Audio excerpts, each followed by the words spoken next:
almost got it. Yep. Welcome to this meeting of the Board of Education. This meeting is being televised live on AACPS TV and live streamed on the internet. General information and protocols for the meeting are posted on the sign by the doorway as you enter the room, so please make sure you read those if you have not already done so. And please rise for the invocation and Pledge of Allegiance. O God, we pray to administer that which is just in all educational policies, being ever mindful of your guidance. Stir us to action with love, wisdom, and understanding. Pledge allegiance to the flag of the United States of America and to the republic for which it stands, one nation, under God, indivisible, with liberty and justice for all.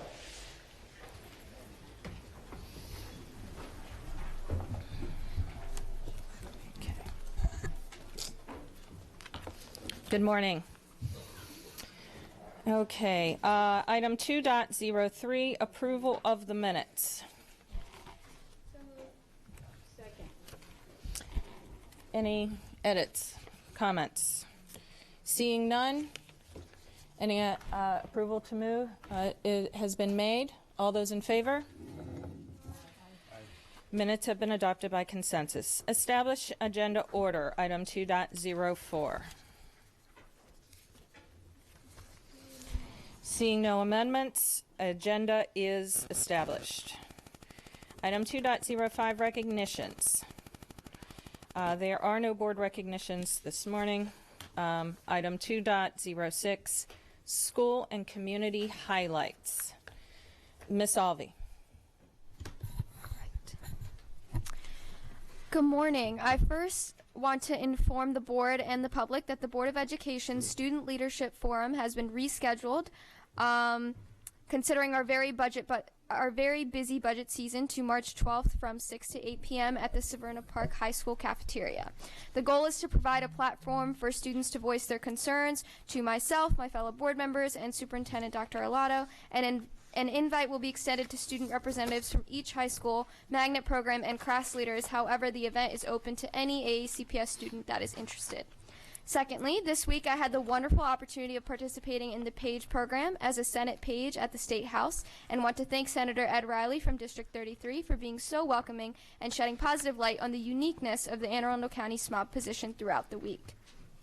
Additionally, last Saturday I attended the NSBA Equity Symposium and met with board members and school system staff from across the country involved in creating equity in their respective communities. I was able to get many ideas on how we can apply an equity lens to our work as a school board, and I'm grateful for the leadership that AACPS has shown in this area. Regardless, there's always work to be done, so I'm pleased to provide an update on the SMOB Action Plan, Opportunities for Equity. On the agenda today is new course approvals, including the approval of regional history courses with the theme of cultural awareness and self-discovery. I urge my fellow board members to recognize that as a student in AACPS, I have felt that our curriculum is deficient in providing opportunities for students to explore their own backgrounds or those of people and cultures they are curious about. I believe these courses are a small but crucial step in developing a curriculum that is reflective of our diverse student body. But equity cannot be tackled just through curriculum, but must be reflected in the direct voice of the board shown through our policies. Therefore, in the coming month, I intend to work closely with Ms. Ortiz in developing our equity policy to ensure the student voice is present in this crucial blueprint for the board's efforts in all areas. Thank you.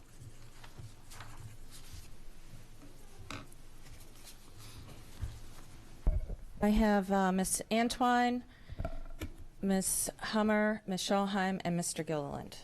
Ms. Antwine? Thank you, President Corkadell. Good morning. I would like to recognize, first of all, a student at North County, one that I have been a big fan of for a long time, and I am I'm very proud to announce that most recently I was in Baltimore and found a news article where our very own Mo Gaba was recognized as Sports Person of the Year, and he was there with the quarterback for the Ravens as he got that honor. So I wanted to congratulate Mo on that achievement. I also was at the Equity Symposium until I did something crazy to my hand, but I was there last year and this year. I always appreciate the alternatives to approaching equity and inclusion that symposium offers, and I am looking forward to more of what the NSBA has to offer throughout the year. Finally, I was at Northeast most recently with Ms. Hummer, and for the Unified Champion School Recognition and Celebration. I went back all the way till about 16 or 17 years. It was such an amazing celebration, a display of loyalty to the school, but most importantly, the unity that I saw at Northeast. I shared with Principal Williams. I was very proud that they were able to display this level of unity, especially considering some of the things that came out about them recently. So I congratulate them on that. Thank you, Ms. Antwine. Ms. Hummer? Yes, I will echo what Ms. Antwine said, that it was great to be there to recognize at Northeast the National Unified Champions. We got our rally towels. We were set to go, and it was great. The entire school cheering on, and I loved that their athletic director said, our goal is not to be an inclusive school, it's to be a unified school, and this is a step toward that, and they really showed that, and so it was really a wonderful celebration. You know, one thing that's really important in our system, and we're going to hear about it today, is our recruitment and retention of teachers. And one way that we help to retain teachers is that we provide them for opportunities for professional development, both in the classroom and personally. And so I had the pleasure last week of attending one of professional development's special nights that they offer at Sunset at Carver. It was specifically on self-care. And so these were teachers who came out on their own time, and there was yoga and meditation, but there was also behavior classes about how better to respond to colleagues and students, and it was really a wonderful night of staff focusing on themselves, and by focusing on themselves that they can become better teachers and staff members. So it was a great evening, and I want to say congratulations to the Professional Development Department for putting on such a great thing and for being a part of that. And then I also attended the NSB Equity Conference Symposium. This is the second time I've gone to this, and it's really an amazing experience to be at a symposium that is dedicated to equity, identifying where we're falling short as school systems, celebrating what we're doing well, gaining new ideas.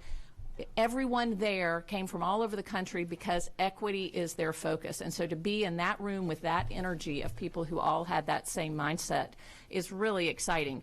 And we had a great showing from the school system. We had multiple board members there, we had staff, and we had some of our community members, our parents who were involved, and they were all there taking part in this, and we all went to different sessions so that we can now brainstorm and share with each other. So it's a wonderful event, and I look forward to it every year. So I look forward to us putting some of those things in place, as Ms. Alvey said. So, Thank you, Ms. Hummer. Ms. Schallheim and then Mr. Gilliland. I had the pleasure of going to Cat South for their Region 3 Skills USA Championship. And if I wasn't already an enormous fan, now I'm even bigger of a fan. It was cool.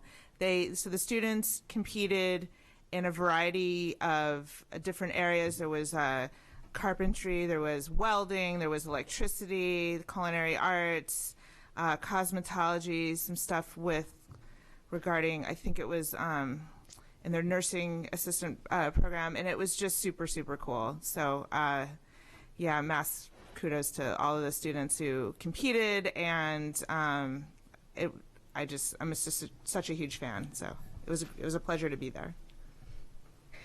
Great. I think we missed one another. I was there slightly earlier.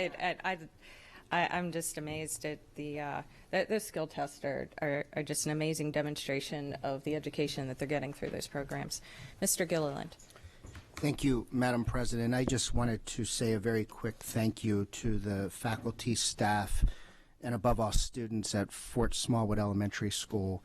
Dr. Arlotto had arranged a visit for the two of us to go to that school last week, and we did. The visit was actually arranged prior to the naming of the interim principal, one of our former colleagues and one of my mentors here on the board, Patty Nally. But Dr. Arlotto can help me with this, but I think probably the moment that stole the day was it was a first or second grade class that we walked into. And I think for the first time ever, a young student told us to get out. And I remember Dr. Arlotto said, what? And she said, you need to leave now. I don't like boys, and boys aren't allowed here. So we politely stepped out of the door, and we said, we'll see you in a few years. So, so again, thank you to Fort Smallwood Elementary. Wonderful. Thank you so very much for the share, folks. Okay, we now next have item 2.07, Educator of the Month. Ms. Hummer?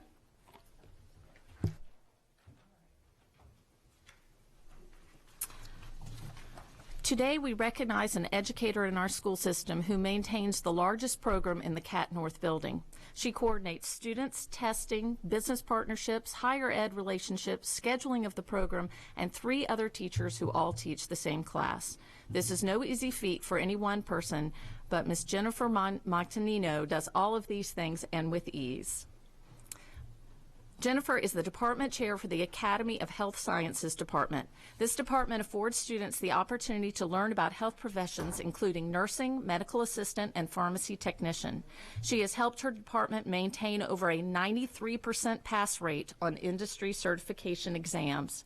These students are able to take these certifications and go right into the medical career fields or pursue higher education, often receiving college proficiency credit while at Cat North. Jennifer promotes positive changes in the growth of the students and the staff, often running professional development courses for staff and organizing the 42-hour clinical practice per semester for the students. She works tirelessly to ensure students have hands-on training in the field they're preparing to enter. As a national board-certified teacher who holds a master's degree in curriculum and instruction with a certificate in administration, Jennifer is an extremely sound teacher. Her friendly demeanor and professional attitude are the standard to meet at Cat North. She has the respect of the students and staff alike. She's a coach and a mentor. She is a pillar in the schoolhouse. All of this is only possible by building strong relationships. And so, for these reasons and more, the board honors you as Educator of the Month for February 2020. Congratulations. Please come on.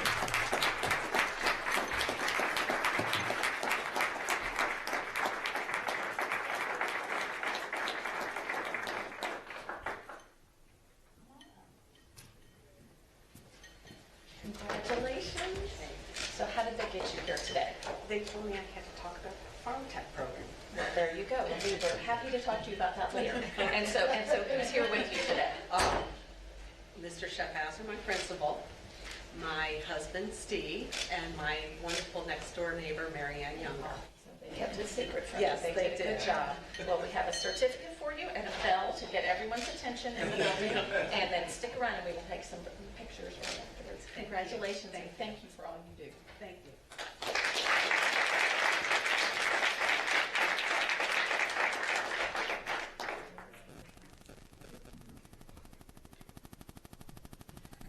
Thank you. And now for, where are we?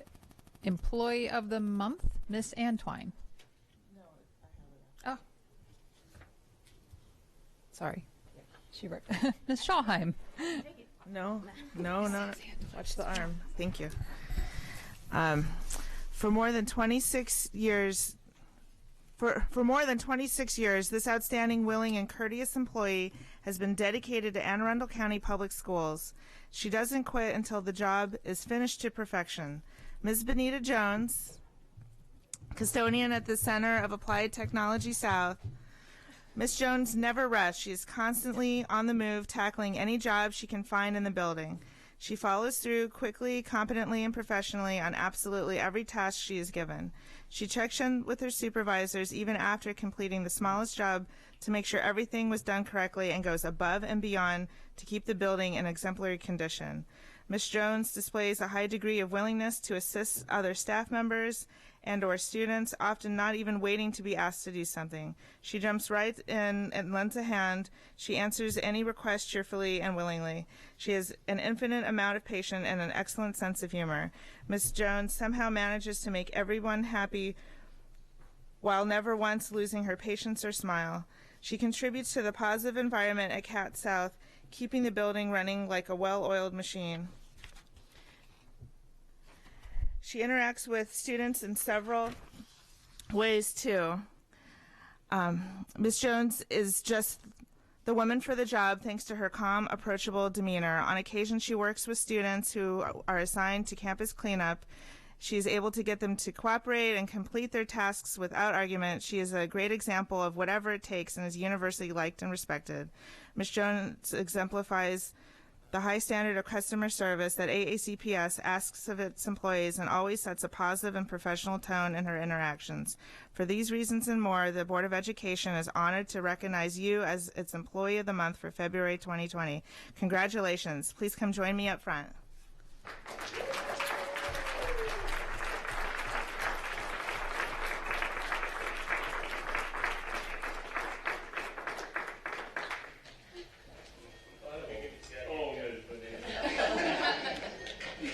Congratulations. Yes, I did.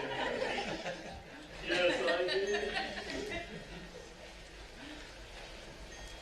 Congratulations. I have a certificate for you and a bell.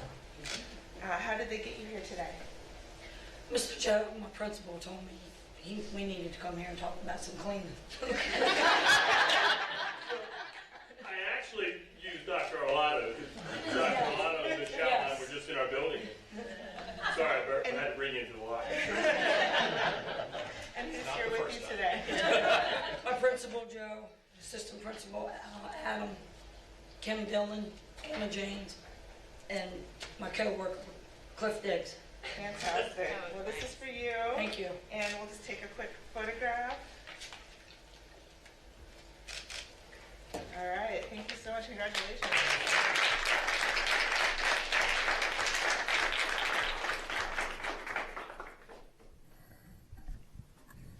Yes, congratulations indeed. Next will be Volunteer of the Month, and I have the pleasure of reading this next award. Exceptional volunteers are a bit like the explorers we heard about in our history books. They aren't sure what the journey will entail or what their impact might be, but they are ready and willing to be called to action. Today, we are here to celebrate the dedication of a volunteer who answered a call to action and the wonderful journey that follows. Mr. Earl Gray, the Board of Education is thrilled to honor you as our February 2020 Volunteer of the Month.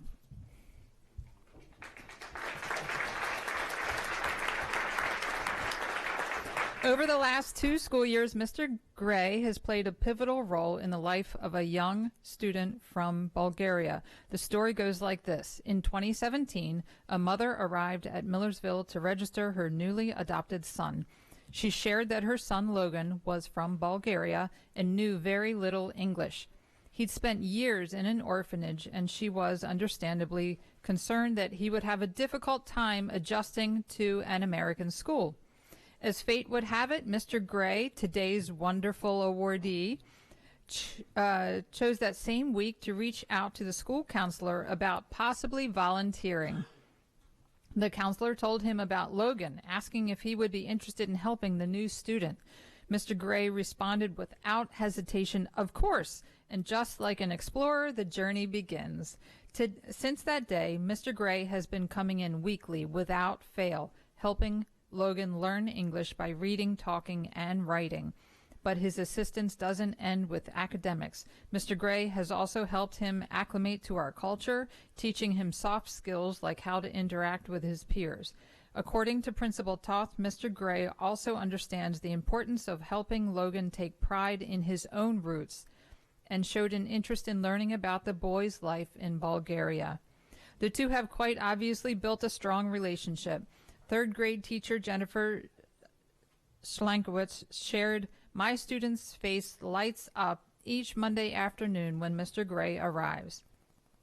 Together, they spend time reading and discussing Logan's latest book and his adventures in school. Much of Logan's progress can be attributed to Mr. Gray and their time together. As Logan's teacher, I am grateful that Logan has such a wonderful mentor and confidant in Mr. Gray. Mr. Gray's story doesn't stop with his dedication to Logan. According to school counselor Pam Hudgens, his modeling, dedication, and positive attitude have become contagious, and Millersville currently has several parents who come to school to work one-on-one with students, helping them flourish and build confidence as learners. Mr. Gray, your story has not only transformed the life of one student and his family, it has also had a positive impact on Millersville Elementary School and the entire Anne Arundel County Public Schools community, and for that we are so very grateful. Thank you. Would you please come forward? It is with great appreciation that I would like to present this Volunteer of the Month certificate and bell to you.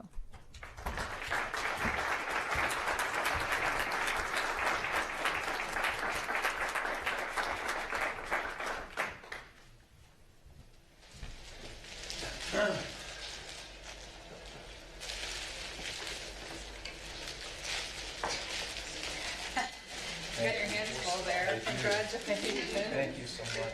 So why did you think you were here today?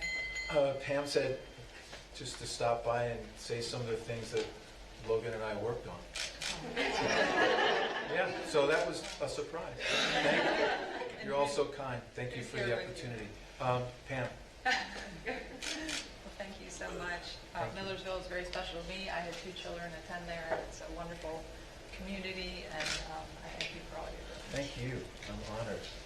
Thank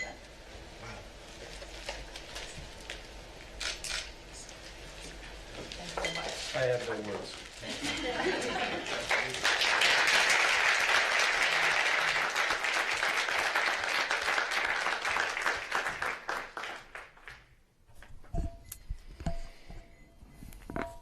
Item 2.10, the CAC report.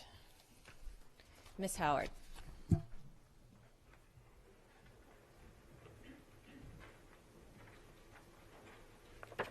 Good morning, President Corkadell, Vice President Ellis, and board members. As chair of the CAC, I'm here to update the board on our activities.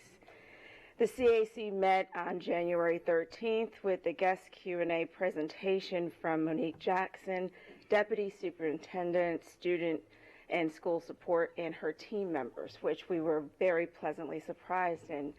Truly a wonderful experience with Karen Donovan, the Office of Performance Director, Dr. Heidi Oliver Ogilvie, Director of Leadership Development, and Christina Walsh, the Program Coordinator. The CAC received a briefing overview of the research, best practices, structures, and timelines to date as it relates to recess. We likewise participated in an interactive session with the work group in which the data gathered will be available to the CAC members for our next meeting as we devise next steps for recommendations. The CAC will appoint one member to be a liaison and member of the work group who will be an active participant. The goals of the work group are to continue to review and revise the guidelines, gain community input, develop and implement plans for extending the recess block with fidelity, monitor implementation, and enhance the indoor resource toolkit. Secondary members have determined a review of the magnet program selection process and lottery criteria will be their next topic. This scope will be refined at the next meeting. There were 2 other topics, teacher retention and recruitment and bias incidents in Anne Arundel County, as well as AACPS. On the former, AACPS recent acquisition of the HR professional to address the concerns of recruitment and retention, we wanted to afford the time for implementation before interacting. However, we will continue to monitor. The CAC will endeavor to establish communication for future engagement. On the latter topic of bias, A task force is being instituted by AACPS, led by the Office of School Performance and Office of Equity and Accelerated Student Achievement to collaborate with Anne Arundel County departments. The CAC will coordinate with the task force to ensure member participation and representation. As it relates to the CAC policy, our members have provided recommendations to the policy committee for review and policy updates. Through these discussions, the CAC will continue to provide feedback and may have additional recommendations to the board related to the policy. Our next meeting is scheduled next Monday, February 10th, and at that meeting we're going to dive a little bit deeper and review the existing data on recess, as well as the data that was gathered from our January session, and so which we will form some recommendations and look a little bit further into whether or not the feasibility. For the secondary members, we will have a Q&A session with an AACPS lead to have underlying information from which members can report to the board in May. So we have a revised timeline. Our data collection, analysis, and collation is started in January, but we're going to continue through March. We'll likely have a draft recommendations by April for a final report in May. That will also be for the secondary members as well. We thank you for your continued support and looking forward to any endeavors that we can collaborate together with. Well, I want to thank you, Ms. Howard, and please extend our continuing gratitude. I know that being a volunteer and taking this time for our students is very important to them and very important to us. And so I know that every minute that you're not with your family and with your career, having that time carved out for us, it means a lot to us. I believe we do have a question from Ms. Antwine. Sure. Thank you. I more for us than you. I saw advertisement for vacancies with the CAC. I'm trying to better understand what areas of schools are being what areas are being vacated, I guess is the term, and how is that affecting, you just gave us at least 4 major activities, how does that affect you until we can fill those positions? I was going to say, as it relates to the work of the CAC, I believe because we have a big body and the level of commitment among the members, while we may not have as many, the commitment still remains to get the work done. So we just like the diversity and having the representation from those individual communities to be able to provide input. That's the only thing that would be lacking is any specific information from those communities, but we still continue with the work on an overall Which is the crux of your you guys being in existence and recommending to us is the representation that comes from those communities. Right. So I wanted to better understand first if it's not prepared from you or anyone else what those are, if you can get those to us so that we can promote from the board, encourage people to be part of the CAC. My other concern would be you identified 4 major hitters that you all are involving yourselves with. The recess, the Hayden bias, I heard the teacher retention and recruitment. Those are major concerns in our school system that we as a board need citizen recommendation for. So that is the reason I brought, not to put you on the spot or anything, and forgive me if it came off that way, but to better understand how we as the board can support the CAC. Sure. I believe I could probably speak to Ms. Antwine's information, and it probably was just in a slew of one of our news releases that Mr. Mosier had presented to us had the information of what vacancies as they related to areas and secondary, primary, that sort of stuff, and the process and procedure. And I'm happy to get that back up on our radar again on our board site, because yes, I know I've been reaching out, and because it does explain the application process, the deadline of when it's coming due, and that relevant information. Maybe we could get that information to do as a announcement at the end when I announce our future meetings for this day, for this Wonderful. afternoon. If that's that's accommodating. awesome. I thank you for that, President Corkadell, and I thank you for sharing the information. And I thank Mr. Mosier and the Office of Communication for putting that out to people. I just want to emphasize that we have the opportunity to help our CAC to be one of the best in the state. And with those opportunities, we want to optimize, especially when we have vacancies. We want to make sure that the burden isn't so heavy that our intention is being missed. Sure. So thank you for that. You're welcome. Thank you. So at this time, we're going to take a very brief break for the photos for those who we have recognized today. And then we will stand in recess for approximately 10 minutes and resume with item 2.11 workforce development diversity presentation.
911 Workforce Diversity Presentation.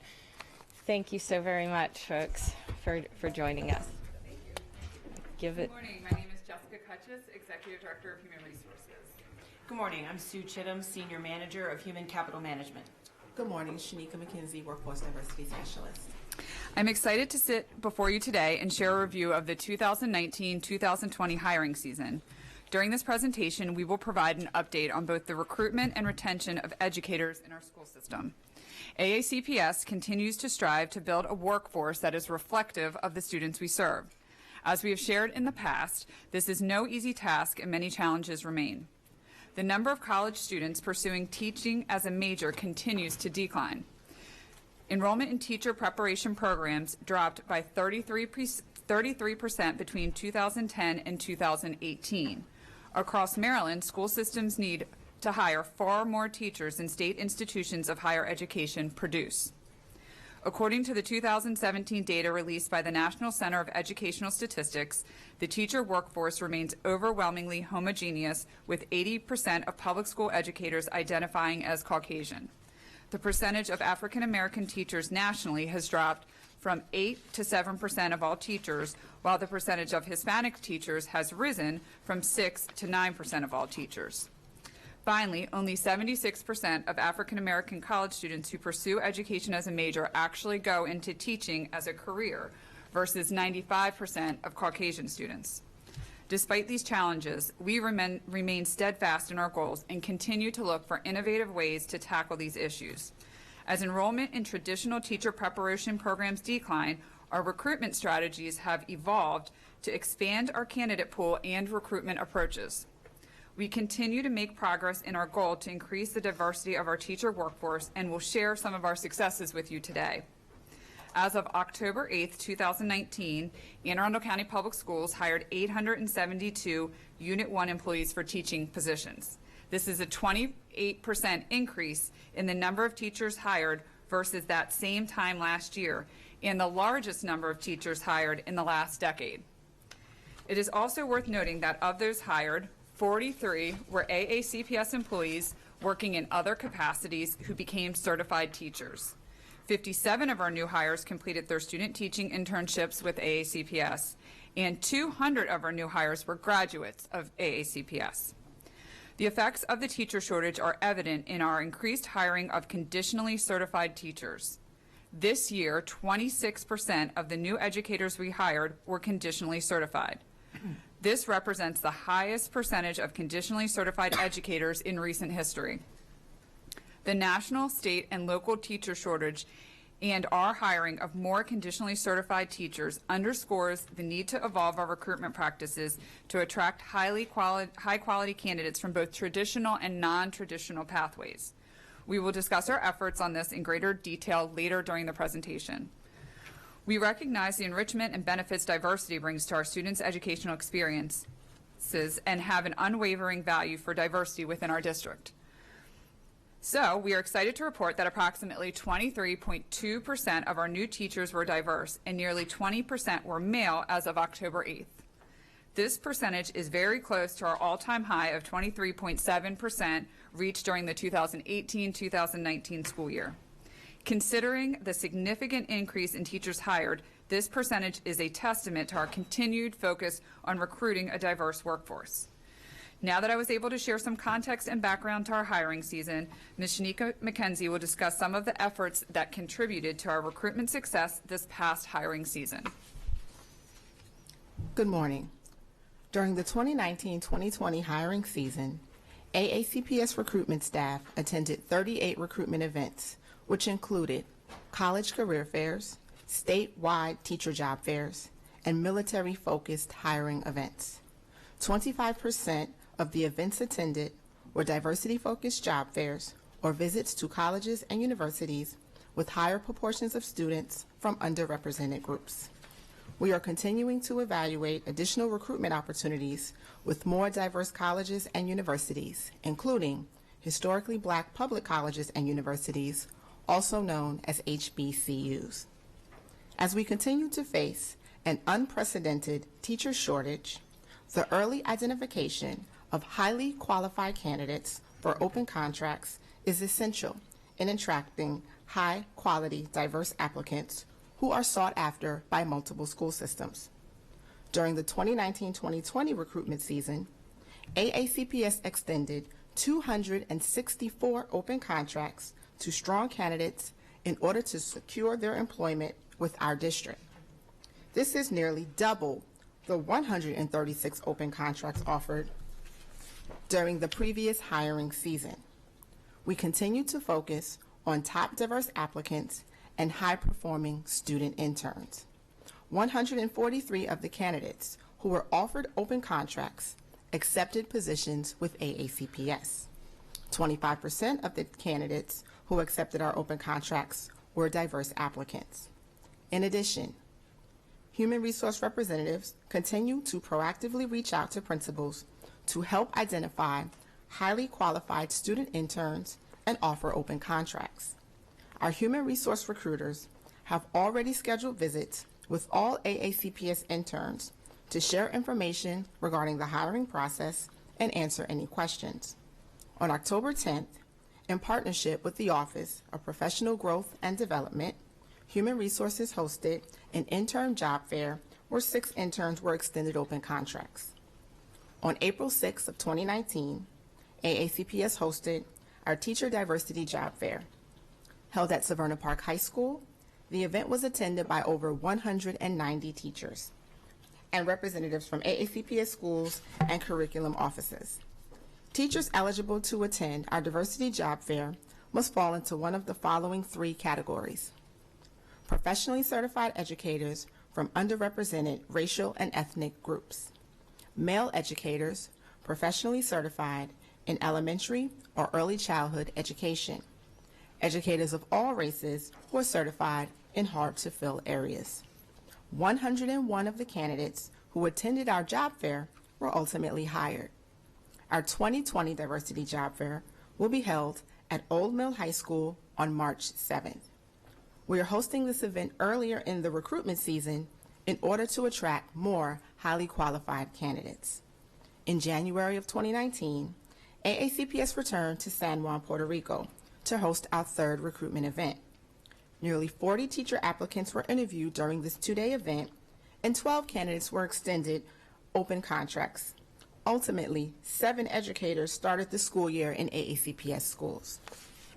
Last month, AACPS hosted our 4th teacher hiring event in Puerto Rico. Over 90 applicants were interviewed during this recruitment event, and 28 candidates were extended early employment offers. We are continuing to develop relationships with universities in Puerto Rico. During this recent trip, our recruitment team was able to meet with faculty from Bayamón Central University. During our visit, we were able to share information regarding opportunities within our district and identify new points of contact in order to share information regarding future opportunities. During the summer of 2019, AACPS hosted a diversity networking event for candidates who completed the application process and were eligible to be hired by our schools. Candidates were able to converse with principals that had current vacancies during the 1-hour meet and greet style event. 20 candidates and 21 schools participated in the event, and as a result, 5 candidates were hired. In order to ensure that our job opportunities reach a diverse audience, AACPS continues to partner with Diversity in Education, which is an online, diversity-focused education job board.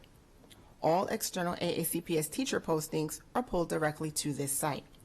AACPS jobs are also posted on numerous job boards, including SchoolSpring, Indeed, and Career Builder. Finally, AACPS jobs are posted on Handshake, which is the largest online career community for students and recent grads.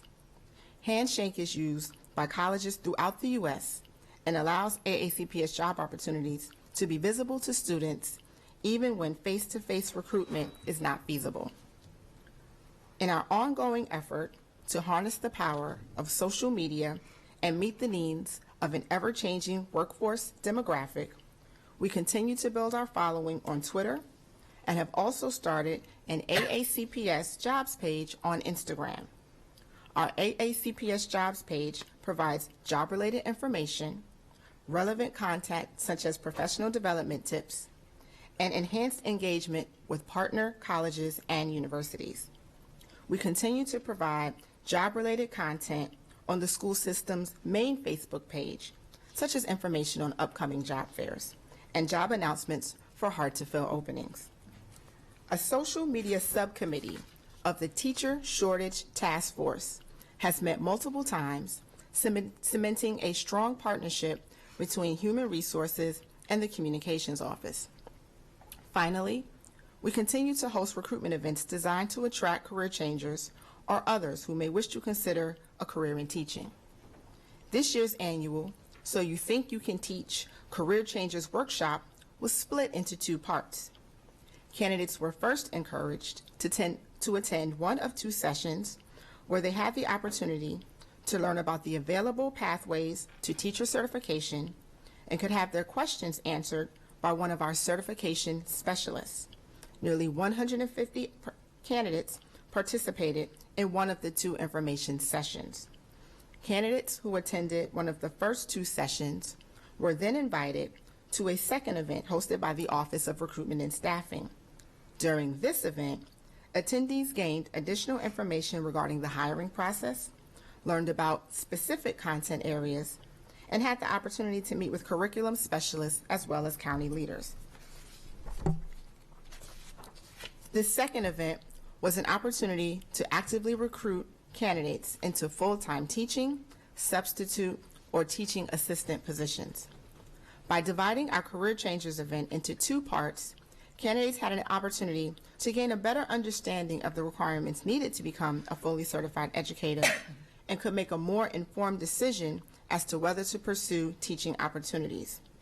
There were nearly 70 participants at part 2 of this event. I will now turn the presentation over to Ms. Sue Chittum to share information regarding turnover and teacher retention. Good morning. While our recruitment team utilizes numerous strategies to hire the best employees, we must do equally as much to keep them in our district.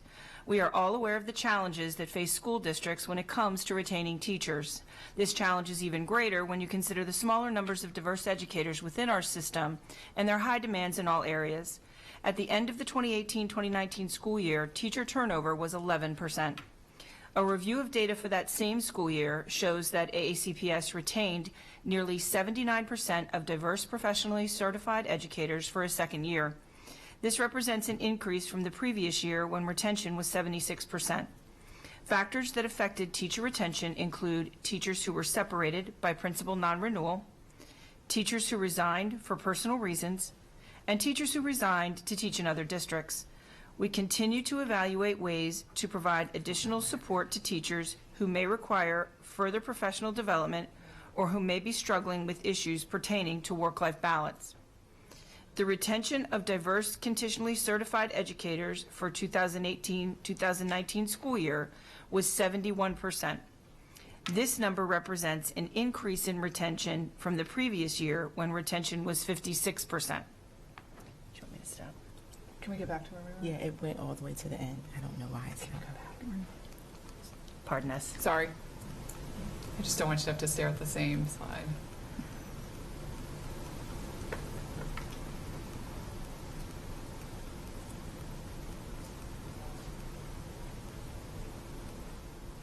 It's a little foreshadowing of what's to come. There you go. The retention of diverse conditionally certified educators for 2018-19 was 71%. This number represents an increase in retention from the previous year when retention was 56%. Conditionally certified teachers in many cases will have less classroom experience and may not have benefited from a student teaching experience prior to stepping into a classroom as the full-time teacher. These teachers are also less likely to be familiar with the educational terminology used frequently in schools. In addition to Right Start advisors who are assigned to all new teachers, Anne Arundel County Public Schools also offers a workshop for conditional teachers, which we believe is helping to increase retention amongst this group. This workshop provides additional assistance to teachers who most likely did not complete a teacher education program and may be stepping into the classroom for the first time. The voluntary session includes rotating workshops topics such as classroom management, planning for instruction, and parent communication. The workshop was moved to an evening session to alleviate the need for substitutes to cover teacher absences. This year's workshop was held in December and was attended by 47 teachers. Finally, the Office of Professional Growth and Development offered a class entitled Teaching 101 for conditional teachers. This class met over 7 sessions and was completed by 22 teachers.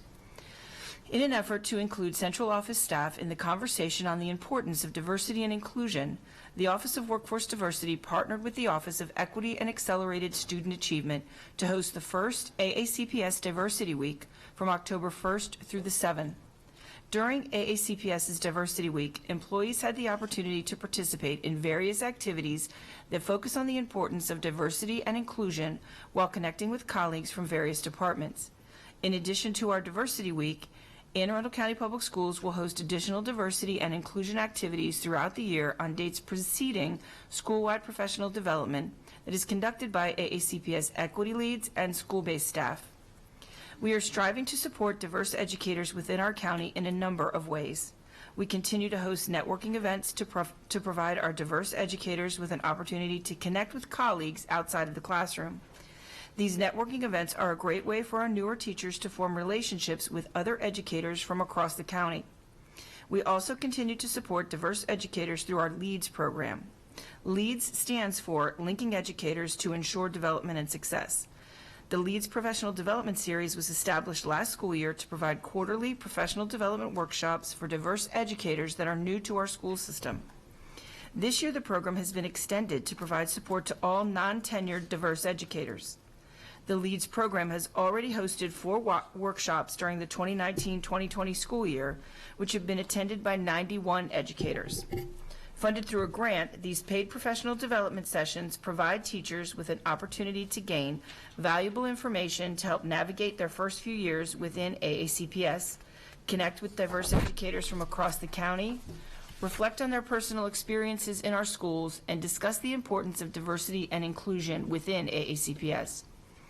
In addition, the LEADS program also offered a special workshop for tenured diverse educators interested in administrative leadership opportunities within our county. The So You Think You're Ready to Lead workshop panel was held in November and provided employees with the opportunity to learn about the qualities needed for leadership, ask pointed questions to current AACPS leaders, and gain a better understanding of how to prepare for the leadership interview process. Finally, we are continuing to support our conditionally certified educators. This year, due to their large numbers, a special boot camp was held for conditional teachers from July 31st to August 1st. This training was designed to provide conditionally certified educators with a practical understanding of the craft of teaching, as well as to review expectations of AACPS prior to the beginning of the school year. A new Maryland state law that went into effect as of July 1st requires AACPS to gather additional background information from an applicant's current and/or former employers in reference to child sex abuse or sexual misconduct investigations prior to their hiring. Due to the more extensive background information required under this law, some newly hired educators were unable to attend the county's new teacher orientation. In order to ensure that these educators received an opportunity to obtain some of the valuable information shared during NTO, the Office of Professional Growth and Development offered an additional session entitled NTO Reboot on September 14th.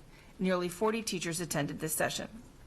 The challenges presented by teacher shortages remain prevalent and may only worsen in the coming years. With fewer students enrolling in teacher education programs and more conditionally certified educators filling classroom positions, school districts must identify ways to not only attract more future educators to the profession, but also support those teachers who lack full preparation. AACPS remains steadfast in our commitment to ensuring that all students have access to high-quality educators that reflect the diversity of our student populations.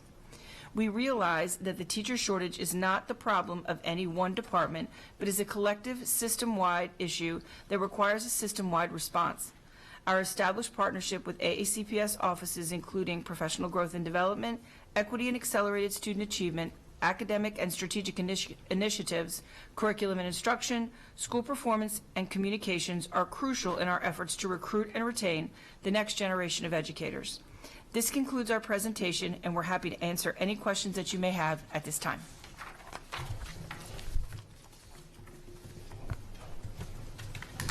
Ms. Antwine? First of all, of course, the work that you all put in to find quality educators so that our system is benefited from the highest in education is greatly appreciated. Doing these presentations cannot be easy in terms of gathering the data, getting the people on board, and having the proof in the package with the end result. So my question would be, here we sit as the board, if there's the one thing that you need us to do for you to help with that, what would it be? So I think, as I do, as I sit on the side of sports sidelines and everything, it's just garner an interest in people in coming to work for us. You know, many people are interested in the school system but sort of don't know how to get their foot in the door. So just, you know, connect them with HR if they're interested in any way. As we said, we have to really expand our pool. Our traditional ways of hiring teachers, it's just not going to cut it anymore. So I think if people are interested in education, it used to be, okay, well, go ahead and get your teaching degree and then we'll talk to you. I think we're willing to talk to you well before that. And so, you know, just spread the word amongst your circle of influence, and please refer them to Human Resources so we can best guide them to work for us. Mm-hmm. Thank you, Ms. Antwine. Ms. Scholheim, then Ms. Ellis.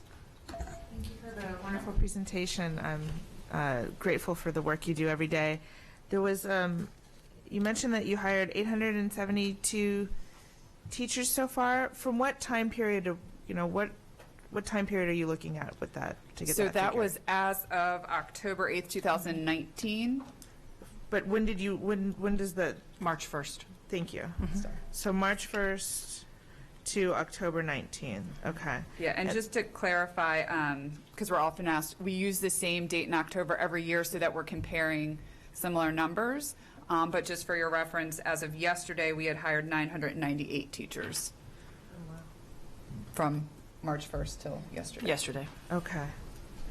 And what's our current vacancy number right now for Unit 1? Direct instruction is 38 openings. Wonderful. Thank you. And lovely presentation. Thank you. Ms. Ellis? Thank you, and yes, thank you for a great presentation. So forgive me if I ask a question that you already covered, but there was a lot of information. But I think I heard you give a statistic about college graduation rates of, was it minority students versus? So one of early. the statistics is that only 76% of African American college students who pursue education as a major actually become teachers, whereas for Caucasians it's 95. Right. So I remember this coming up last year, and I had asked, and I'm going to sort of replant that seed, if can we look at creating some sort of mentoring system, maybe current teachers who bring diversity to the workforce, partnering with mentoring students who are in college to you know, encourage bringing up those graduation rates, and hopefully that support will be a huge incentive and encouragement for them to come work for AACPS. That's certainly something we can look at. Okay, great. Yeah, because that's something that's been on my mind, and I'd love to see something move on that. Retention. I know that there's some sort of, I don't know if it's an online survey that outgoing employees do, and so you gather information in categories. Going to work in another district, going to work in another state. One of them, I believe, is something to do with dissatisfaction with the school system or teaching in general. Are we doing anything to capture, in other words, those responses to me trigger a desire to learn more? Is there an opportunity to ask for willingness to do an interview and inform us instead of us trying to guess why they're going to work in another district or why they're dissatisfied? So the short answer is yes. Not on the grand scale of everyone that lists that. Often we know from our administrators the backstory as to why the person's leaving, and sometimes it's a mutual decision, and so we often don't pursue additional information at that point. However, Ms. Chittum and some of her staff have, because that's one of the ways we're sort of evolving our approach, done individual calls to people and sort of talked through so that we can better understand why they're leaving and see if there's something different we could have done to retain them. So are you picking up any themes there about what those issues might be? I wouldn't say they're general themes. They're very employee specific in the conversations that we've been having. Some feel a little overwhelmed, especially if they're conditionally certified and they haven't gone through a teacher preparation program. We try very hard to talk them into, giving us a second to help you with that and staying with us. Some just find that the match that they're on, whether it be their grade group team or something like that, it's not a match for them. So again, it's very specific from each employee. I wouldn't put them under one umbrella. Okay. And finally, I've been debating about whether or not to ask this question or make any comment, but it's just something that when we talk about diversity, I'm just wondering if this is like industry language or how this works, but to me, a person is not diverse. They bring diversity to the group, and that's the benefit, is that we greatly value diversity in our workforce, certainly in our, it's important because of the diversity in our student population. And I'm not sure what the answer is or what the language is to use, but I mean, is that, in other words, as you were giving your presentation, you were talking about a certain number of teachers that were diverse, and I don't know, I have a little difficulty with that concept. Yeah, no, and understandably so, because I think diversity is a difficult thing to define, because when we have to report statistics so that we can give you some measurements, we have to use things that people can report. But there's many things that make us diverse that we cannot, that are illegal to report, right? Right. So I definitely appreciate what you're saying, because there is diversity beyond the numbers in which we are reporting, but we can only give you numbers based on what we can report, which has to do with the sex and the race of individuals. We can't ask them about their, religion or their socioeconomic status or their background or their geographical experiences. All of those things and many more bring diversity to the table. And I think that was one of the really nice things about Diversity Week, is we sort of highlighted that in a way that we sometimes can't when we're just reporting numbers. Thank you so much for the information. Thank you, Ms. Ellis, Ms. Hummer, and Mr. Gilliland. So I want to, especially, I hope that the public realizes how much of a lift it was that y'all hired 28% more teachers than you did in the same time frame last year. That is huge. So congratulations on that. I particularly loved seeing the numbers, the increases in teacher retention, especially for our conditional teachers, because as you said, that's an area would come, and it's almost 20% increase over the previous year, which is huge, and it shows how much y'all are working. I loved hearing all the different programs you're using to help those students come in. I've heard great stories about some of our conditional hires who've come in for career changers. There's one at Glen Burnie High School who's a military doctor, and he career changed, and now he's teaching biology at Glen Burnie and loves it and is rocking it out. And I love hearing those stories. Or Dr. Arlotto highlighted one in his budget address where we talked about reaching out to some of our employees who want to become teachers, the custodian from MacArthur who's now the classroom teacher. And so I love that the creativity that's going in there to reach everyone to have, and I think those retention numbers particularly stand out, that y'all are doing a great job to try to keep the people and give them the training they need, because it could be overwhelming to come in without any teaching background, and so all the supports you have. So thank you very much. Mr. Gilliland. Thank you, Madam President, and thank you for this presentation. Special plug for chart A2. I think that's my legacy of leaving here is asking for that. I can't underscore enough. I was just putting a plug in, whispering to Ms. Antoine. I said, when I'm gone, please, continue to ask about this, because it's important to have that distinction between male and female, and then the number of minority hires we have for teachers in particular. But male minority teachers is just critical, and that's why I really appreciate that addition for the last 2 years. And of course, I know it's more data for you to collect and parse out, but thank you for that. One general comment I'll make, and then a question which may not be able to be answered here, but at least today. I just know from my higher ed life, students aren't always reading. And I'm sorry, I didn't hear you. Students aren't always reading, or I should say choosing to read. And that's because, they're reading a lot of information for assignments that they have to do. And I don't mean any disrespect to college students, but, if they can get their information in another medium besides reading, they will.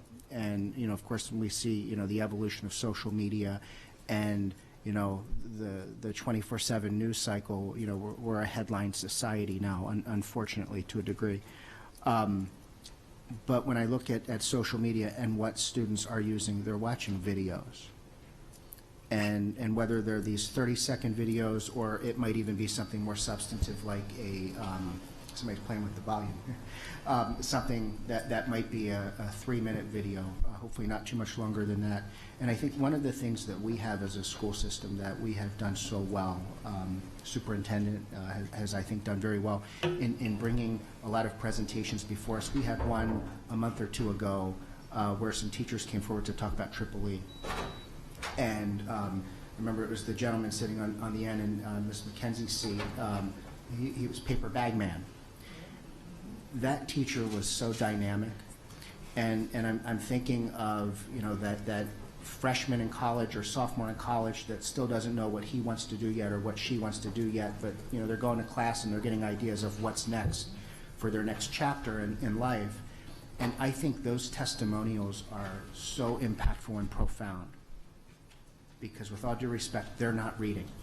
And we can give them all these nice shiny PDFs, but I think when they see a video of what that teacher has become and who that teacher has become and the impact he's having on the lives of students. I went home with our little paper bag man that day and gave that to my daughter. She still is playing with paper bag man. So, so I just think it's something to think about. I know that requires time and resources and cost to produce those videos, but I just think we've got such powerful and impactful teachers that if we can capture them on these video snapshots and put that on social media, and then when people are drawn in and prospects are drawn in and they go to these fair events and actually meet the teacher that was the paper bag man teacher in that video, the sales pitch just gets easier. Mm-hmm.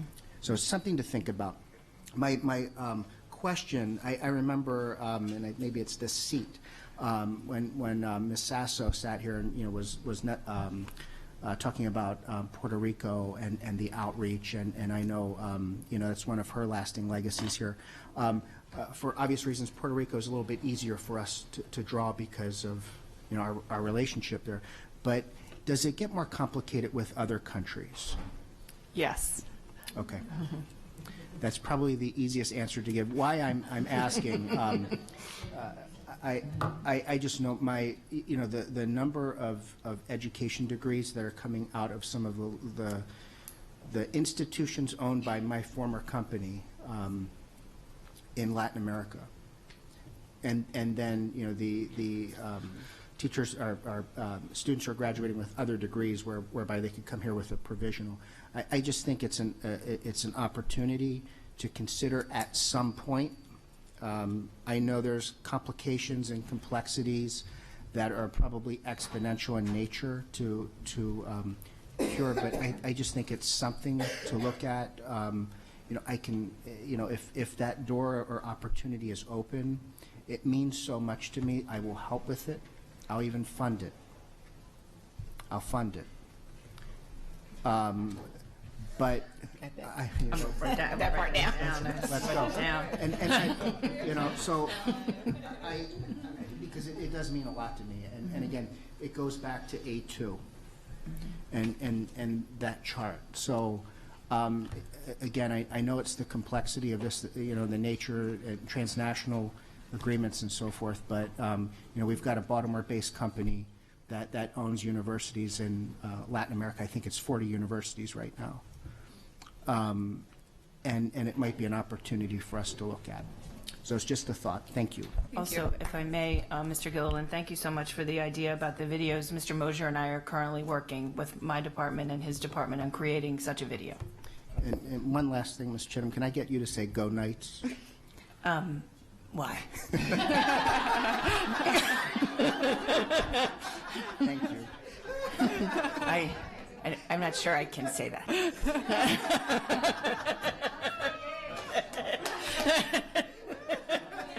I don't think so. Okay, we have Mr. Live and Miss Ellis again. Noticing that of the newly hired educators, you report that nearly 45% are from Maryland. Now, at the turn of the century, I think the percentage was either close to that or even less. Have we seen improvement from our institutions of higher learning of being able to produce the candidates that our statewide school systems can recruit, or are we just hanging at that 45%, 40% year in, year out? It's been pretty steady at that for a while.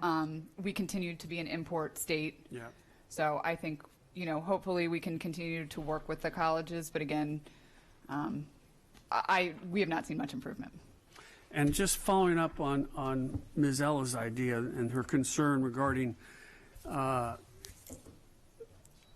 minorities in the teacher prep programs, not coming to conclusion to the same degree as others.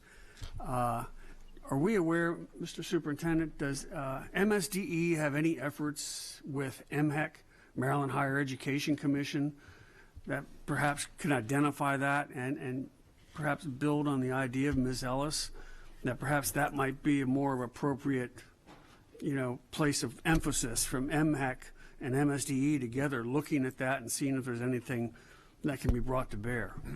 Absolutely. So the short answer is yes.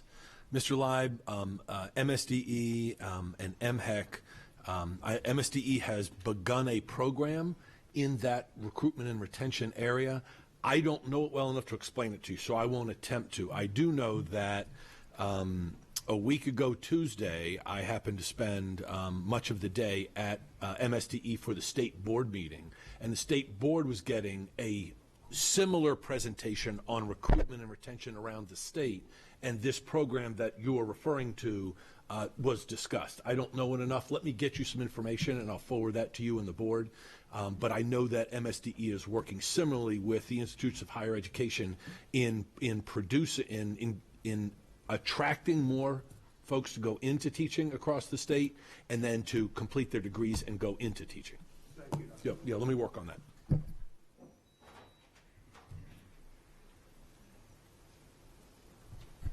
Sorry, a couple of follow-up questions. Listening to Mr. Gilliland just really got my wheels turning. I have a college student currently at Salisbury. She's not going into teaching, but I'm sure she knows several who are. So I know it can get really sticky. We don't want to blur the lines between the personal and professional with social media, but boy, you want to reach college students. Put out an Instagram, a Snapchat, and watch it go viral among their network. So I'm wondering about recent hires and them reaching out to their alma mater. Hey, we have this career fair going on, or hey, I'm in my second month teaching AECPS. It's going great.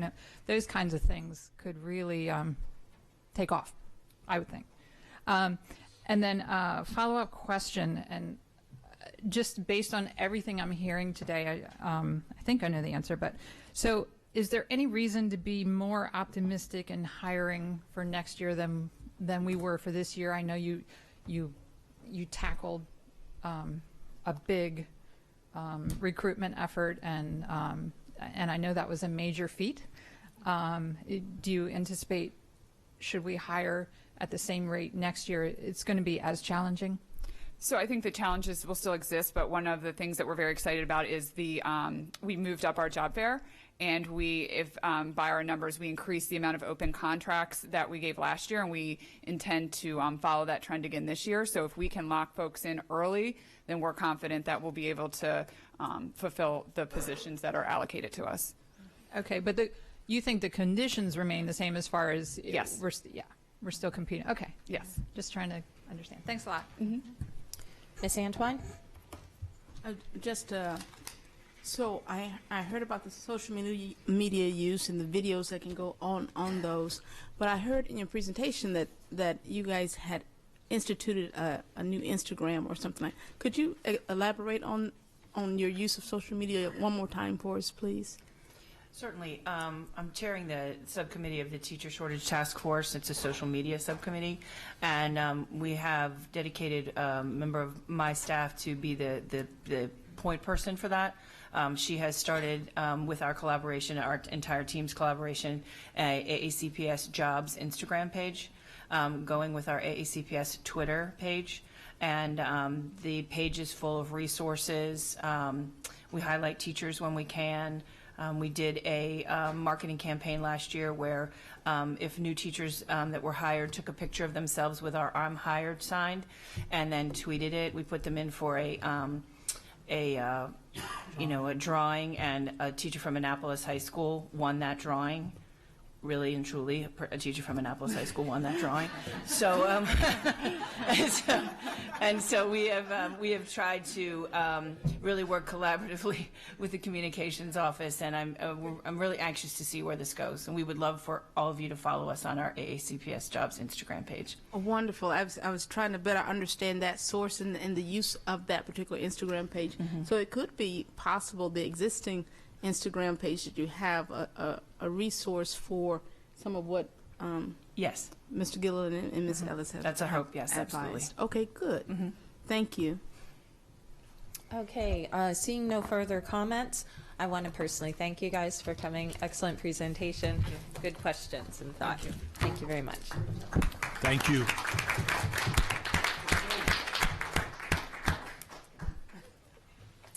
We are at section 3 of the agenda, public comment. Anyone wishing to speak on an item not on today's agenda may offer testimony during this public comment portion of the meeting. Speakers are allotted 3 minutes each and may not allocate their time to others. A tone will sound when the time has expired. The board asks that comments remain civil and appropriate for the various audiences that may be watching or viewing this meeting. Student-specific and personnel matters are confidential and thusly cannot be discussed in this forum. It is not the board's general practice to engage in question and answer sessions with speakers. For the record, please provide your name before speaking. Handouts that you may wish to share with the board should be given to our board assistant, Ms. Howe. And we have one person signed up for public comment, Ms. Shirley Little.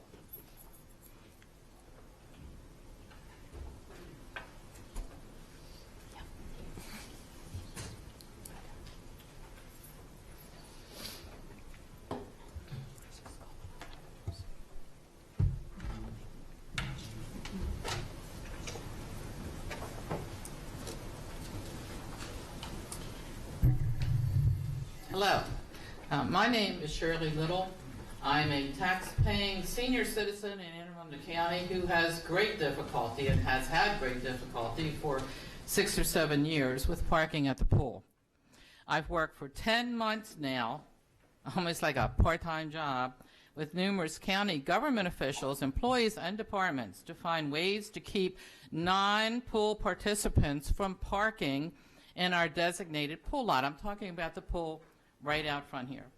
I speak with you because the Board of Education leases the parking lot to the pool, but the major abuse comes from the high school students, the substitutes there at Annapolis High School, the parents, and school event participants. Several months ago, I distributed a list to you of 10 ways to keep trespassers out of the pool parking area. Only a few of them have been initiated.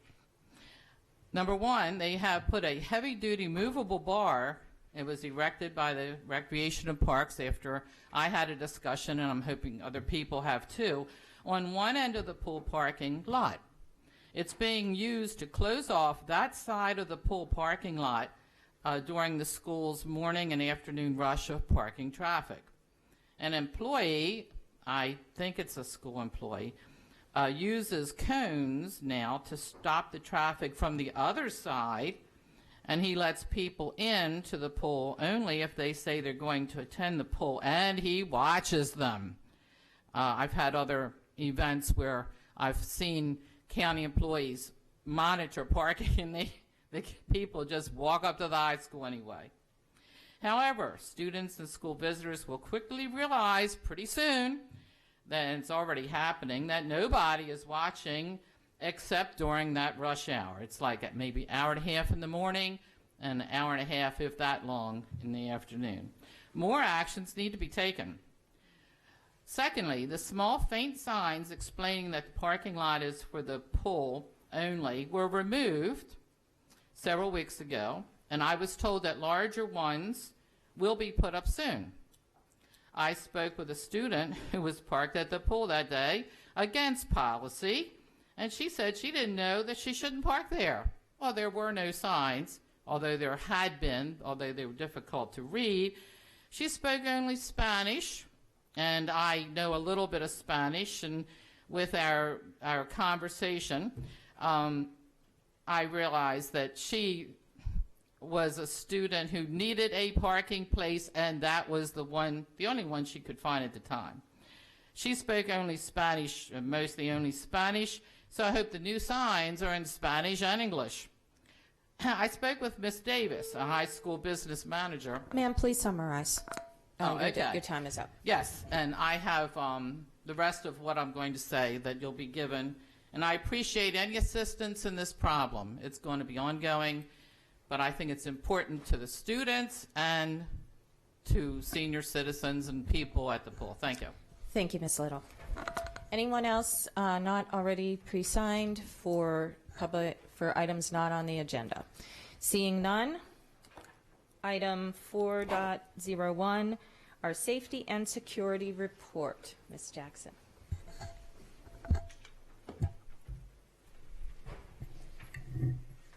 Good morning, President Corkadell, Vice President Ellis, members of the Board of Education, and Dr. Arlotto. For the record, I'm Monique Jackson, Deputy Superintendent for Student and School Support. I am providing a monthly update on security as requested. On January 30th, 2020, secondary school principals, SROs, and their supervision, as well as central office staff, had a combined professional development intended to accomplish two objectives. Number one, discuss scenario-based events and incident case studies with limited and time-sensitive information that highlight successful outcomes and promising practice. And two, network to exchange experiences that enhance consistency and continuity. Another collaborative professional development session will be held for secondary principals and SROs on June 30th, 2020. Each team is to formulate response strategies. Teams will be selected to report out, and we will have an emphasis on significance for order of operations of each strategy, delegation during crisis to eliminate response gaps, and essential communication strategies. We will also continue to work with our elementary partners, although they are not assigned specific SROs. Thank you. This concludes the update, and I'm available to answer any questions you may have. Thank you, Ms. Jackson. Ms. Antwine. Thank you, Ms. Jackson, for your presentation. Most recently, and I got some information about safety equipment, the cameras and other tools used to keep us safer. And it was my understanding that there was a gap in between the time that the equipment may have gone down and back up again, for lack of a better phrase. So I wanted to better understand in terms of protocol, if, say, a camera goes down, who's notified? And what is the mean time between failure standard to get that taken care of? There was also information that some of this equipment may have been, for whatever reason, manipulated. If that's so, are there reports saying, for example, saying I took the chip out of a camera on such and such day, and this is why, or this is the plan for getting the camera back into operation? So we have a very good relationship with our vendor, and so I almost said the name. I can't say that. We have a very good relationship with them.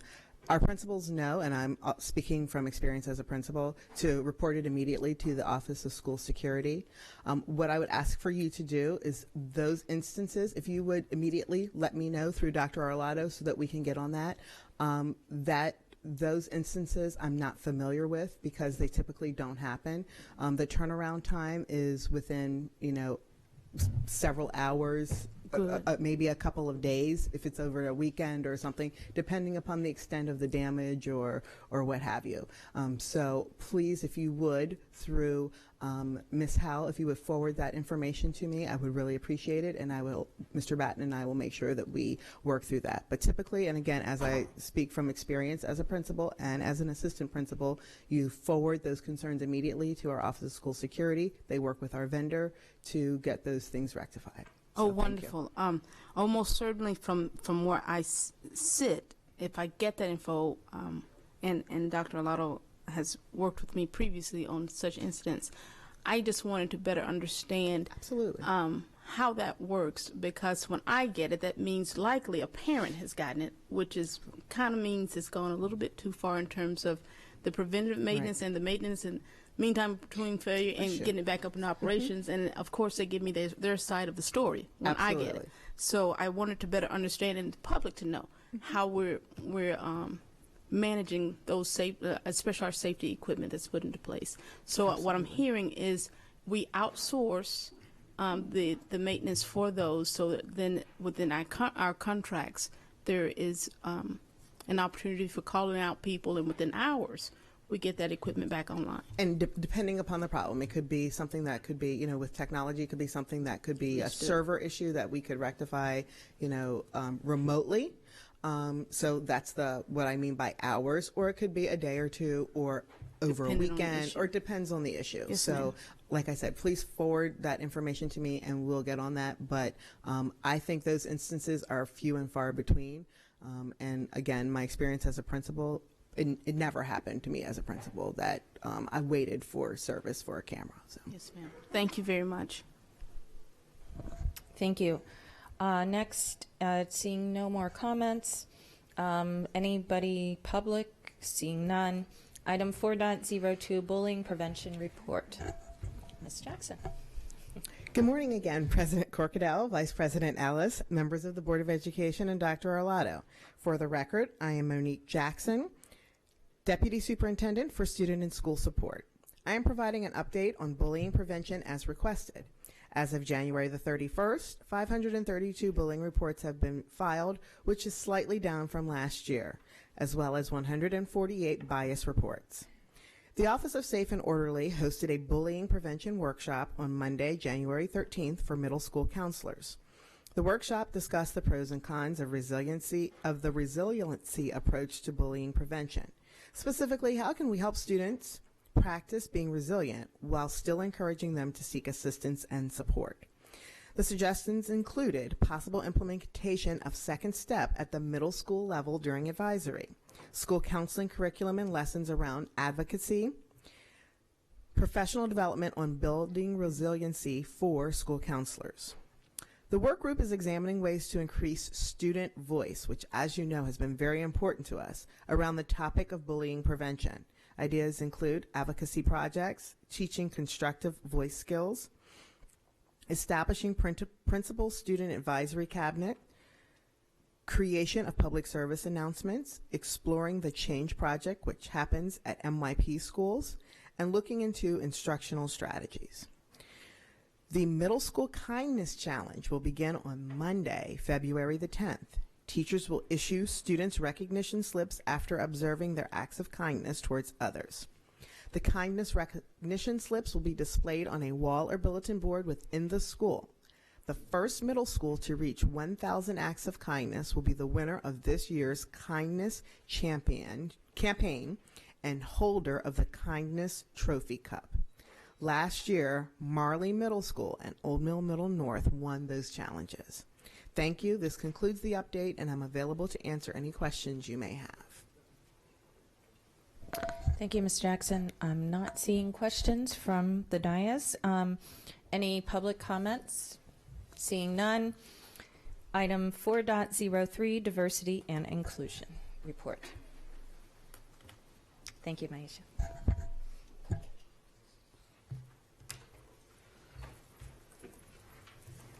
Good morning, President Corkadale, Vice President Ellis, Dr. Arlotto, and members of the board. For the record, I am Maisha Gillens, Executive Director of Equity and Accelerated Student Achievement. I am providing the monthly update on diversity and inclusion. The Office of Equity and Accelerated Student Achievement continues to be intentional in our efforts in assisting schools in eliminating all gaps. With this goal in mind, I will be giving you an update on the newest professional development module that has been created for the February 12th early dismissal.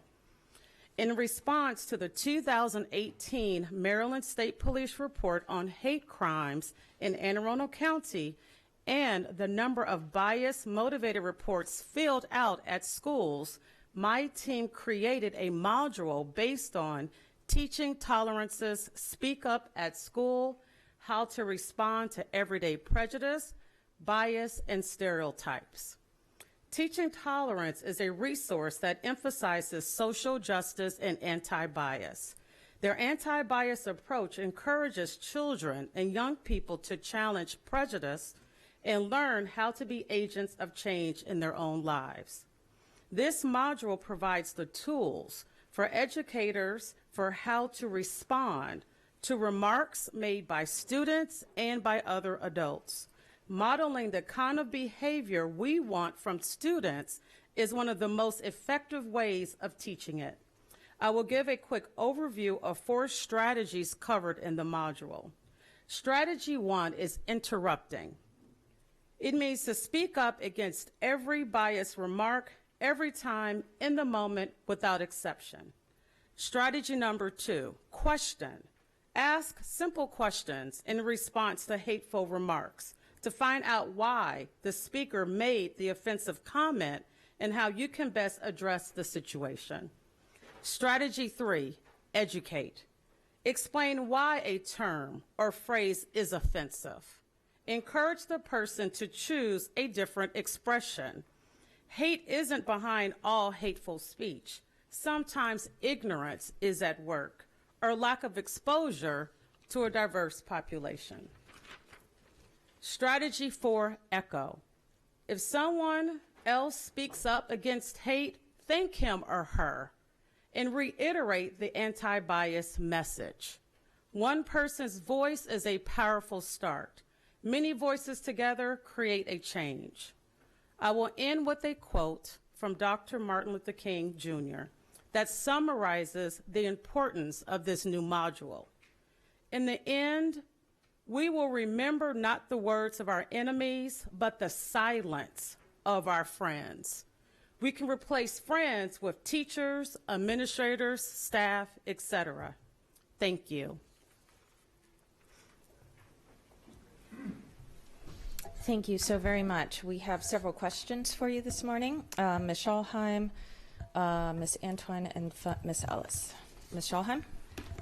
I don't have a question. I just wanted to say thank you for the work that you're doing. This module sounds, well, actually, I do have a question. This module sounds amazing, and I'm just kind of speechless with what you just said. And I think that it's a wonderful way to tackle this ongoing problem, and I just commend you for your work that you do every day.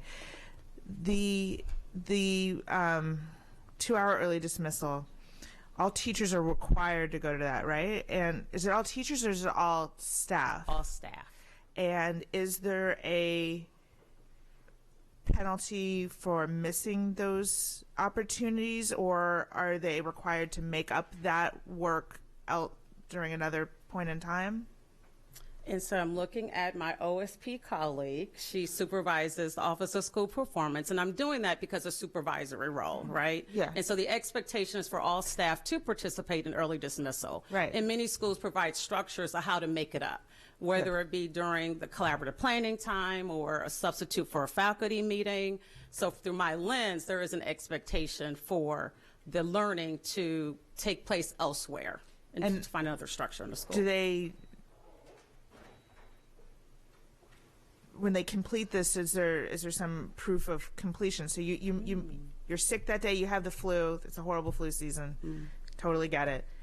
But you've missed out on this wonderful opportunity to learn about interrupting, bias, questioning, educating, and echoing. And we still have that expectation. So I imagine people sign in when they go to these things, so we have a record of who's there. How are we keeping track of those who are missing it and then accounting for that later? There will be a school-based process.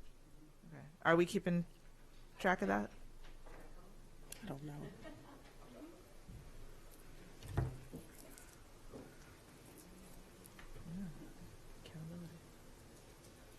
Good morning, Dawn Lucarelli, Associate Superintendent of Schools.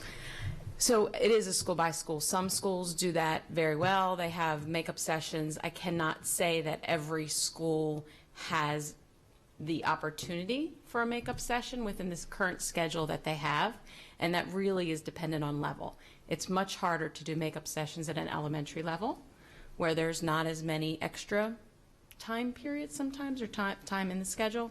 Middle schools and high schools sometimes can do it in their PD that's built in to the day. For example, our middle schools have a block where they do PD weekly that they could put it in.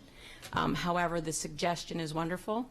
I will take that back to the regional assistant superintendents and see how we can do that. It also sparked an idea that perhaps what we should do at the school level is have someone on staff videotape the presentation, and they can share it with those who missed. I really appreciate the suggestion. It's a great one. Yeah, thank you. And if I could just jump in, because I know you've got more. It's important to understand when Dr. Gillens uses the term module, sometimes people think, oh, well, that's sort of like a plug and play. Like the module is I can now watch this professional development information on a screen, and that's not the. It is interactive. It is somebody. I'm speaking to the larger group so that people understand that it's not just a, well, I have a module and I play the module in front of the staff. It's an interactive session that the equity leads and the administrators and sometimes other teachers join in presenting that professional development session. Thank you, Dr. Arlotto. Just wanted to clarify. I Thank you. appreciate that. Thank you. And just as another point, a clarification, and central office folks go out to schools to participate in that as well.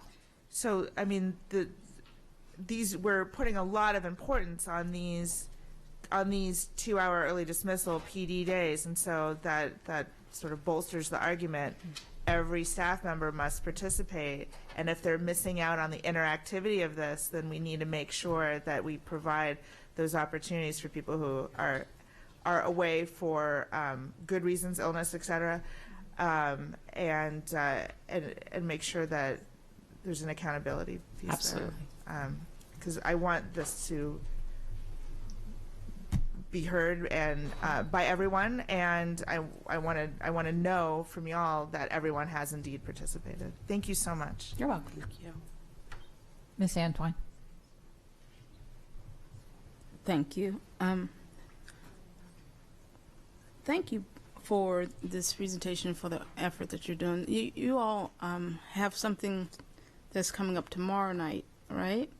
Could you please elaborate on that for the public, please? Yes, I do not have the press release in front of me, so I am going to speak from what I know, which is all of it, obviously, but I may mess up a little bit because I don't have my comfort, my blanket. So tomorrow is the update from the joint initiative to eliminate the opportunity gap.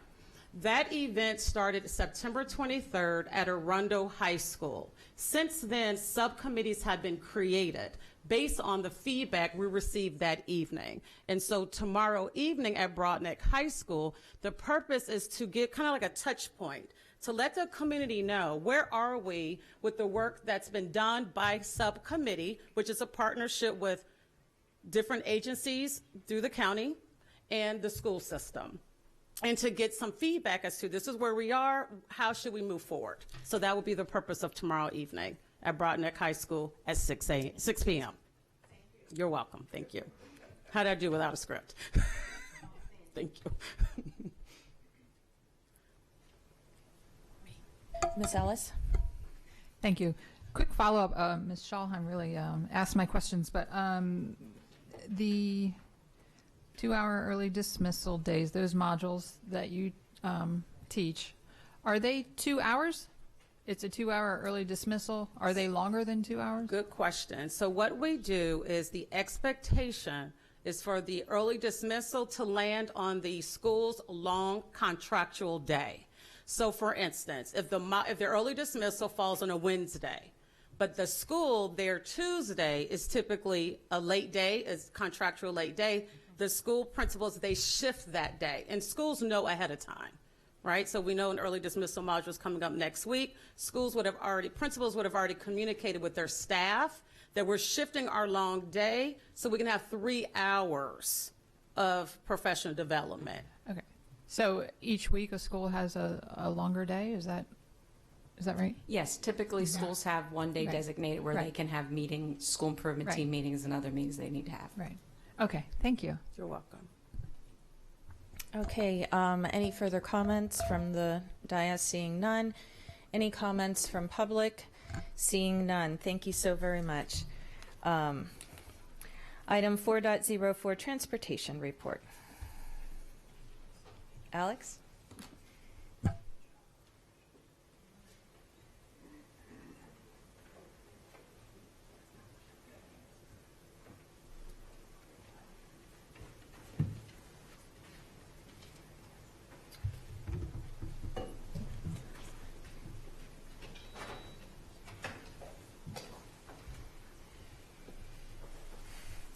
Good morning. For the record, Alex Shekno, Chief Operating Officer. I'd like to begin by reporting that this past Monday evening, the County Council took up County Bill number 1-20, which is an ordinance concerning public safety school bus monitoring cameras. So after an extended period of work, by that I mean about 2 years, the council finally took up the public hearing and a vote on the school camera bill. It passed 7-0 unanimously.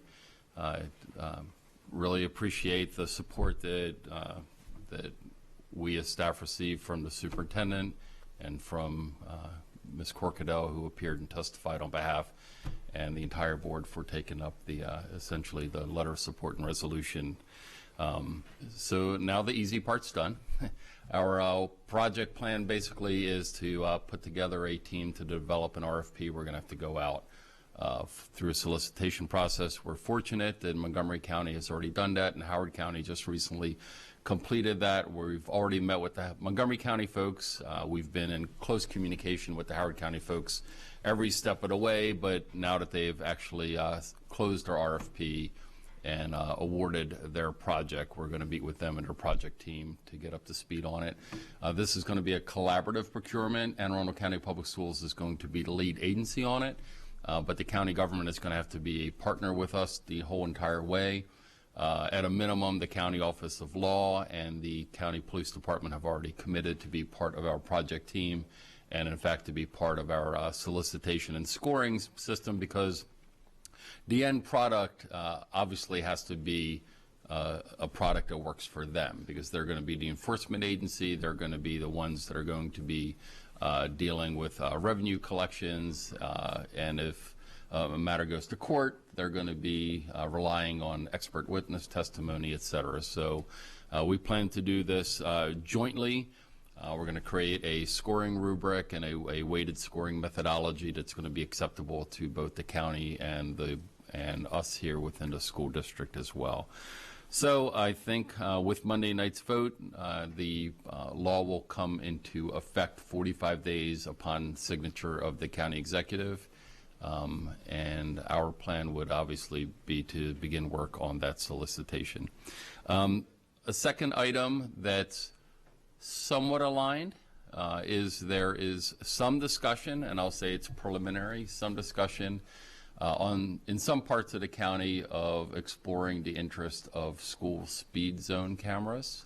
You may be familiar with the technology. The state also has enabling legislation at the macro level that allows for the utilization of that. This would not be a school district led initiative, right? But this will be a county initiative if they wish to do so. The city of Annapolis already has undertaken it, has passed an ordinance, and actually has school speed zone cameras installed at not just public school settings, but private school settings that comport with the law. So we are at the initial phases of that. As I attend meetings and learn more about the vision for that from the county government, I'll be reporting that and sharing that with you, Ms. Corkadell, and your colleagues on the board. And with that, I'll take any questions that the board might have. We do have several questions this morning. Ms. Ellis, Ms. Antoine, and Ms. Hummer. Ms. Ellis? Thank you. So I know we discussed there will be coming up not too long from now a workshop to discuss transportation more in relation to the recommendations by the Prismatic consultant in their report. But can you give us any kind of preliminary overview about what kind of efforts are happening right now to address some of those recommendations? No, I'm not prepared to do that at this time. Okay. And I do know that in the superintendent's recommended budget, there were some positions put in there that align with the report. Correct. Recognizing that that budget was completed in the November-December timeframe before we actually saw the finished product. But right, like I said, they align with it. It's not. There is some that right. the recommendations. There's an alignment between the recommendations contained within the finished report that we received in January and the superintendent's budget. So, for example, they gave us some price ranges on some of the, for example, software technology items. We essentially did I'll say an educated best guess plug number when we finalized the budget back in the November-December timeframe. It falls within that range. Mm-hmm. It's above the low point of the ranges. It's below the high point of ranges. So, but the capacity, I believe, exists to move forward with some of those recommendations, should that ultimately be funded by the appropriation authorities. Right. So my question would be, we have seen from the report that there are some significant improvements that could come to our transportation system should we carry out, I guess, the recommendations of the report. But the concern is, as far as hiring staff, if we were to wait for the full budget process, having an impact for next school year is going to be challenging, because by the time we hire those positions after they've been budgeted, that leaves very little time for the staff to work together to implement those improvements. So my question is, these positions have been proposed by the superintendent. Assuming they have the support of the board, what is the mechanism for moving forward to request funding to go ahead and hire some of those positions and get hopefully the technical expertise on our staff to help us begin to create these improvements to be able to impact transportation for fall of 2020? Well, I think the process has begun. It's contained within the superintendent's recommendation. The board will take that up at its last meeting in February and transmit to the county executive by March 1. The county executive will take that as input information in crafting his budget that he would deliver to the county council no later than May 1. The county council's got between May 1 and June 15th to deliberate on the finished product that the board and the county executive put forward. So along that trajectory, we would likely know the outcome, the answer, no later than June 15th, and it could be effectuated anytime on or after July the 1st. And do you think that would be enough time to implement significant improvements according to the recommendations in the report? Or I'm still looking to see if there's a way to determine if we can get support for just those positions, similar to the way we implemented this transportation consultant. I believe we did like a fourth quarter transfer to do it ahead of the full budget process. So part of the concern would be, so to use that as an analogy, you're right, we're able to do that, but that's one-time money. Right? So we won't go back and hire the consultant into the future. Right. Hiring personnel and salary dollars are ongoing, and we have to get permission from the county to have the position, not only the money to hire, but then to have the FTE in our. Right. But I know there's been a great interest in this. I know county council members have taken an interest in this consultation, and so is it not possible to put it out there? And if the county council does have an interest, we can go ahead and move forward with that ahead of the normal process, because again, I'm concerned about bringing real change and real improvement to impact the fall of 2020. I guess procedurally, the mechanism for that is you would have to adopt a 2020 operating budget amendment. Mm-hmm. So you're going to have to amend the current year budget, the one that we're sitting in today, transmit that to the county executive, get the county executive's recommendation and introduction of a bill to the council. The council would ultimately have to decide if they would want to fund this year. And remember that they've got control over both the funding and, as the superintendent said, the positions, the FTE. So we'll have to get FTE authority and funding authority. Okay. So in other words, there is a mechanism for doing this. And so we can explore that as a board if we choose to. Oh, yeah, I know how to do it. Okay. Okay, great. Ms. Antwine and then Ms. Hummer. Thank you. My question concerned the leadership role, or us being at the prime on this effort for the cameras on the stop sign. So when we take on the lead, does that mean we're fully funding, or is it shared cost?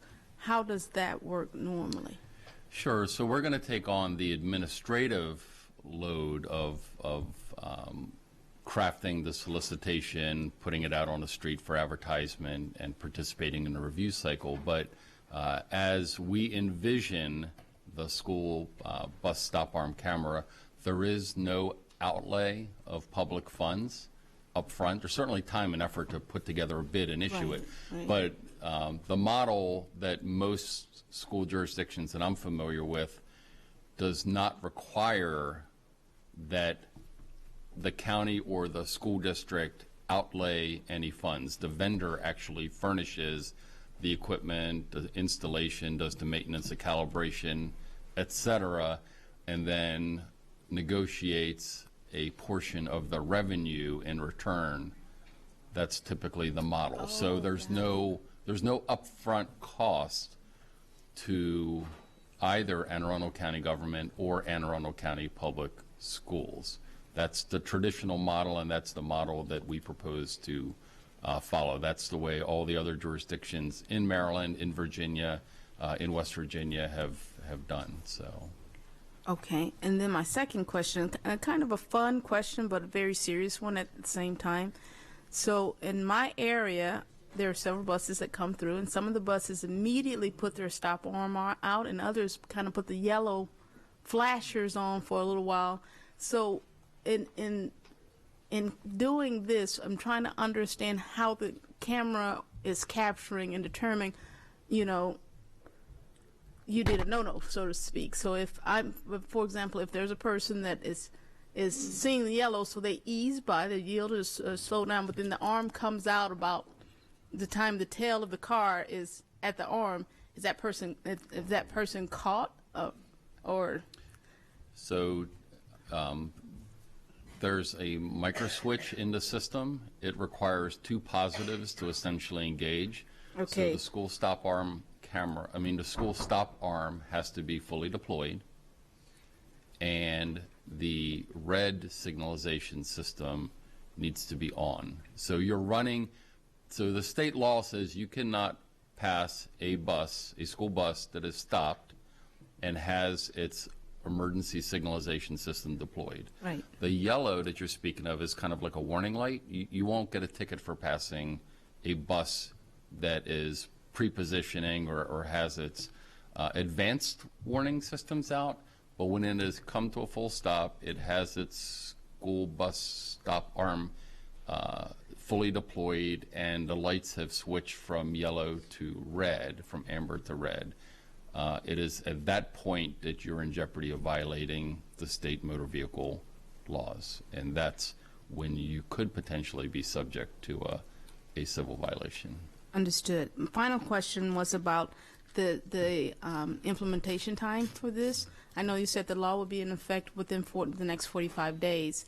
So are there plans to get those cameras on the buses before the start of the school year, or what is the plan for implementation of the cameras? So that's going to be subject of the RFP. So one of the essentially review items is going to be the pace and the work plan for how long it will take a vendor to install. So we've got, just big round numbers, about 700 buses.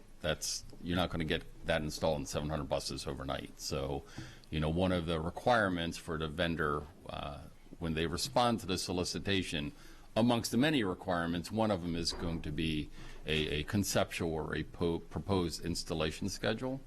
And I would anticipate that would be one of the items that would be scored or evaluated during the solicitation review process.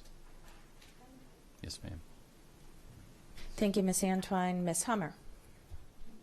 Yes, I have one question. So you said about the fines that are collected. Did they designate in the bill where will that money go? Will that come to us, or will that go to the police department? Oh no, ma'am. So we are not the enforcement agency, and we are not the fine collection agency, and that is not our business by operation of law. So the police department will be the enforcement and fining entity. They are given the powers to do that under state law, and it's discharged under the authority of the police chief. The revenues will go to the county government, to their accounts receivable section. So it will be a revenue source to the county government. Ultimately, it's a revenue source for the county. How they elect to deploy that will come through the normal budgeting process. Okay, so it could come to us, but it's not going to be directly designated to be. It could come through us through normal county funding. Yes, ma'am, potentially. Okay, great. Thank you. Okay, seeing no more questions, we do have members of the public signed up to testify. Ms. Van Buskirk.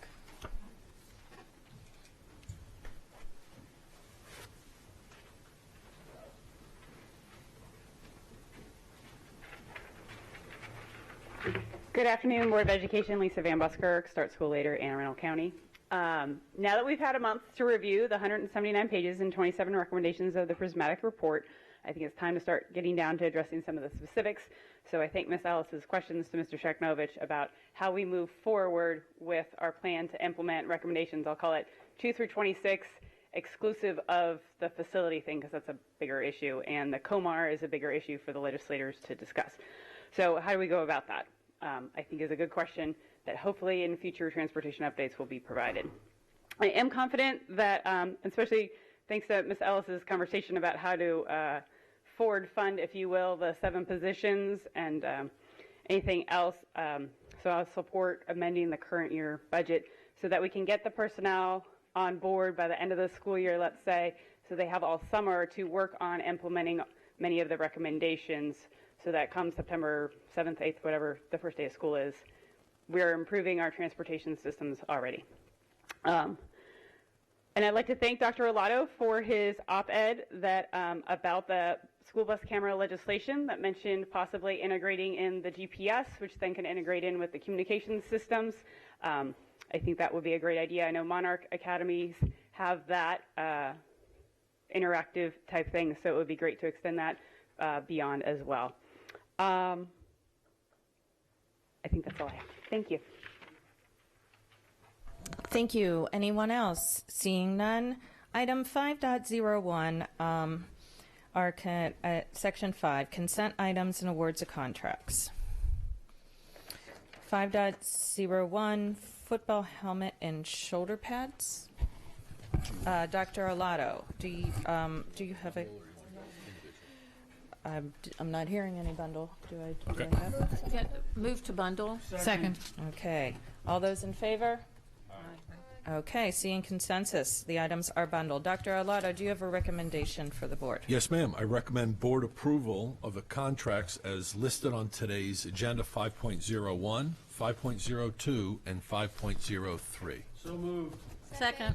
We have a motion and a second on the bundled items of 5.01, 5.02, and 5.03. Do we have, we do have a question for staff?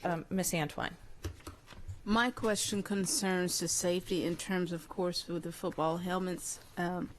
The contracts that we're vying for, how do they do? I'm making an assumption that they address the concerns for safety when it comes to concussions and injuries, and then the padding within there. Do the contracts have specifics in them that address these concerns, or is there just a standard of safety that the vendors would be required to comply with? Alex Chapman, Chief Operating Officer. So the helmets are designed to meet a certain level of safety initially. The reconditioning process brings them back to that initial design standard. So they're reconditioned to, if there was any degradation during the normal use of the equipment, the reconditioning process brings them back to the point where they were initially designed and certified to be placed into use, if that helps any. Or they're taken offline. Right, if that's so when incapable. we send helmets and shoulder pads out that are initially, they meet the minimum standard of NOC approval, and then we send them out for reconditioning each summer, and that company has the ability to then decline, say it is no longer useful and can be pulled offline. Okay. And then we have to buy new again. Right. Great. So it's more cost effective for us to recondition them rather than just buying new helmets every so many years. Absolutely. So the final question, the determination of which schools, for example, let's say Meade has a slew of helmets that need the more than reconditioning. Do you come back to us and offer to get them new helmets as compared to the reconditioned ones, or how No, does ma'am. that So work? annually, the board awards 2 contracts. One is for reconditioning and one is for replacement. They're bid differently. So we've got contractual vehicles to handle both conditions. Okay, that's what I wanted to know. Especially being a mom of an athlete, who suffered a couple of concussions in his time. It was very important to me to understand what that meant in terms of safety. So I appreciate that. Hey, I don't see any other questions. Miss, do we have any comments from public? Seeing none. Ms. Howe, please call roll. Ms. Hummer? Aye. Ms. Alvey? Ms. Ellis? Aye. Mr. Grannon? Aye. Ms. Schallheim? Aye. Ms. Antwine? Aye. Mr. Live? Aye. And Ms. Corkadell? Aye. Motion passes 8-0. Thank you. Next item is item 6.01, administrative personnel appointments. Dr. Arlotto. This is information only. Okay, great. Item 6.02, personnel. Yes, Dr. ma'am. Arlotto? I recommend board approve the actions as stipulated on the attached sheets. So moved. Okay, any discussion? Seeing no discussion, Ms. Howell, please call roll on item 6.02, personnel. Ms. Summer? Aye. Ms. Albi? Ms. Ellis? Aye. Mr. Grannon? Aye. Ms. Schallheim? Ms. Antwine? Aye. Mr. Live? Ms. Corkadow? Aye. Motion passes 8-0. Item 6.03, Chesapeake Science Point Public Charter School Charter Agreement and Renewal. Dr. Olato. Yes, ma'am. Well, we've got the team approach the podium. I am recommending that the board approve the charter renewal for a term of 5 years for the Chesapeake Science Point Public Charter School and an increase in enrollment limit of 38 students beginning with FY 2021.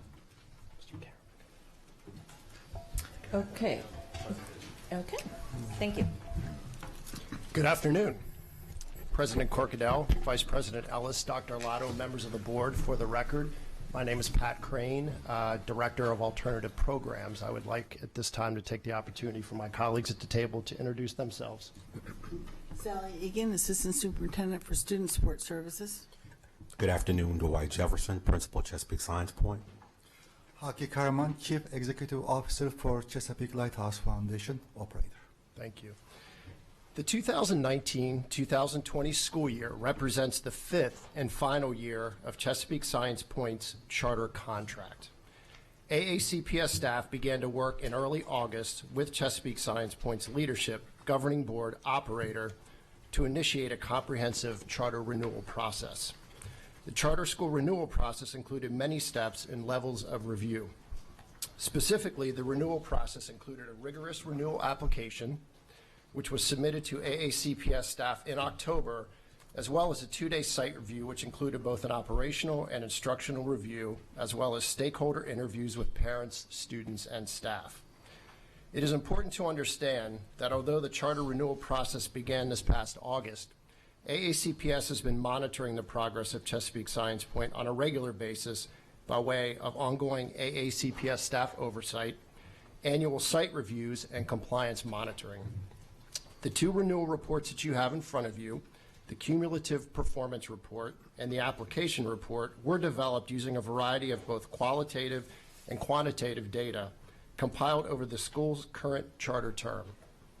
We believe these reports accurately and transparently reflect the progress that Chesapeake Science Point has made over the past 5 years, as well as areas that are in need of attention and continued monitoring. Specifically, CSP continues to provide a strong academic program which is supported by PARC assessment data. CSP has been rated as a 5-star school by MSD for the past 2 years. And CSP's culture and climate remains positive, and its diverse student body allows for a rigorous learning environment. You have before you today a recommendation of a 5-year charter contract renewal and a 38 student increase, which would increase CSP's enrollment limit from 462 to 500 students. Thank you for the opportunity to provide you with an overview of the renewal process and recommended findings for Chesapeake Science Point. We're here to answer any questions you may have. Thank you. Thank you so very much. I have one quick one, and that is just I saw the 38 students addendum to the enrollment. I think that's that's good progress, most certainly. And so that is going to be in the existing space that we're using, correct? Yes. Correct. Okay, good. Yes. That was my only question. Ms. Antwine, I believe, has a question. Ms. Antwine? I am very excited and very much so in support of Chesapeake Science Point and the work that you all do there. I have witnessed it over the last year with the invitations, and sometimes even let your board members show up, surprisingly. So thank you for that as well. I had a question, though, about the enrollment in terms of who is coming on board with that additional 38, or does that mean that we're starting? I think it starts at 6th grade level at CSP. So that's 38 more 6th graders coming on, or across the grade levels? I'll let Mr. Jefferson handle that. They do have autonomy over who they enroll at what grade levels, and so we are just we are providing that they have 38 more students. So what grade levels they bring those students into is solely up to them. So I'll let him expand upon what that means. So, Ms. Antoine, that's a very good question. And when we proposed the 38 students, that was a collaboration. We had conversation as to where those students were going to go. So we look at the number of students who applied, the number of students who are accepted per grade level, and then we determine that our high school students are primarily the students who are missing out, because the most vacant seats are for 6th grade, which has the highest number of students who are incoming, and that number is determined upon how many students are leaving us, along with how many sibling applications that we accept.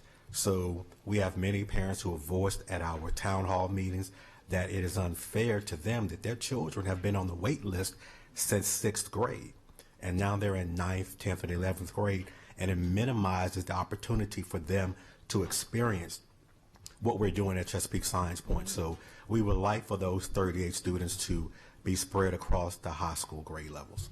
Thank you. You're welcome. Okay, we have a couple more questions here. Ms. Hummer, Mr. Leib, and Ms. Ellis. Ms. Hummer?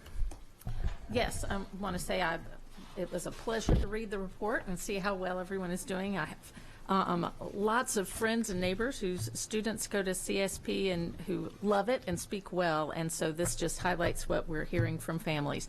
Dr. Arlotto, excuse me, is that 38 student increase already included in your budget proposal to us? Yes, ma'am. Under Okay. the line item of the contract and charter schools, we anticipated this and working with Chesapeake Science Point over time, knew the request was going to be there. So that 38 student number has been added to their enrollment. Just Yes, wanted ma'am. to make It's sure in of the that. budget. Okay, thank you. So, Great. Thank you, Ms. Hummer. Mr. Leib? Thank you, Madam President. A little bit of history. I take extreme personal and professional pride to sit here and be able to vote to renew the charter of Chesapeake Science Point. I go back quite a few years. I'd like to commend Spear Lancaster, who's in our audience, who has been an unbelievable loyal supporter of public charter schools in our state and in our county. And in fact, I would dare say that without Spear's continual pushing, we wouldn't be anywhere near where we are today in the public charter school effort in this county. I'd also like to congratulate Mr. Crane's predecessor, Kathy Lane, who worked with our public charter schools through a lot of hiccups and a lot of valleys as we put together this program in our county. And I'm so pleased to see that out of the 12 areas, focus areas reported in your application, all but one meets the standards, and the one that doesn't approaches the standard. Looking at the results that our students of our county are getting from this school, I am just so very pleased to be able to support the superintendent's recommendation, and I look forward to continued great things from Chesapeake Science Point. Thank you very much. Thank you. Thank you, and I'll just say that I echo the sentiments of Mr. Leib. Very well put. Ms. Ellis? Thank you. I have very fond memories of my visit with Chesapeake Science Point. It's a fantastic school. It's a real community. I loved walking around and seeing the interaction with each of the students. Mr. Jefferson? Jefferson. You seem to know every student by name. And that really struck a chord with me. That means a lot to students. It really does. It does, and now you got to learn 38 more. Right, exactly. Just saying. Something. Can I, if I may, I attest that to Dr. Arlotto. When he interviewed me and Monique Jackson, the first thing they asked me was what was I going to do once I arrived at Chesapeake Science Point. And I said build relationships, and that was important. As you all know, that's a key staple in our strategic plan, building relationships. So it's important that when you build those relationships, it's extended beyond their academic careers. We want them to be successful once they leave Chesapeake Science Point. Well, you definitely are building those relationships. Thank you. I want to give you a brief opportunity here because the questions I hear about concerns about charter schools, can you speak very briefly to how you support students with special education needs and students with, let's say, families that have financial challenges and transportation, and how you're able to support students with challenges? So I'll first start with special education. As you know, we don't have any say as to, the students who apply. However, once the students are at Chesapeake Science Point and we find out that they do have an IEP, we do all that we can to meet their needs. One thing that we're going to do next year, should we receive the 38 additional students, is bring aboard an additional special educator, because right now we are at a deficit. We should have 3 special educators, but we have 2.5. So bringing that third person on will allow us to better meet the needs of those students. As far as transportation, if parents let us know that they have financial issues, then we bear the burden of that cost for that parent to provide transportation for their student. However, in some instances, it really depends upon the location of the parents, where we're not able to provide transportation for them. And in some instances, that has precluded their decision to attend Chesapeake Science Point. So what we've done this year, the executive director and the CEO and I, we've talked about adding an additional bus so that we can meet the needs of those parents who live outside of that boundary of transportation. Thank you so much for that information. Okay, thank you guys so very much. I don't see any other questions from the dais. Do we have any public testimony not already signed? Yes, sir. Peace be upon you. My name is Rudwan Abruman. I live in Savannah Park. I haven't met any of the gentlemen here. I met Spear Lancaster 500 times in the last few years. I think you should give him a bill like you give the other people and have pictures with him. This is cool. I only visited one time, but I have so many parents demanding and requesting that their children be enrolled in this school. I think maybe you should not approve their request. You should make it conditional into having another school, like their school. They're doing a great job in our county. I have requested Governor Office to interfere with Dr. Arlotto, the previous county executive, to take one student, and we couldn't do it to their school. They escaped from our county because of our bureaucracy, because we did not treat them right. So far, since I start promoting this school, there is 6 schools in Prince George County. And if it's any shame, it should be on our school system. Why they open our 6 schools there and not adding one more school to our school? Please give them whatever they want and help them to have more schools in our county. Even if you own land, give them a land to build a school for us. Thank you. Thank you, Rudwan. Greatly appreciated. Anyone else? Okay, seeing none. Ms. Howell, please call roll. Ms. Hummer? Ms. Alvey? Ms. Ellis? Aye. Mr. Grannon? Aye. Ms. Schallheim? Aye. Ms. Antwine? Aye. Mr. Leib? Aye. Ms. Corkadell? Aye. Motion passes 8-0. Thank you. Thank you. Thank you. Item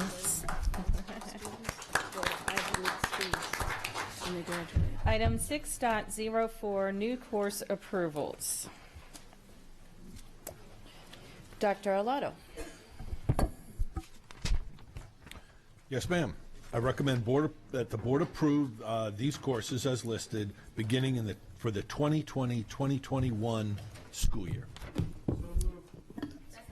Okay, we have a motion and a second to approve the recommendation, Dr. Arlotto's recommendation. And so Is there do we want to go right into questions? Are they good? Well, we could. Do you have a brief comment, and then we'll get into questions? I thought you had a comment to make, that you wanted to. Good afternoon. For the record, my name is Skip Lee, Director of Curriculum. I brought members of the Curriculum and Instruction team with me to address any concerns you might have, but we feel very good about these new course offerings and the opportunities that they provide our students in our school system. Wonderful. It does appear we do have some questions and comments from board members. We have Ms. Alvey, Ms. Schallheim, Ms. Antoine, and Ms. Hummer. Ms. Alvey. All right.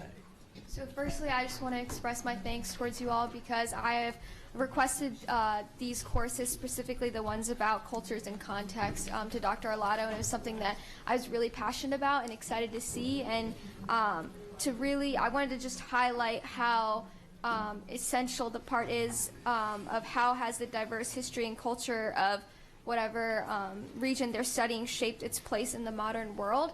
I think it's really important to bring history to the modern day. As a current history student, I know that it's easy to zone out sometimes if something's really old and you don't feel connected to it. So I think it's awesome the work that you guys have done, and I'm so excited to see that my siblings will get to take these courses hopefully. So. Very well put, Ms. Alvey. Ms. Schallheim. Good afternoon. I think these courses are amazing. When I read this, I wrote incredible with multiple exclamation points on the top of my yellow sheet. I took a world religion and culture class in my 9th grade year in Southern California, and it changed everything. It was pivotal. It was incredible, and so I love where you're headed with these in particular.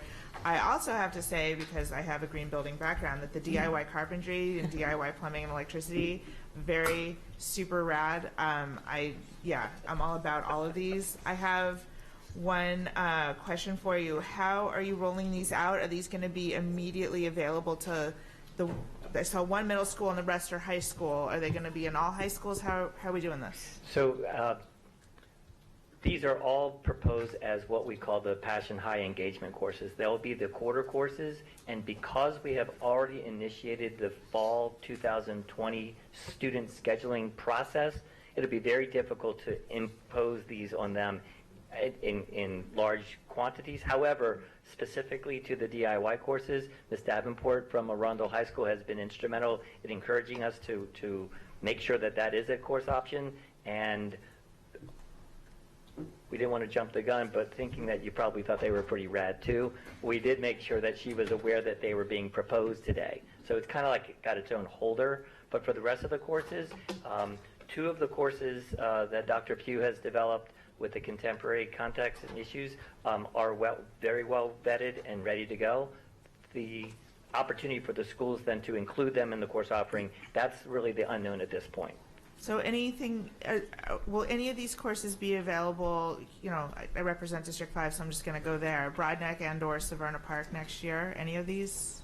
So the computational thinking and learning in science for sure, the middle school course, okay. And the rest of them it would all determine on whether or not Mr. Todd and his group felt as though they could find a teacher who was an expert and had the passion to deliver it, and the student engagement. My assumption would be at this point probably not, but maybe. Okay, so it's a slow rollout.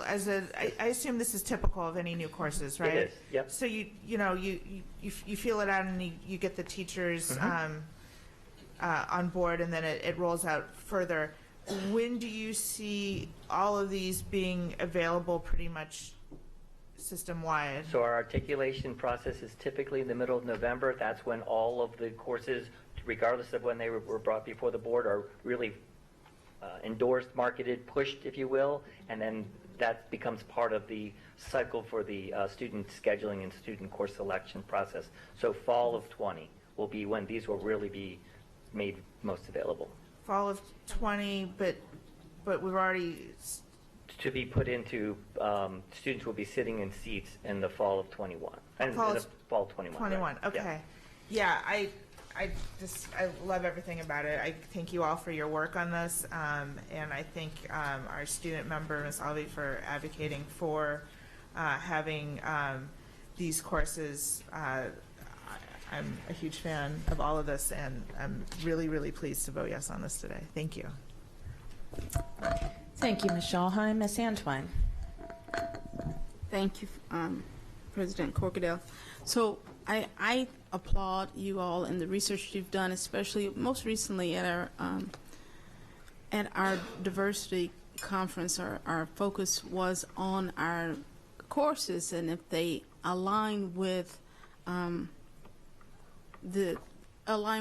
what our representations of our students and what they're learning, what they bring to the table. So we talked about your impact, Ms. Alvey, and this is an indelible one. So I congratulate you in the initiative that you took there tremendously. My concern is with the do-it-yourself carpentry and plumbing.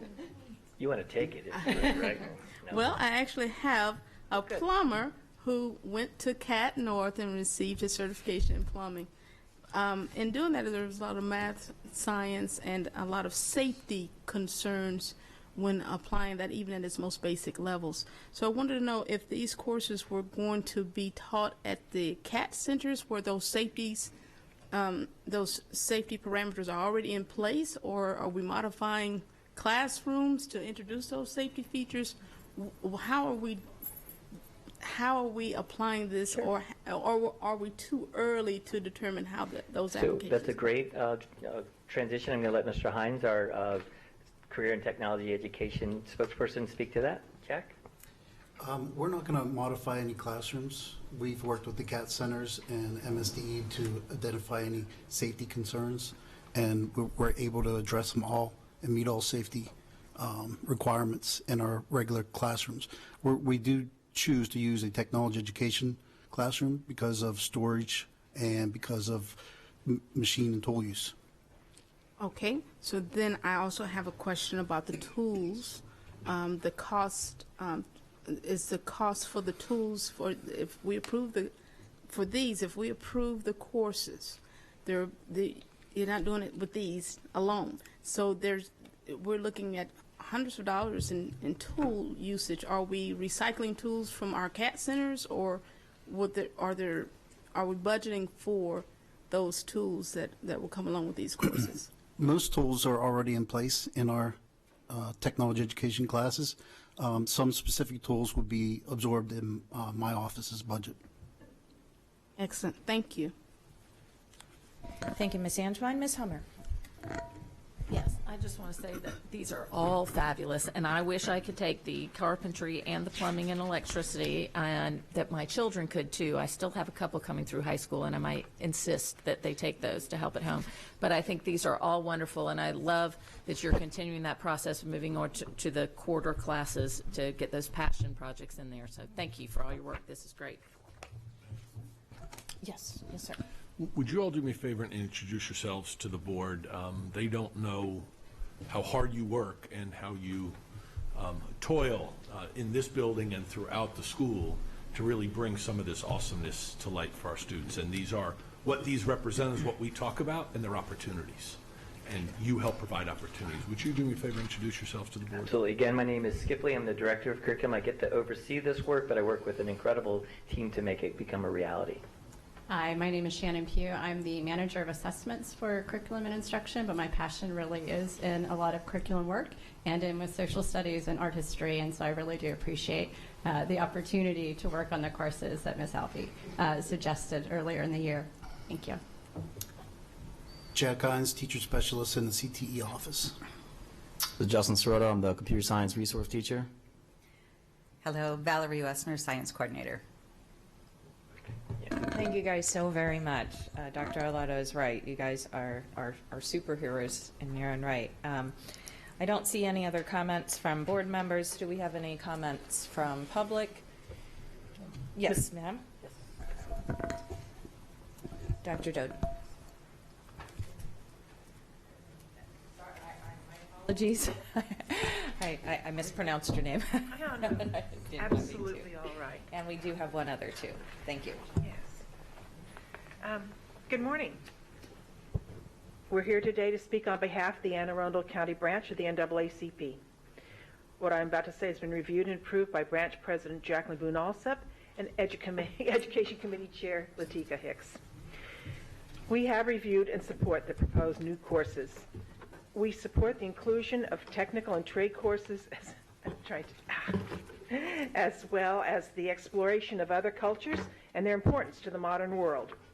As you know from our support for the Global Community Citizenship course, the Anne Arundel County NAACP strongly supports courses that broaden a student's understanding of cultures other than their own. We believe this is an important tool in reducing bias, preparing all our students to live and work comfortably and in harmony with each other in an irreversibly multicultural society. At the same time, we are concerned that the school system has not yet introduced focused coursework that could address many of the misconceptions that fuel the bias and hate rhetoric that continues to persist in our country and in our county. We want to understand better, and we say this sincerely, we want to understand better how the current curriculum addresses persons already in the United States with roots, sometimes long ago, in other countries and cultures. We would like to better understand how the AACPS curriculum addresses the African American experience and contribution, the Latinx American experience and contribution, the experiences and contributions of the multiple categories of Asian Americans, and the experiences and contributions of Indigenous Americans.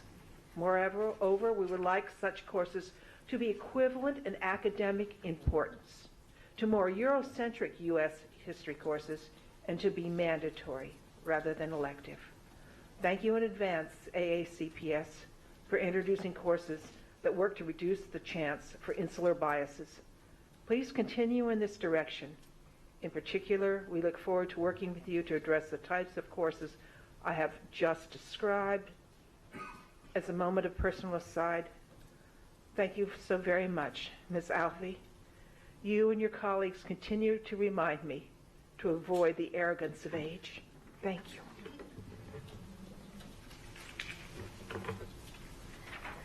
Good afternoon, Latika Hicks. I'm speaking to you as a parent and to express, again, the need to include Black history and ethnic study courses. Just to bring this point home, I'm just going to ask you guys a few questions. You don't have to answer, just kind of nod if you know what I'm talking about. How many are you familiar, of you are familiar with Lincoln University in Pennsylvania? Nice. Okay, did you know that that was the first institution of higher education for African Americans?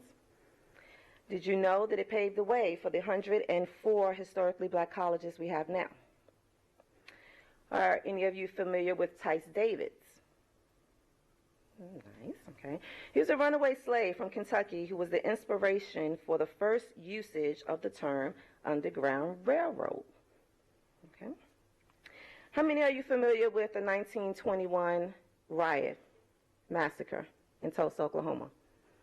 Nice, right?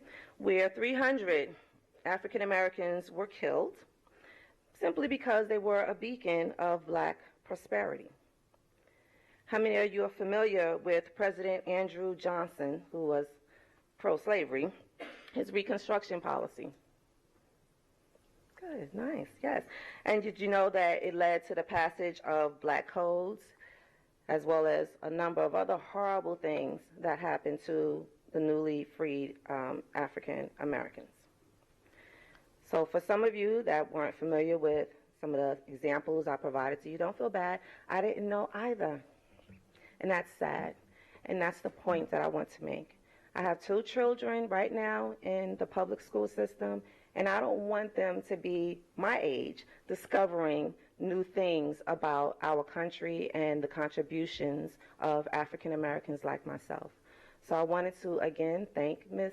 Alvey for making sure that those other courses were put into place because they're absolutely needed. And I'm asking the board to ensure the inclusion of courses that focus on the contributions of African American as well as other ethnic studies. Thank you. Thank you very much. I believe there's a couple comments, ladies. I don't know if you wanted to stay standing or not. I don't know if any include any questions. We have Ms. Alvey, Ms. Schallheim, and Ms. Antwine. So I just wanted to make clear, first off, thank you so much for your support and your encouragement. You know, I'm just a kid trying to figure out how I can make an impact here, and hearing your guys' voices and your concerns really helps with that. And I also wanted to specify that this is just a first step. The things that you're talking about, the inclusion of history, of the contributions that Americans of color have made, need to be really in those mandatory courses. And I get that because I've gone through the school system and felt like I don't see people like me enough in my history courses. So just again, this is a first step, but there's a lot more work to be done as always, and I look forward to pushing for that as well. Thank you, Ms. Alvey. Ms. Schallheim and Ms. Antwine. Thank you so much, ladies, for your testimony. It's powerful, and it illuminated for me how little I knew a small percentage of what you were referring to, the different contributions. And so I guess my question is, what do we currently have in our curriculum that specifically and is mandatory for all students that specifically addresses or includes the contributions of people of color and our indigenous peoples in our courses right now? That's a question. There's a great deal that's currently in the curriculum. I can't speak to any time unit and particular units that are included, but that has been purposeful. That's increased over time. The curriculum office, Office of Equity and Accelerated Student Achievement, and others have been involved in discussions about what that curriculum looks like. As curriculum is developed, and it's done over time, so we have curriculum writing camps that occur over the summer, and when it's time to rewrite, and it could be the 11th grade history class, it could be a 2nd grade science, we bring those teachers in, and then we have lots of others that sit in and help them as they write that curriculum. And there's inclusivity. What we look at the materials of instruction, what textbooks will be used, what a review of those, what other materials will be used. So it's something that occurs over time. So I think there's a great deal. It's happening more and more as we are becoming more aware, more conscious about what our curriculum looks like and what it reflects, who it reflects. And so that's as Ms. Alvey says, that's ongoing work. But there is some, I can't speak to specific units, but that's work that we're going to continue to do.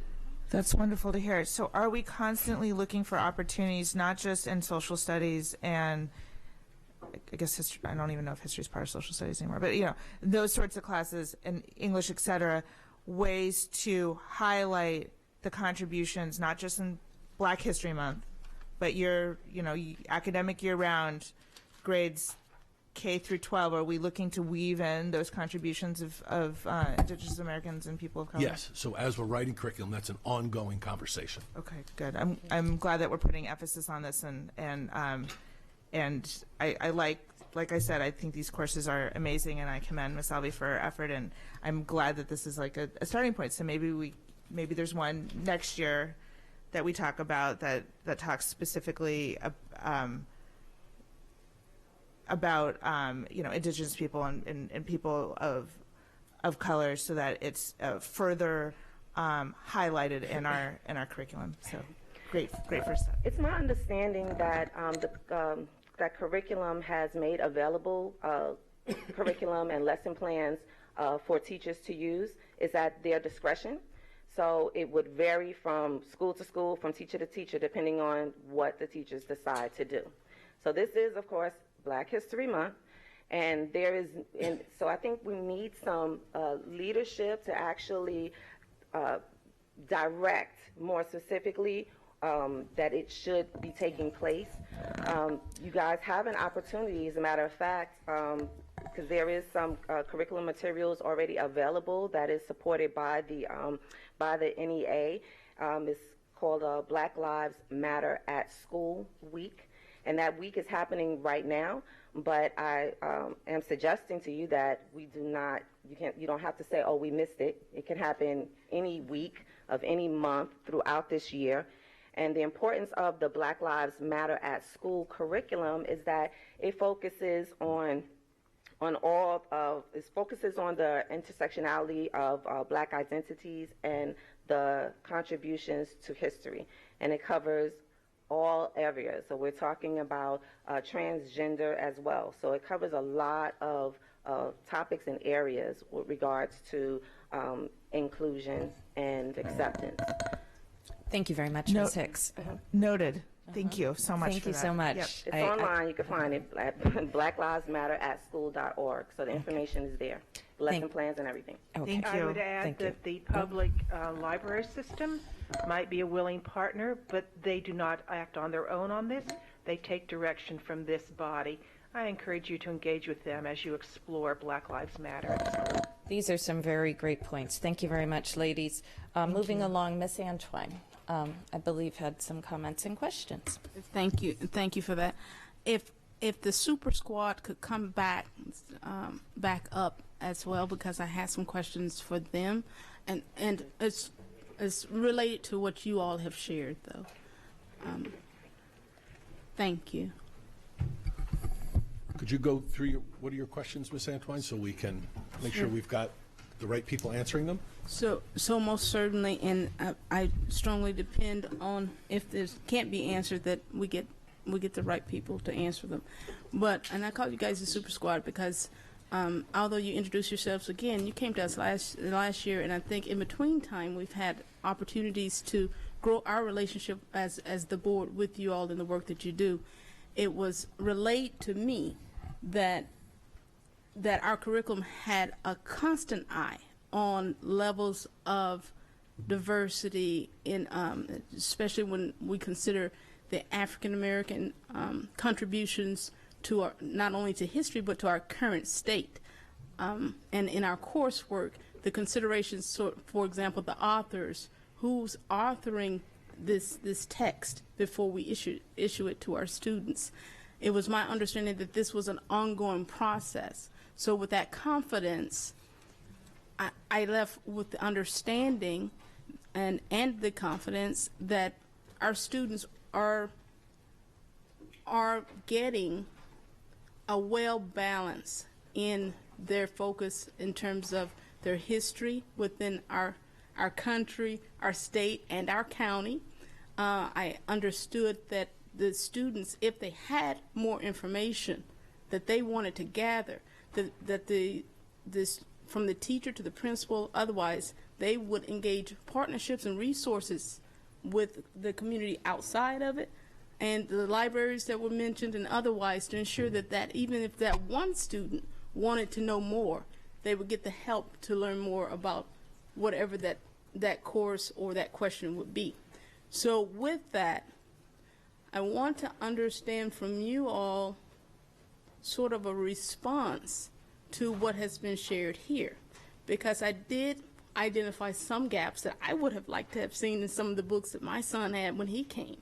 But what I did instead was utilize the engagements that and the opportunities that were shared with me, even as a parent and now as a board member, that we could do if he wanted to be enriched in those areas. So could you give us a generalization of how this level of diversity within is being utilized across the courses?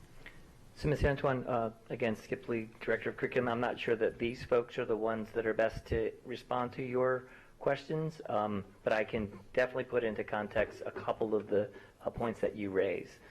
Dr. Arlotto mentioned the Curriculum Writing Academy experience. So that does bring together a number of resources in our school system. For the past 3 years, Dr. Gillen's office has been well represented, having the equity liaison sitting side by side. Ms. Batten and I are working on a document. The equity liaison is looking at what we're writing and how we're writing it. There's also an MOI approval, materials of instructional approval process, through which an equity lens is also applied. What's important to note, though, and you haven't taken your vote yet, by the way, if the 10 courses today are approved, that brings our total number of courses offered in Anne Arundel County to 953. So we cycle through these courses regularly. Some jump to the front. Certainly some garner a level of higher priority, but we have a lot of courses through which we, through a 5 or 6 year cycle, attempt to attend to, and these resources that Dr. Arlotto spoke to are then applied when those courses come up for review. So I don't know which courses your son was exposed to or those courses that he read, but there is a good chance that whatever that was in the next couple of years, it has already been or will be addressed to make sure that those things are in line. So what I'm not saying that what he was exposed to was necessarily out of line, Okay. but I was hearing that we are just starting this. And so it's important that we portray to the public that this is not only just an ongoing renewal process, but this is a focused engagement to be inclusive, to work together within our system and outside of it to include some of what has been presented today. And if we just base it on what we believe and rather than what we know, it will give the perception that we are starting here and then we'll add others later. And that is my understanding, not the case. And that's what I wanted to clarify. Thank you. Great question. Ms. Antoine. So our work is always evolving and ongoing. So these are courses that, as interests are expressed and as we see a need, we continue to incorporate them into our program of study. But certainly the lens of our diverse group of students and history is always included in our curriculum, also per the standards, so that we are reflecting the scope of all standards across all of our classrooms, so that we are ensuring consistency. What we see sometimes in differences in our classroom is the pedagogy of which our teachers choose to use to deliver that content. And so that was something I didn't know until the testimony from the NAACP earlier. We want to encourage at all times teacher autonomy in that classroom. I'm a firm believer in that, right? But if it is at the expense of students not being able to get information that could be critical to their way forward, then therein lies a concern.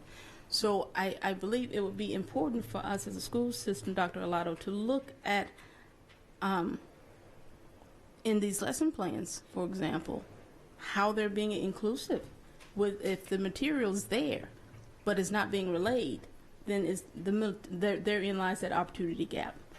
I also want to commend you all because I have been very impressed over the last year the efforts that you all make to include entities in education that make a difference for all of our students. So thank you for that. Antoine, Ms. Alvey? So I just had a point of information for the board. I know that, let me back up for a second.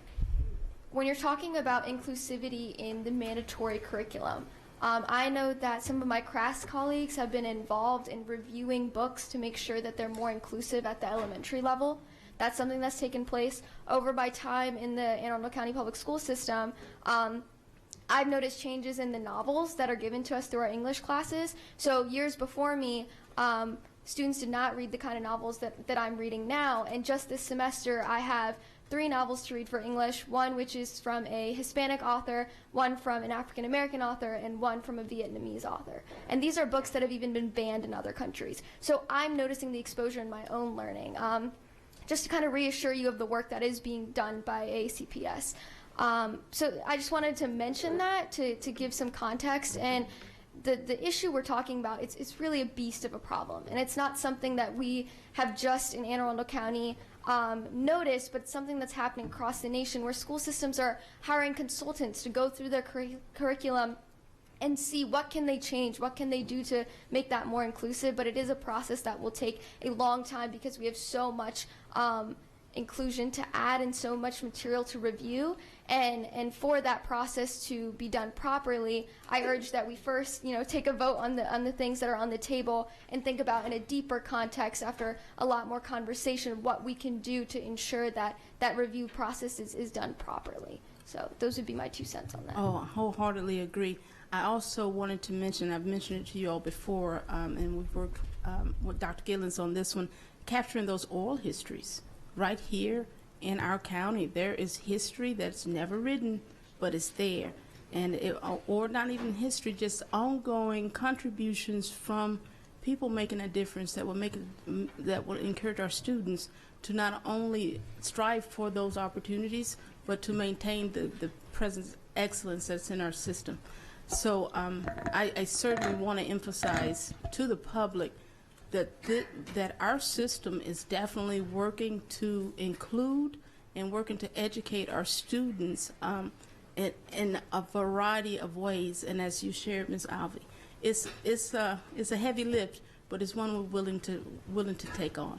So thank you. Thank you very much. I don't see any other comments as it relates to our motion, and we've already heard public testimony. Ms. Howe, please call the roll. Ms. Hummer? Aye. Ms. Alvey? Aye. Ms. Ellis? Aye. Mr. Grannon? Aye. Ms. Schalheim? Thank you so much. Aye. Ms. Antwine? Aye. Mr. Gilliland? Aye. Mr. Leib? Aye. Ms. Corkadell? Aye. Motion passes 9-0.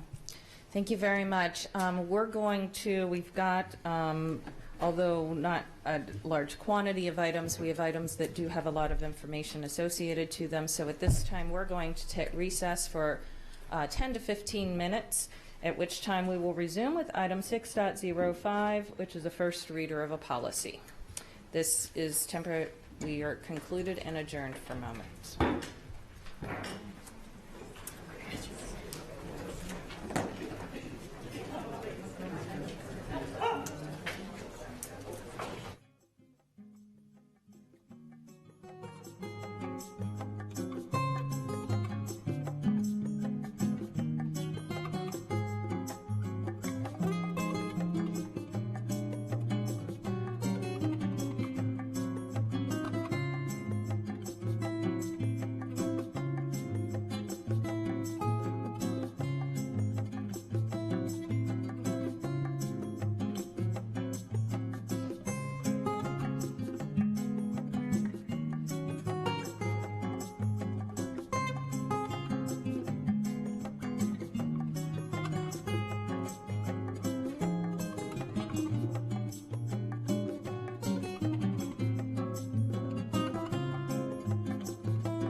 The meeting of the Anne Arundel County Board of Education has reconvened. Next on the agenda, item 6.05. This is a first reading, the first of 3 readings that will take place on a new policy, Board Member Conduct Code BK. And I had a couple words that I wanted to share about this. Just give me a second here before I turn it over to Ms. Ortiz. I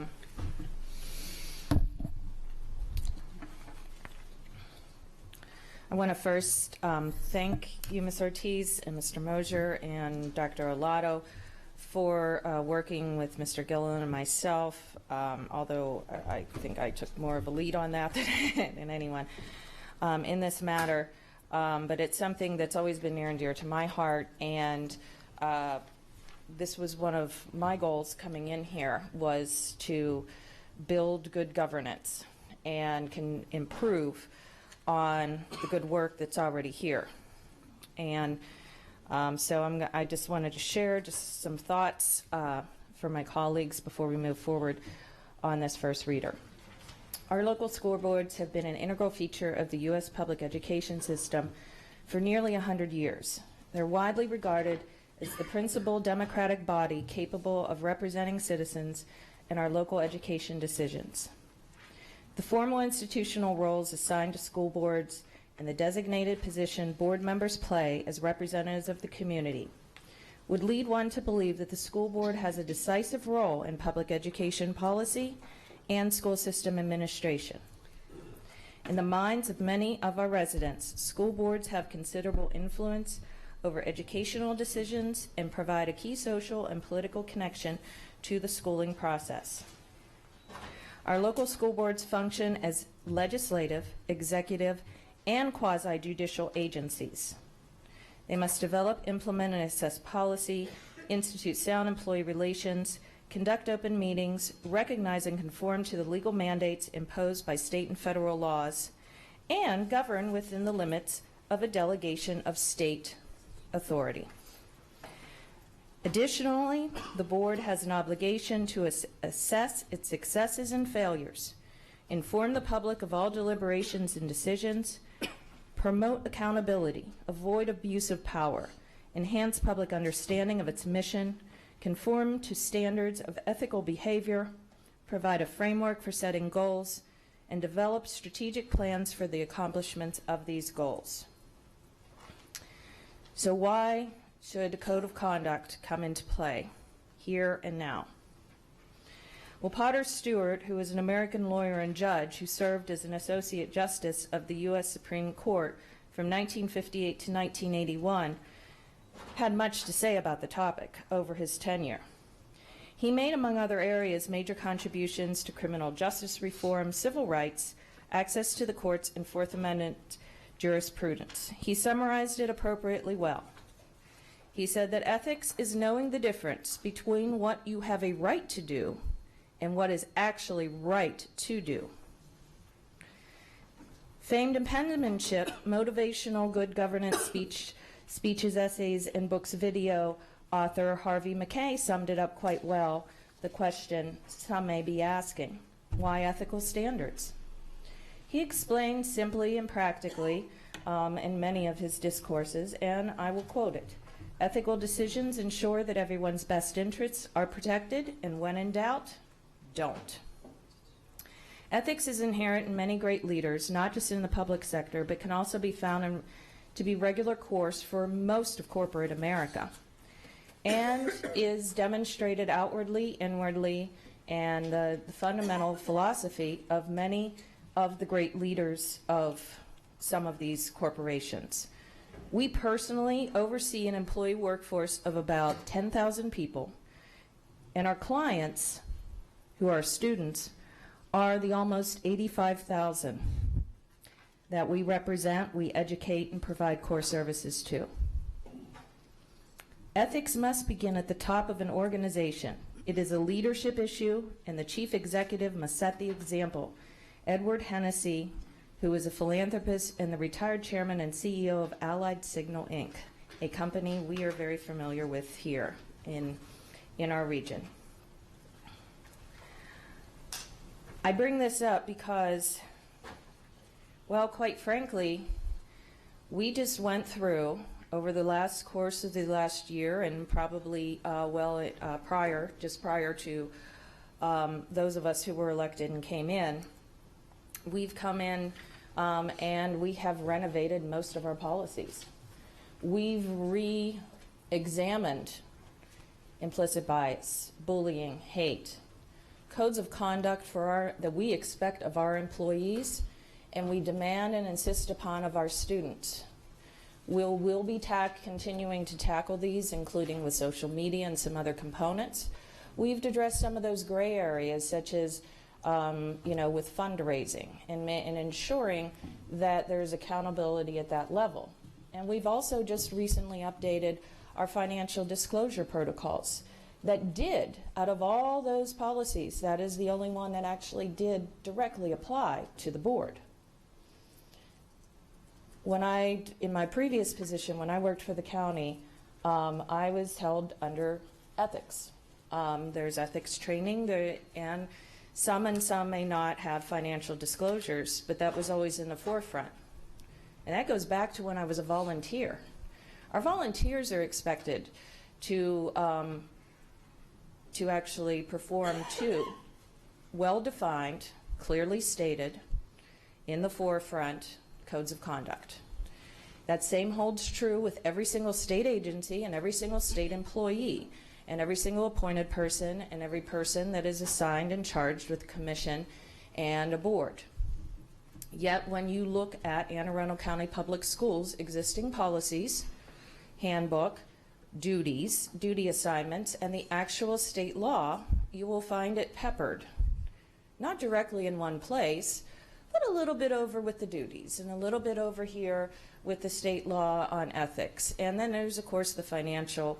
We've got a little bit sitting over here in this policy and a little piece of this over in that policy. And then the rest of it is in a handbook that, although good suggestions to the board, is not regularly recognized as something that is truly in the state of accountability. And so with that in mind and carrying some of my experiences, when reviewing some of these matters, I asked if we could consider developing. I mean, I heard in our handbook meetings that this is something that needs to be cleaned up and updated. The state has updated theirs, the county has updated theirs, and I think it's time we update ours too. So for many months, this has been in the hopper, so to speak, and it's a little complex and it's not very easy to read because, as I said, we're starting from ground zero in effect as it relates to a direct policy on a code of conduct. So there are a couple moving pieces, but I just want to reiterate just a couple points that, if I can find my other piece of paper here, I apologize, just give me a second here. I just have a couple points I just want to make further about this. And that comes down to our leadership. I have a hard time looking a student in the eye and saying that you just got to trust that I'm going to do that same right thing. I view codes of conduct as a true contract between the people. The people don't have too many opportunities to hold us accountable with transparency. And this is one of the few documents that every single governing body, every single elected official in all of Anne Arundel County, every statesman, every judge, every volunteer, everybody in our county, I can at least attest to, have a code of conduct that is clear, present, evident. People can actually pull it up on their website and point to it and say, this is what I'm accountable to. And that's where I think we need to be. This is not about introducing new rules or regulations imposing upon us. This is saying outwardly, I have a contract with you, the people, and you need to understand that my self-governance and that I am not so egotistical to think for you to have to presume that I'm always going to get it right, because I'm not. This also serves as a deterrent. You know, I was sitting in the council chambers listening to the conversations about our school bus camerization legislation. And one of the points that really stuck and drove home to me that several council members had mentioned in the passing, that this is not about catching the bad guys. This is not about slapping on a bunch of fines and being a moneymaker. This is about a deterrent. And when we say out loud what we stand for and the character that we have of ourselves, when we say that out loud, I think that speaks volumes more than any rhetoric in any some moment that anybody could ever portray. And so this is that contract. This is taking all the things that we already know we're supposed to be doing and are already under the umbrella of, and putting in one place. It speaks to respect and professionalism. You know, our kids, our hate and bias, our bullying, it's continuing to persist. I think, and actually increase, we have an obligation to demonstrate that we can be better than that we can each be individual human beings who make mistakes and still somehow find a way and a path to success, to solving problems. But that lies empty, those words lie empty, if I don't have something to point to, just like I have something to point to them when they make their mistakes. Teachable moments start with having a point of reference, a common ground by which we can all agree upon. Now, I'm not going to claim that the draft is perfect because, quite frankly, I don't know enough about law to actually have developed it. And so, but I do know it has gone through the policy committee. It has conformed to all of the aspects of both our old policy making as well as our new one that we just recently passed. And I think the time is now, because when I first came in here, it was not clear to me the expectations of ethics. And as I continued to investigate, I said, well, gee, why don't we just put this all together? So I am very grateful for that. But to be clear, my motivation is rooted in our number one constituents, and that's our students. We have to set a role model, and the talk is just not adequate. And the feedback that I've personally heard from constituencies, from our other elected fellow statesmen, and others of the like, are that the demonstration could go a long way to maybe reduce and make that difference and show people that, yes, you can be self-governing and be held accountable. So with that, I would like to turn this over to Ms. Ortiz to maybe explain to the board members some of what they're looking at, and so we can get right to questions. Thank you. Ms. For the Ortiz. record, Jeanette Ortiz, Legislative and Policy Council. So I'm sorry, I have some similar comments, so I'm sorry if it's redundant. But Board Policy BK, Board Member Conduct, is before you on first reading. This is a new policy that encompasses already existing ethical obligations regarding board member conduct regulated in different ways, such as the state public ethics law, which is the vast majority of this document, the board ethics and conflict of interest policy, which is, again, aligned with state public ethics law, the board and the board handbook. I also looked at Judicial Code of Conduct, State Board of Education Conduct, National School Boards Association. I looked at a variety of things, so nothing is divined from the air. Questions commonly arise regarding these matters, and even more so as we move into a fully elected board, as members learn their roles, responsibilities, and ethical obligations. Accordingly, the policy was requested by Ms. Corkadell and Mr. Gilliland to provide this information in one policy to which board members could refer when such questions arise. The policy provides some common examples, and I emphasize the some because these are common examples that the State Ethics Commission, for example, has identified.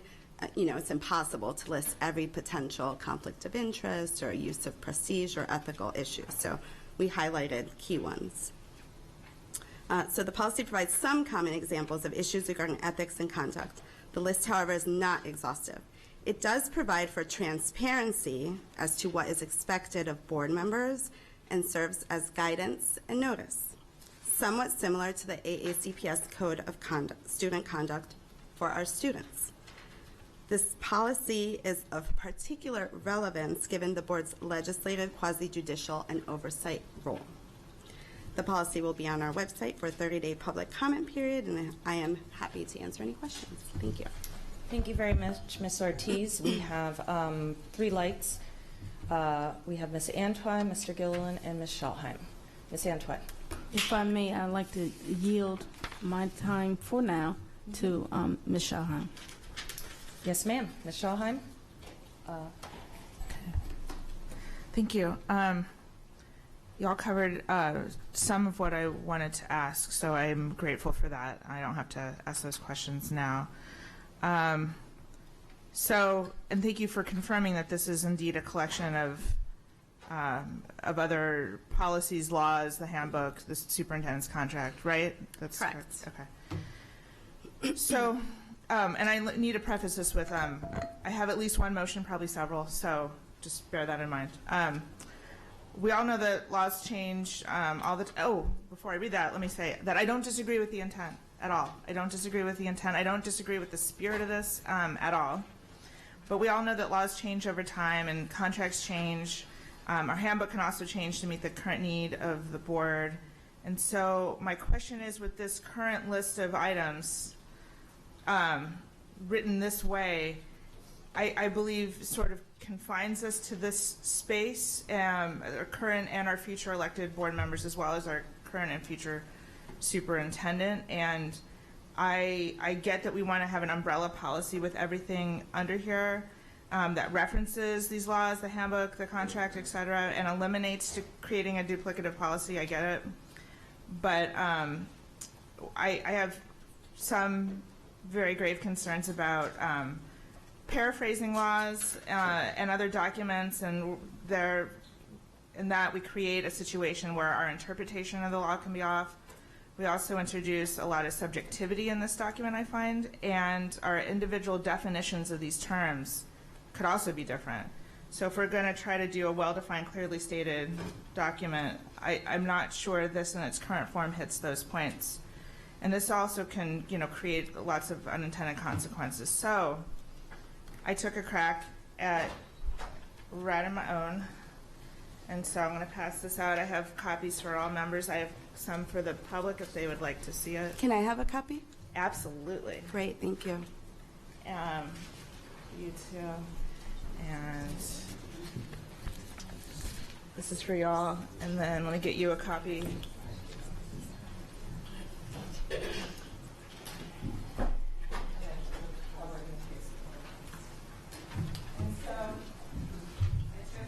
Streamlining this a bit and preserving the initial intent. This will eliminate the subjectivity, the duplicative efforts, and allow us to stay flexible as laws and contracts change and evolve. And that includes state laws. So I know that there's even more to come regarding state law on this, and so this helps us not have to revisit this more often. And so I moved to first to replace what we have before us with the streamlined version, and for it to go back through policy committee for inclusion of the proper names of the laws and rules before returning to the board for first reader. That's my first motion. Second. Okay, we have a first and second motion, and no, it's my understanding is we only do one motion at a time up here, so it would be one motion to completely strike this and replace it in its entirety with this, but dependent on, I guess it would revert back to the policy committee and then come back up for vote. So I believe so. Yeah, it's part of the motion for this document to replace what's in front of us and to go back to policy committee for the proper names of these documents to be listed out here, because I did not include proper names, and then to come back before us for first reader. I'd also like to mention that this is a board policy, and so this is a self-governed body, and so therefore I changed D implementation. This policy shouldn't give superintendent. That was a TECA. Exactly, and so for us to want to do this right and correctly and all that, that's what I have for you on the table. And this is the first of possibly several motions, just to let you know. And if I could clarify again the motion, because I heard now that the policy committee will be re-involved, which will include some staff, right? Of course, in that that's process. what policy committee is. Yep. Right, I'm Yeah. aware of that, and so I want to make sure that I'm clear that the motion on the table is to strike the term I heard, the policy before you, the draft policy before you, insert what you have created, Yes. which would then go back to the policy committee, not for consideration or deliberation of the policy committee, but simply to insert information where it is not included here. Is that right? I'm sure there's some deliberation that occurs in every policy committee meeting, having served on there for a year until recently. So I don't doubt that there'd be some deliberation. But yes, but predominantly to insert the right laws. And just like how we sign off on our handbook when we receive it, you know, we all have to acknowledge that we've received the handbook. We could also receive various copies, either electronically or otherwise, and have to sign off on our receipt of those state ethics laws and the rest of it. So then this just it eliminates the duplicative effort. Did that answer your question? No, not completely. Okay. So the would the policy committee, which of course will include staff and council, have the ability to alter what you have presented, other than inserting information that is you have here is to be included, as they have worked to create the document before you? Will they have the ability Yes. to change what you have, Sure, what you're always. sending down to them? Yeah. That's what I wanted to clarify. Thank you. Okay, thank you. I do want to make a comment on the motion being made. One of the points and purposes of having this was to actually say out loud to the public what the state ethics rule is and the state ethics law here and the additional ethics documents and the brief reference to a superintendent's contract and outlined in the board, because right now that doesn't exist in one place. And I'm going to further point out that every single other entity, elected entity, that chooses to take on a code of conduct spells it out loud, because that's half of the point of the purpose. The point of the purpose is so that at no moment in time is there any question, because if I actually read this, I would have no clue what standards you're actually operating under. I appreciate the effort to try to do that, and I have not even indicated a hint that I am, born to any specific language therein. That's why we have first, second, and third readers, is to improve the existing. But I do have to call to task the fact that there is nothing in here except for we're going to adhere to high ethical standards. The point of that was to actually put what those ethical standards are in writing.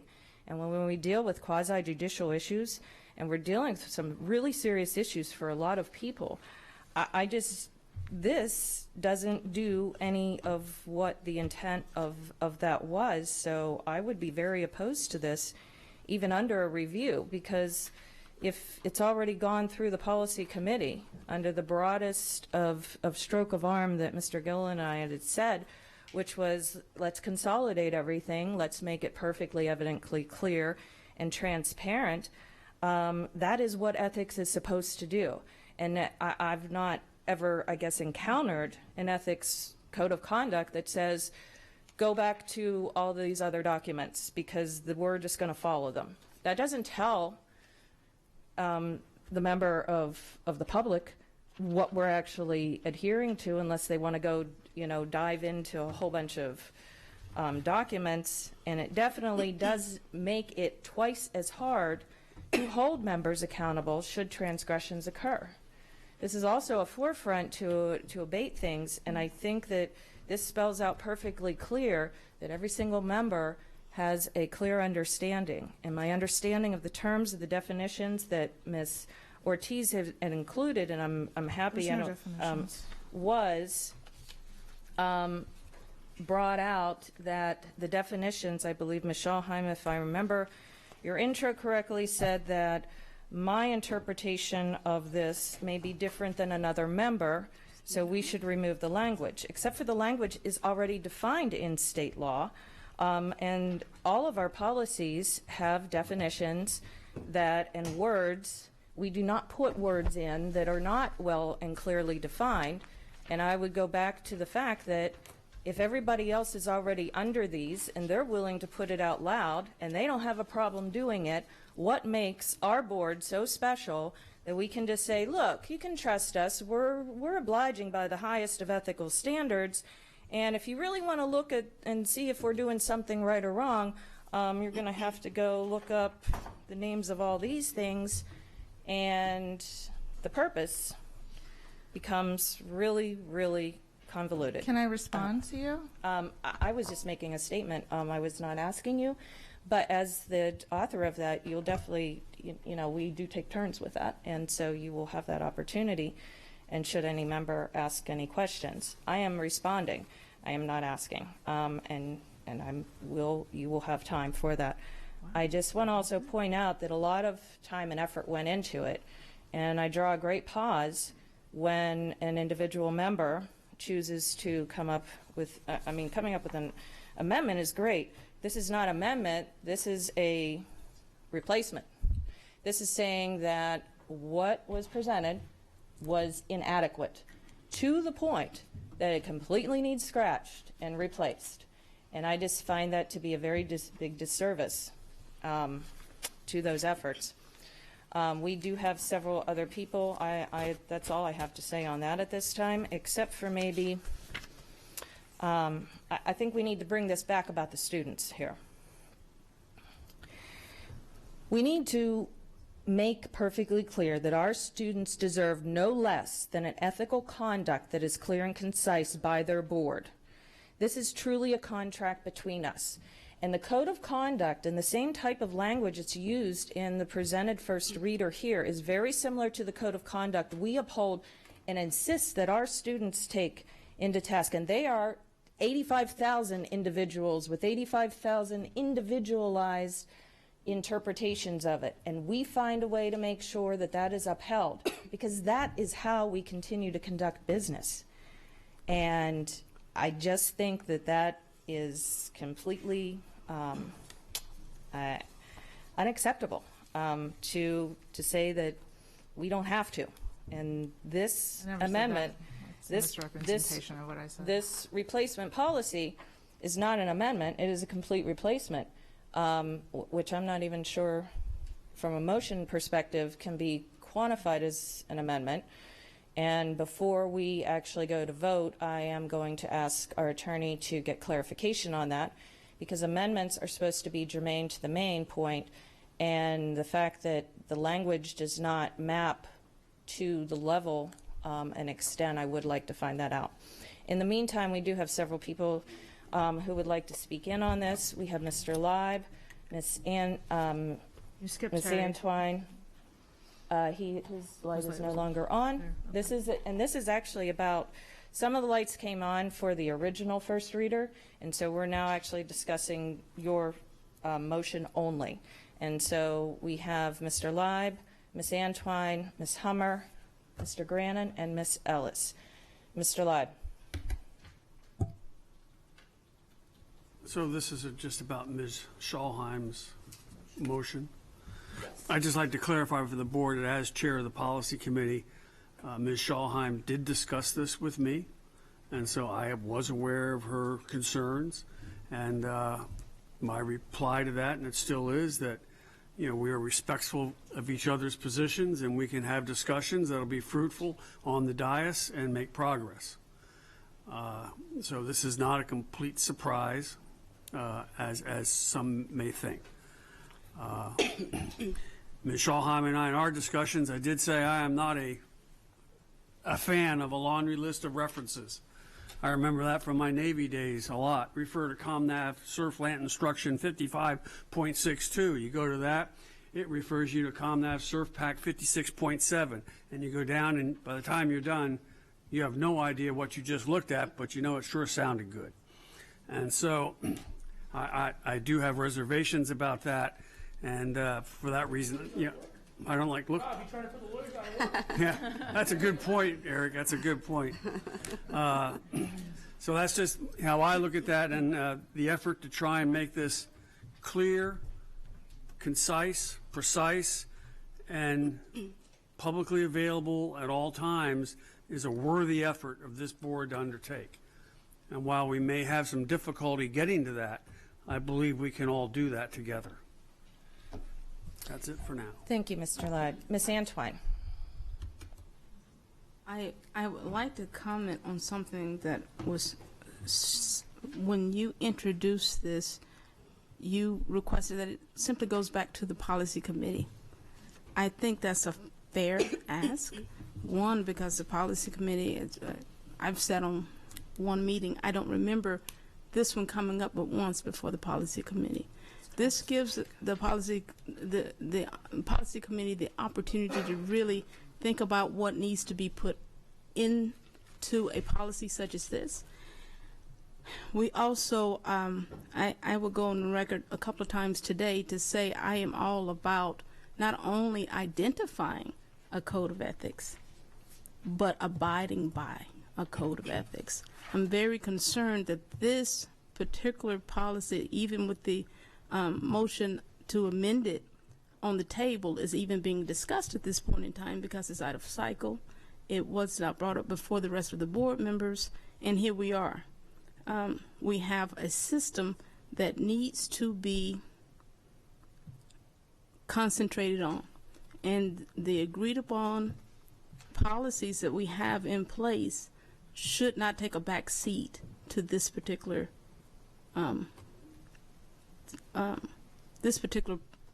potential policy. I finally want to say I support what Ms. Schalheim is saying because there's so much left up to interpretation in this original. I brought that up in the policy committee. And to go out to the public, I believe it's going to introduce other considerations that is going to cause problems in the long run. So it may be best that we take it back, start it over, and introduce it a different way. Thank you, Ms. Antwine. Ms. Hummer? Yes, well, first I want to address something Ms. Antwine said. This policy, the procedure for this policy was followed precisely how we have it in our policy on policy and where it would come through. So there was nothing out of line with how this policy was presented. And as to putting it out for the public, that's why we have a first reading and a second reading, is that so it gives plenty of time for the public to come back to us. We want that. We should not be saying it's not ready. The public can give us great insight on how to improve things. I agree with Mr. Leib that that we do need to flesh out more. I fully appreciate the concerns that I think Ms. Schalheim has and that others have raised, that there may be some things in here that are unclear, and I am fully open to that because that's why we vet it with the whole board, is what may seem clear to me is not clear to someone else, or we may misinterpret, which means we need to define it better.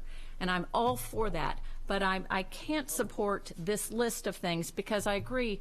This is saying if a member of the public wanted to look up what our conduct was and it says refer to state ethics law, then we're having to send them down the rabbit hole.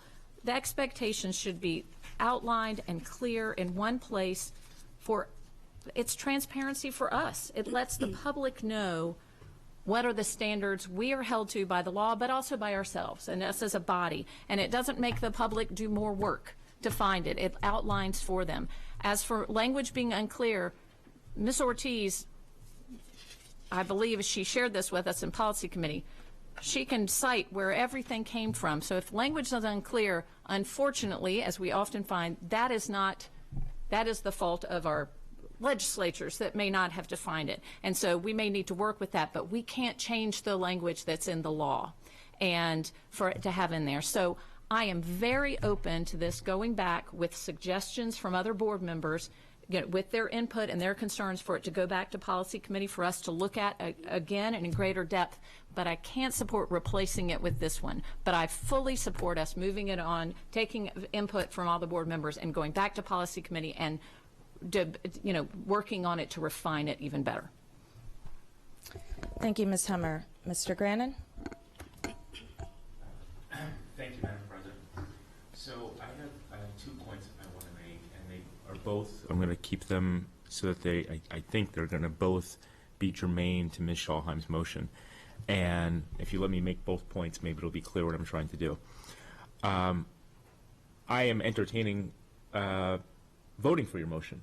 I think, however, that my vote would be more informed if I could see the views of my colleagues on potential changes that they want to make to what originally came out of the policy committee, including some that I'm about to propose. Meaning, let's see what the other board members do to this before we take up your motion to basically supplant it entirely and send it all back. So my first request, the first part I'm going to say, and I'll say both parts, is that, Ms. Schalheim, when you consider tabling your motion until at least the full board can react to and potentially propose amendments to what initially came out of the policy committee. That's the first part. The second part is I'm going to at least give what would be my preliminary, and I'll start them as friendly amendments to what came out of this. But the reason why these go together is because I want Ms. Schalheim to hear these so she can contemplate whether she's willing to table her motion for subsequent consideration. And I agree with literally like 99.8% of what President Corkadell said in her, I thought, very, very eloquent remarks in explaining why this type of document is going to be helpful to us and helpful to the public in providing, you know, a standard of excellence and transparency and accountability and all that kind of thing. The only place where a bit of daylight, I think, came between what Ms. Corkadell was saying and how I view this is, you know, we have to think about this board, but we also have to think about future boards. And I think whatever disagreements that we've had, we may be very passionate about them, but I think there's not much danger, at least I feel this way, in these 9 individuals doing anything that would be considered untoward or, you know, really just violating collegiality or acting perniciously toward one another. That won't always be the case.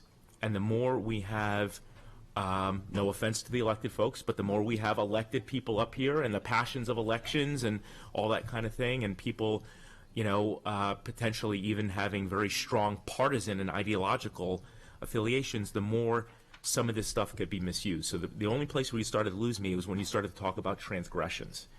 And what I don't want to have happen up here is have the board become some kind of like regularly policing authority of individual board members. There's a very well-trod, very well-defined path for removal of board members, and I've been up here for nearly 5 years, and I haven't even seen it invoked once. It should be extremely rare, and maybe even our council can tell us the last time the state board actually was petitioned, if that's the right word, for the removal of a board member. And so where we go off the rails a little bit in this draft, to me, is in particular in section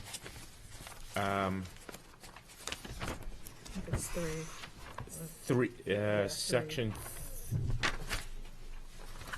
C10, if I'm reading it correct, where it says a board member who violates this policy is subject to disciplinary action by the board up to and including a recommendation to the State Board of Education for removal. And I guess what I'm saying, not to, you know, make this too controversial in political terms, but impeachment and removal of a board officer should not be something that happens lightly. So I don't think there should be anything below the mechanism of appealing to the State Board of Education. Either it rises to that level or it doesn't.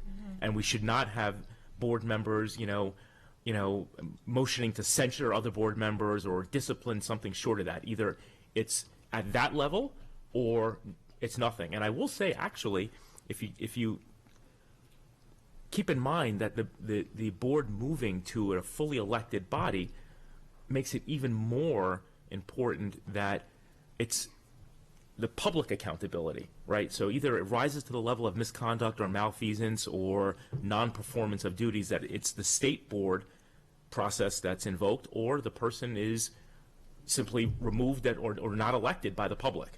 So in view of my earlier comment about potentially tabling your motion, I'm going to offer 3. These are the 3 amendments I would make if we were going to be able to vote on this motion, the original motion right now. And the first is, in, you guys got a lot of letters in here. How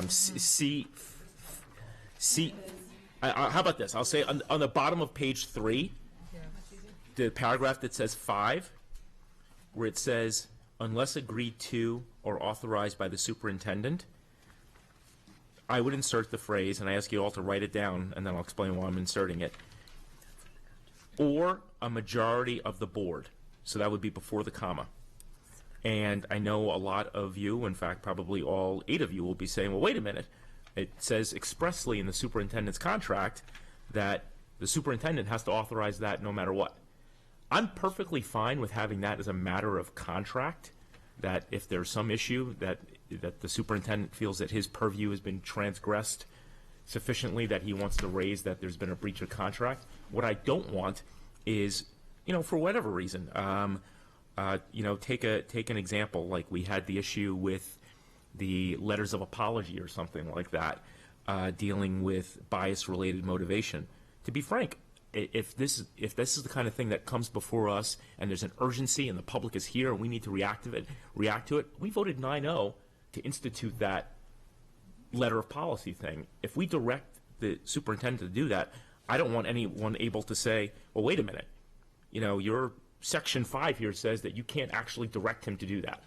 So I would like to insert that phrase, or a majority of the board. For section 7 on the next page, by the same token, and I don't think we even largely act by direction, but when it says in 7, an individual board member may not give direction to the superintendent, I would like to add at the end of all of that, comma, which may be done only by a majority of the board. So the same exact principle, right? I mean, we are the head of the school system, and Dr. Arlotto is a very excellent implementer of the policies that we set forth, and just as his predecessors were, and as his successors will be, but we are the head of the school system. And then the last one is much less nuanced, but it gets at what I was saying before. Let's have the bar for removal of a board member be where it should be in state law, and it would be to strike entirely Section 10. And that way, we get at everything that Ms. Corkadell was aiming for, which is we have a standard of excellence, we have clear standards that we're supposed to meet, we're telling the public what's expected of us, but we don't set up something where, for whatever reason, not this board, but a future board, where 5 members don't like what one person did, and all of a sudden, Mr.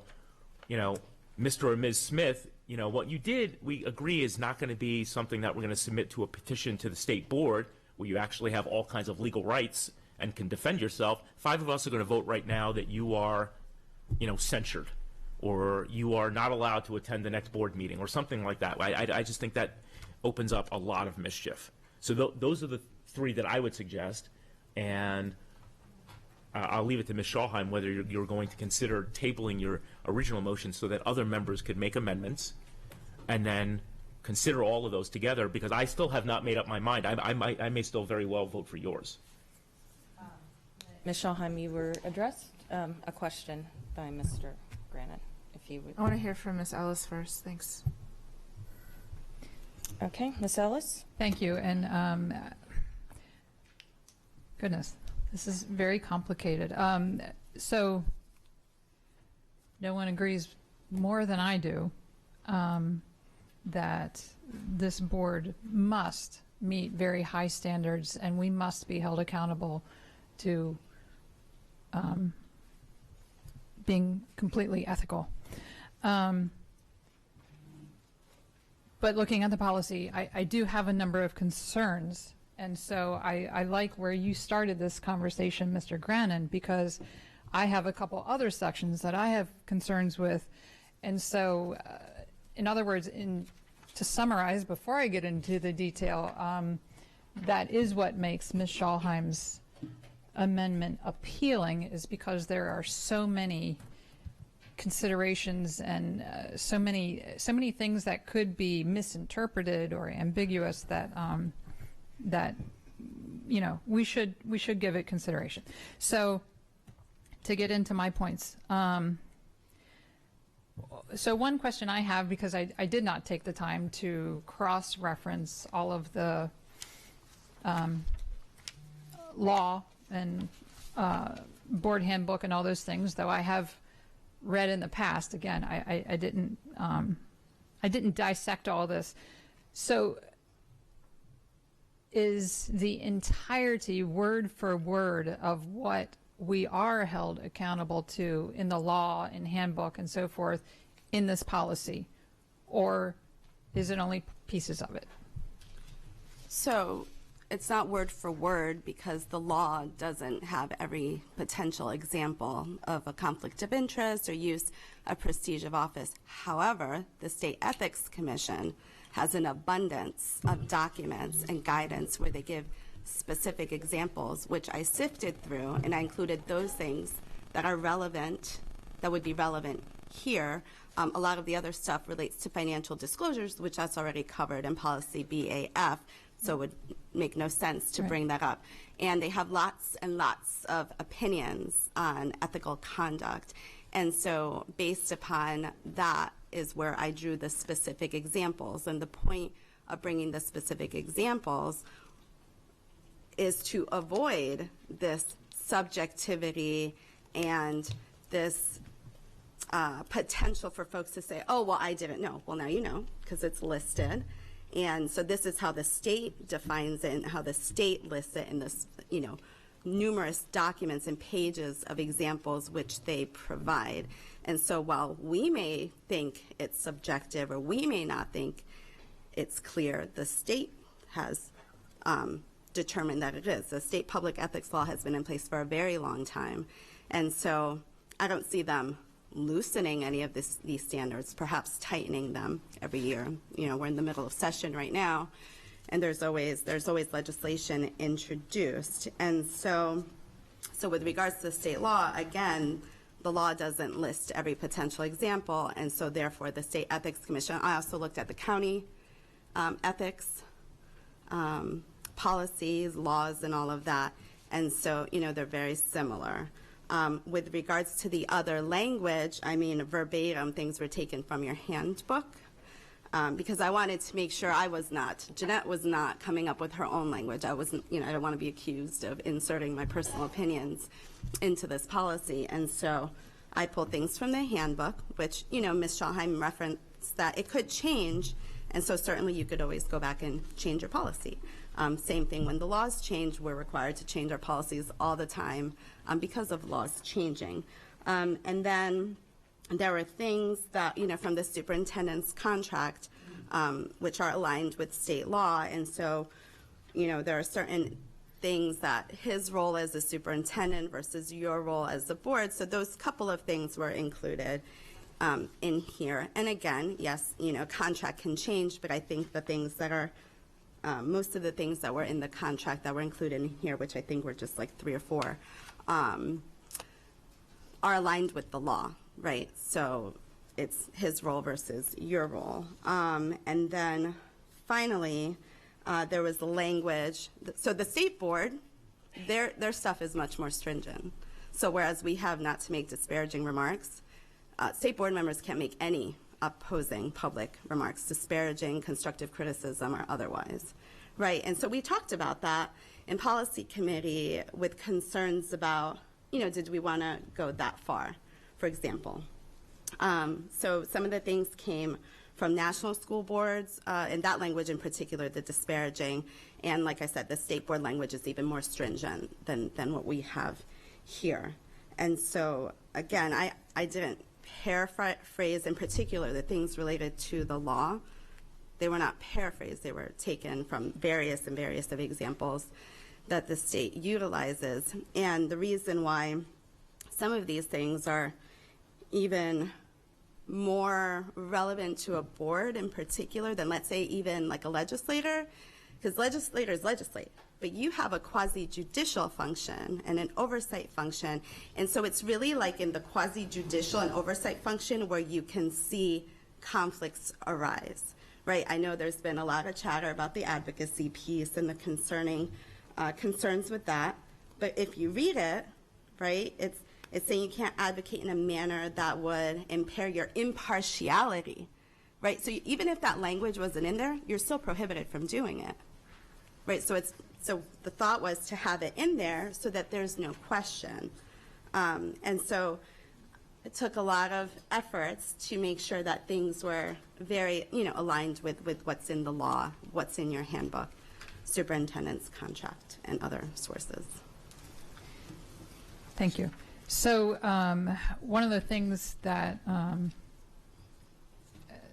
that struck me from Ms. Schallheim's concern is that we are pulling this from so many different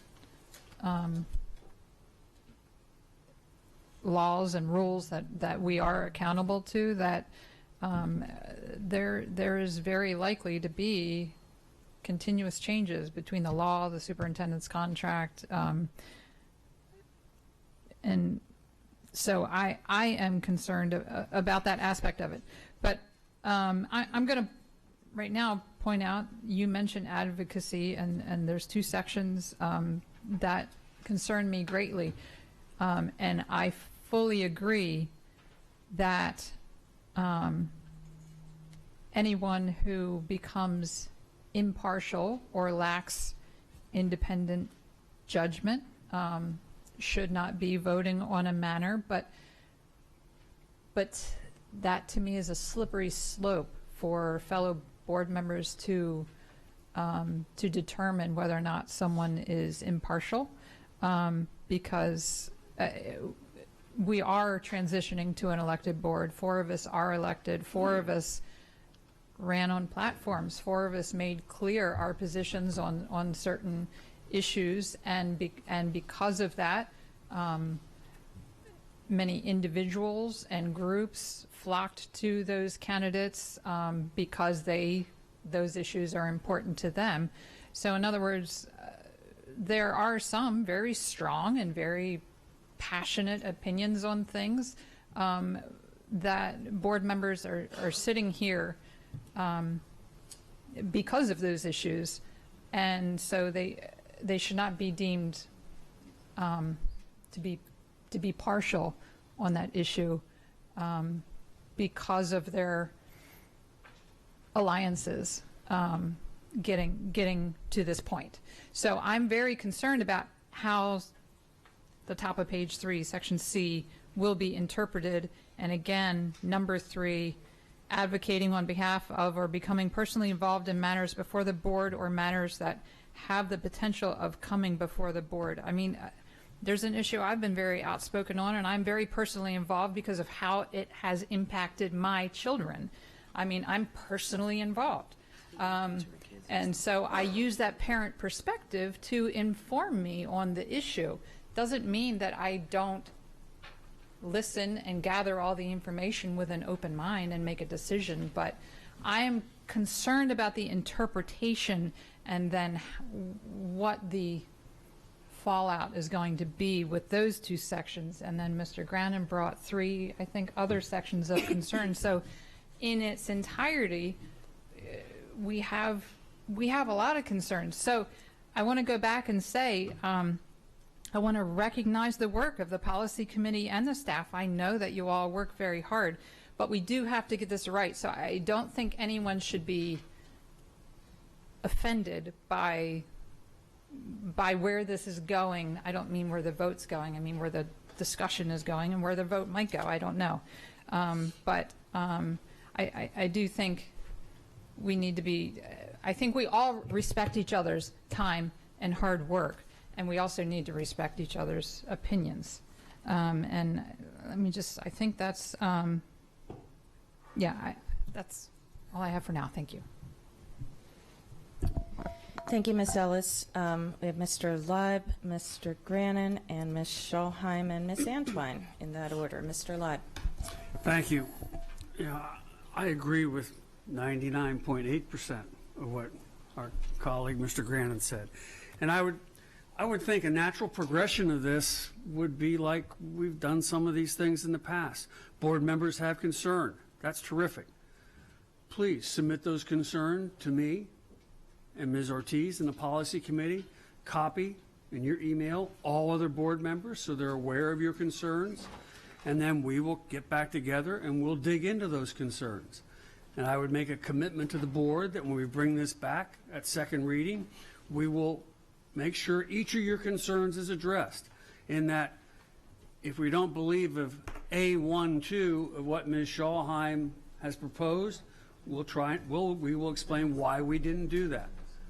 And we can proceed through this normal policy format. But the whole idea is to get all views included and all views discussed and come up with a product that we can all stand behind. So I think that is one way to go through it, carry through with Mr. Grannon's initial suggestion of the tabling of the motion that's on the floor.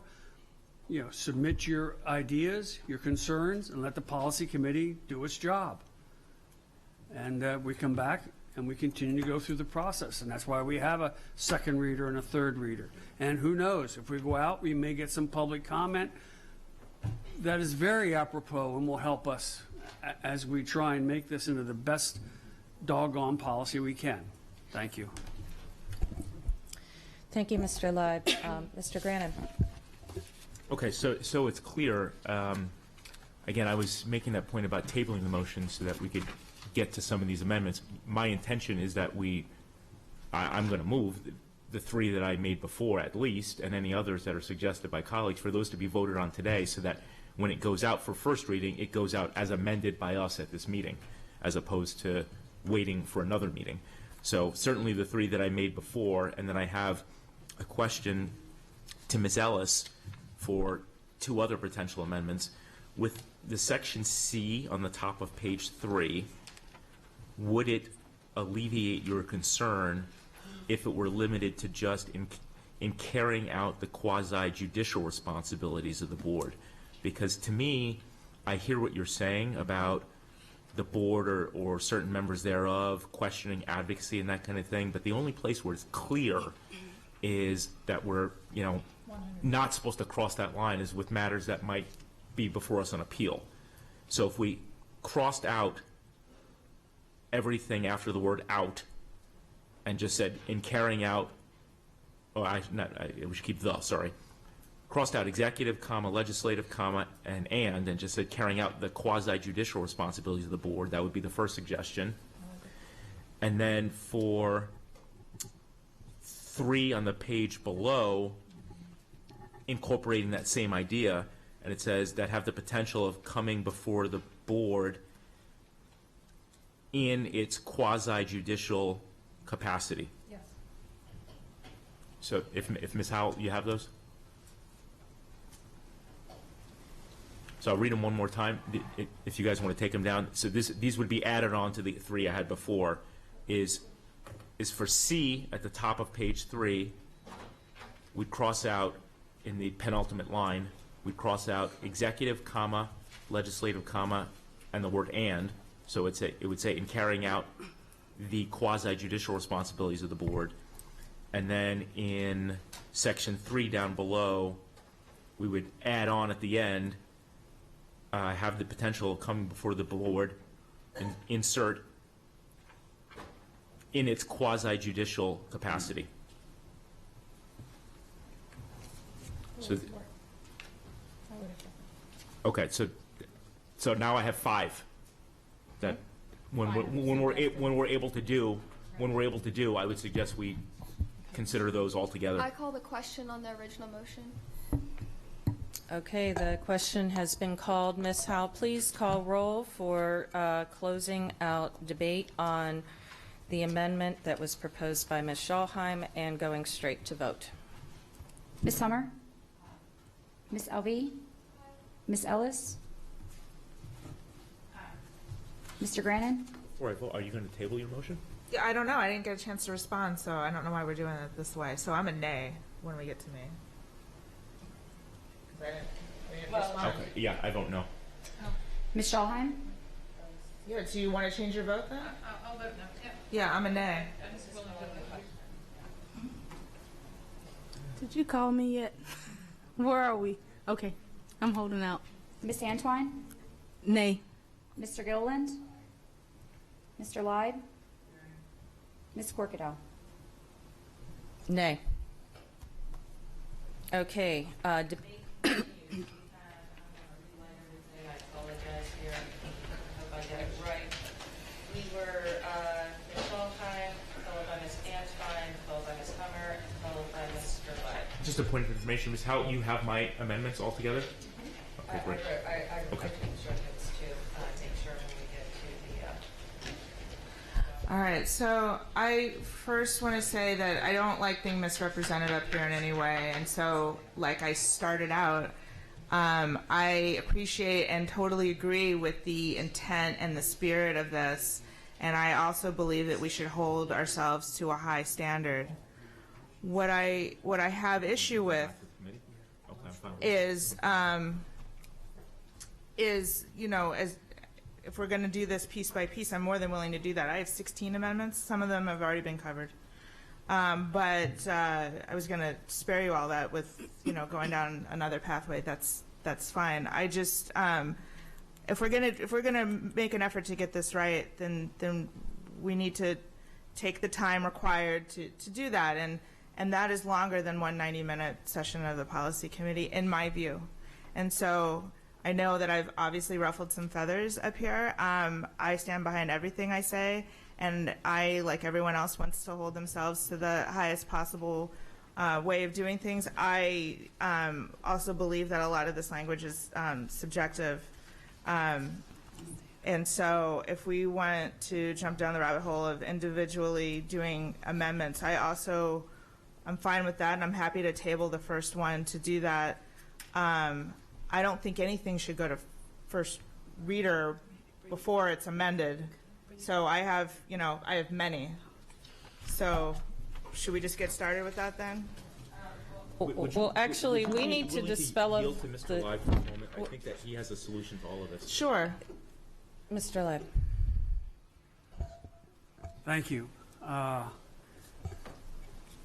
would propose that policy committee takes this with everyone's inputs and goes back, and we bring it back again. When it comes back, it's coming back for first reader. So it won't go out for public comment after today. And as I said before, folks, give us your inputs, what you'd like, what your concerns are. The reason I don't want to do it off the seat of our pants right now, supposedly one of the things Mr. Grannon recommended as an amendment, that section is pulled directly from state law. Well, we can't amend out something that's in state law. And so that'll give the policy committee and staff time to make sure they understand everything we all want, and we can come up with valid reasoning on yay or nay. I'm fine with that, by the way. So that is how I'd recommend that the board proceed. If Ms. Schulheim could table her amendment, we make our comments I'd to like the to committee, respond, please. and we go back and we work it through. Okay, I see where you're going, and I'm okay with that. I don't believe that everything is pulled out of state law.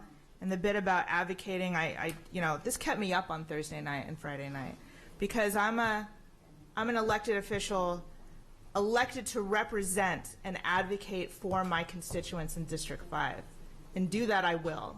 And so I don't believe that this was taken from state law.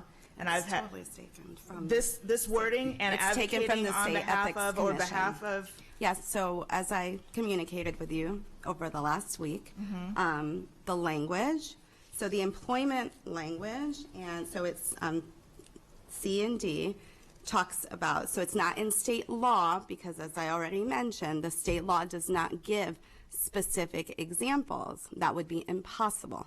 Right. Because there are thousands and thousands of potential examples.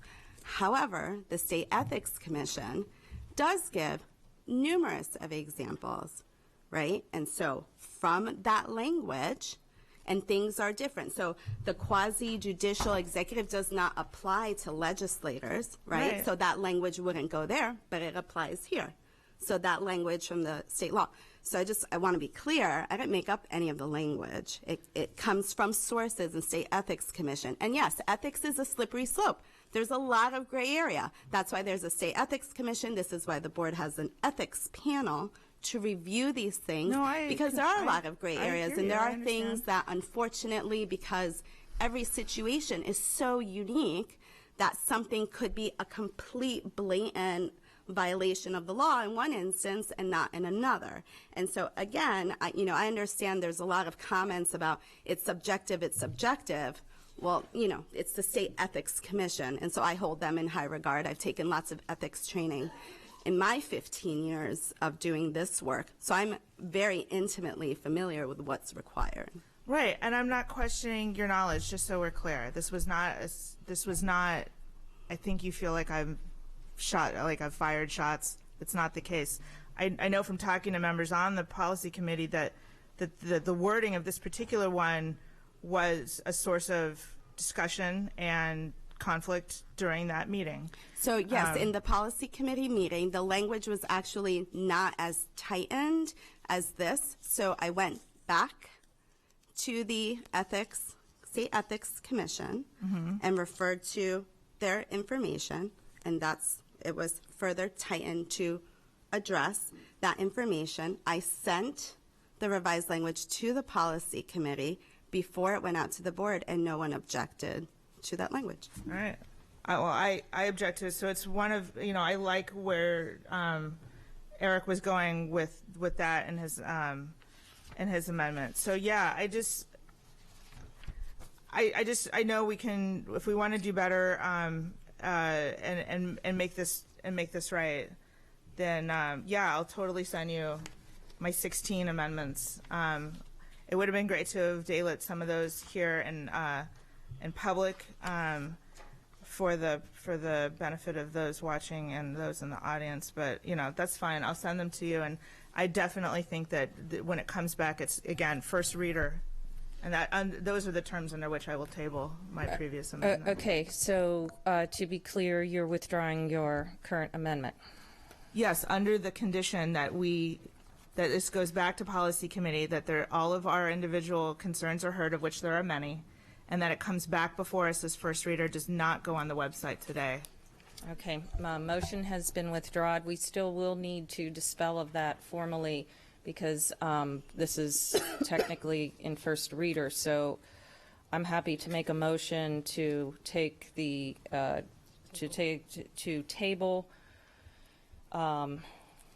If Ms. Antoine and Ms. Hummer will permit me to bypass what they're going to say, I think I can get this in a better place. Because as I said in the beginning, and I think Ms. Ortiz agrees, that this was the starting point. That's why we do have 3 readers, and I fully anticipated that and would hope that our members would go in and amend it to make it ours. I would have no way of supposing to the contrary, and that's why we do have that process, to have that independence. Through there, I don't want my original reaction to be misconstrued. My reaction was looking at language that I quite honestly did not recognize existing in the original. So that did throw me, because normally an amendment is amending base 2 there. Thank you, Mr. Burns, for clarifying that. That is something I was not aware of. So I apologize if that may have caused any confusion or concern about my intent. But I am happy to make sure that we get this right. But I do not want this going off into oblivion either. I really do think that we need to have this in the front and in the forefront. I quite honestly didn't understand why we didn't have it in the first place. So I'm going to make a motion, as I said in my original comment. So I'm going to make a motion that the board member conduct BK draft be reverted back to the policy committee to be reviewed at their next meeting, and that board members shall submit in writing to Ms. Ortiz, Mr. Leib, with the CC recommended by Mr. Leib that Ms. Scholheim has agreed to, back to the whole of the board, not to entertain discussion or invoke an Open Meetings Act violation, but to make everyone aware. And then I would further ask that a report of summary, Mr. Leib, that of some of the outcomes in summary form as it gets reviewed be shared, just similarly like we have done in the past with other policies of the board, and that it be presented to us, to come before us during that next meeting, and that BK will be reintroduced as a first reader upon conclusion of a re-review of the policy committee, because I do believe that is where we'll be able to find that balance, and totally agree. I want to thank my members. This is a hard one. It's never an easy one. It's always easier if one exists, so starting from scratch is even a little bit harder. So I thank you very much.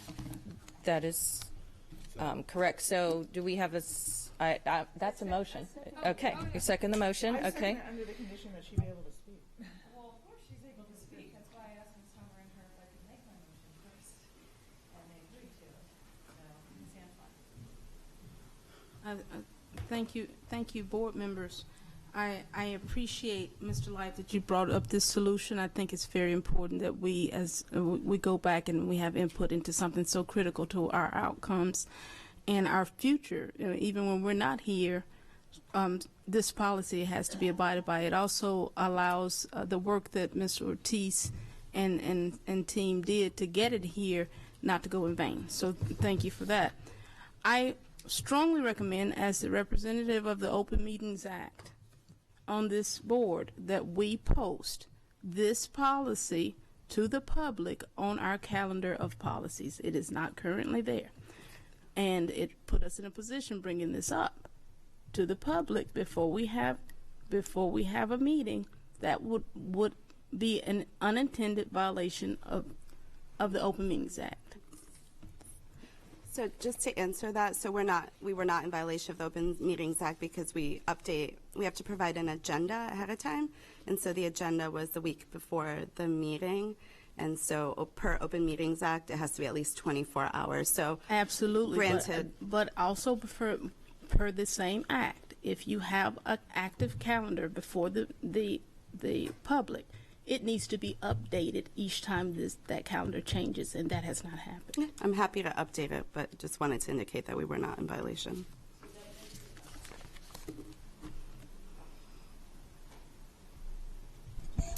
Okay. So, Ms. Schalheim?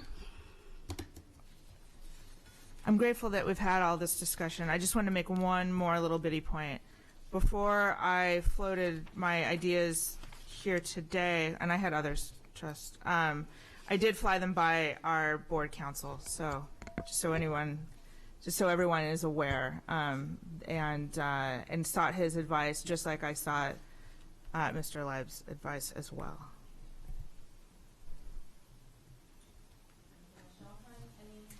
Any other comments? Seeing none. So we do actually have some public testimony on this particular topic, and I think although we have referred it back to policy committee, I think that part of that point of purpose was to get our additional read. So we're going to hear Miss Joanna Tobin, Miss Cindy Oakes, and Miss Lisa Van Buskirk. And yes, you may. Absolutely. Come on down.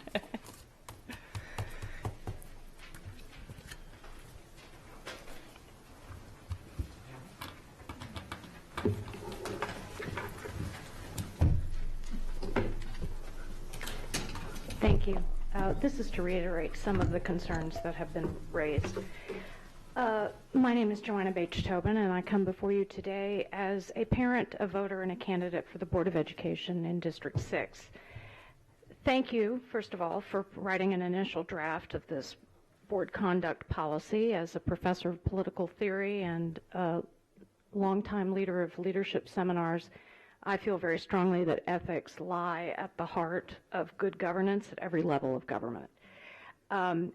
Today, however, I do want to ask for clarification on the language used in the proposed board member conduct policy that was being given a first read today.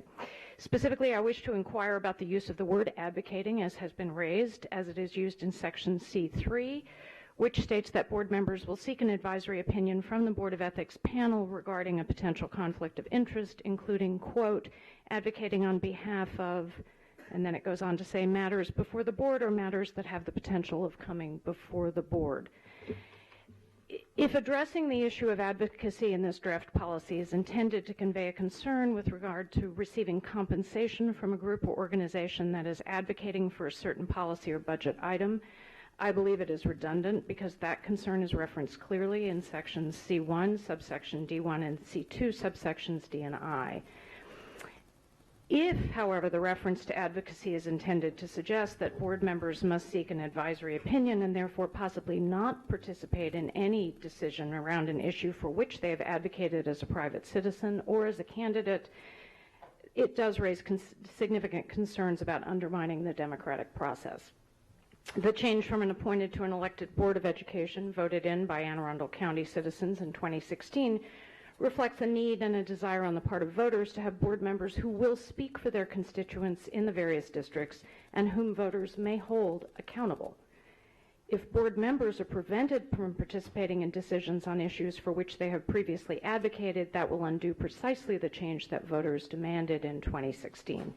It is also important to note that it is only by holding board members accountable that voters have the opportunity to hold the superintendent and his staff accountable.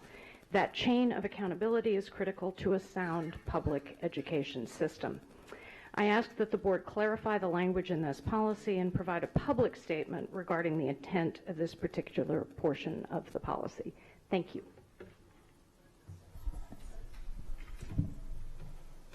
Good afternoon. India Oaks, Hillsmere Elementary parent and Board of Education candidate. I did provide hard copies of my suggested edits, and will also send them electronically. However, I wanted to take a moment, or I should say 3 minutes and 12 seconds, to share some comments in person. As someone who has been president of 5 boards, along with taking an oath every year to serve as a Coast Guard Auxiliary Flotilla officer, I am thrilled we finally have a policy on board member conduct. At the same time, as a compliance officer that constantly sees regulations misinterpreted based on vague wording, there are parts of this policy that need to be addressed if we want proper enforcement of the policy while also not violating basic human rights. First, while the other ethics policy, BAF, has 17 definitions, there is not even a definitions section in this policy. This goes to how the policy can be misinterpreted if not clearly outlined, so we need definitions for words like disparaging. There also are items in the new policy described much better in policy BAF. So I recommend removing everything already cited in BAF, especially one that conflicts with BAF, and inserting a line that board members will also abide to policy BAF. Moving to the item on not having employment that conflicts with board activities, it should be removed not only because it is sufficiently addressed under BAF, but the way it is worded in this new policy could be interpreted as eliminating any working person from serving on the board, since conflicts can come up at any time, which is why board members already have the opportunity and responsibility to recuse themselves in specific situations. 2 final things.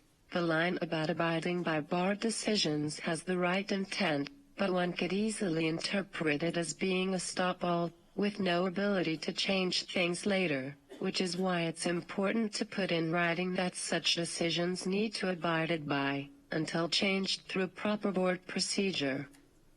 A sentence also should be inserted saying both the majority and minority respect each other's differing views.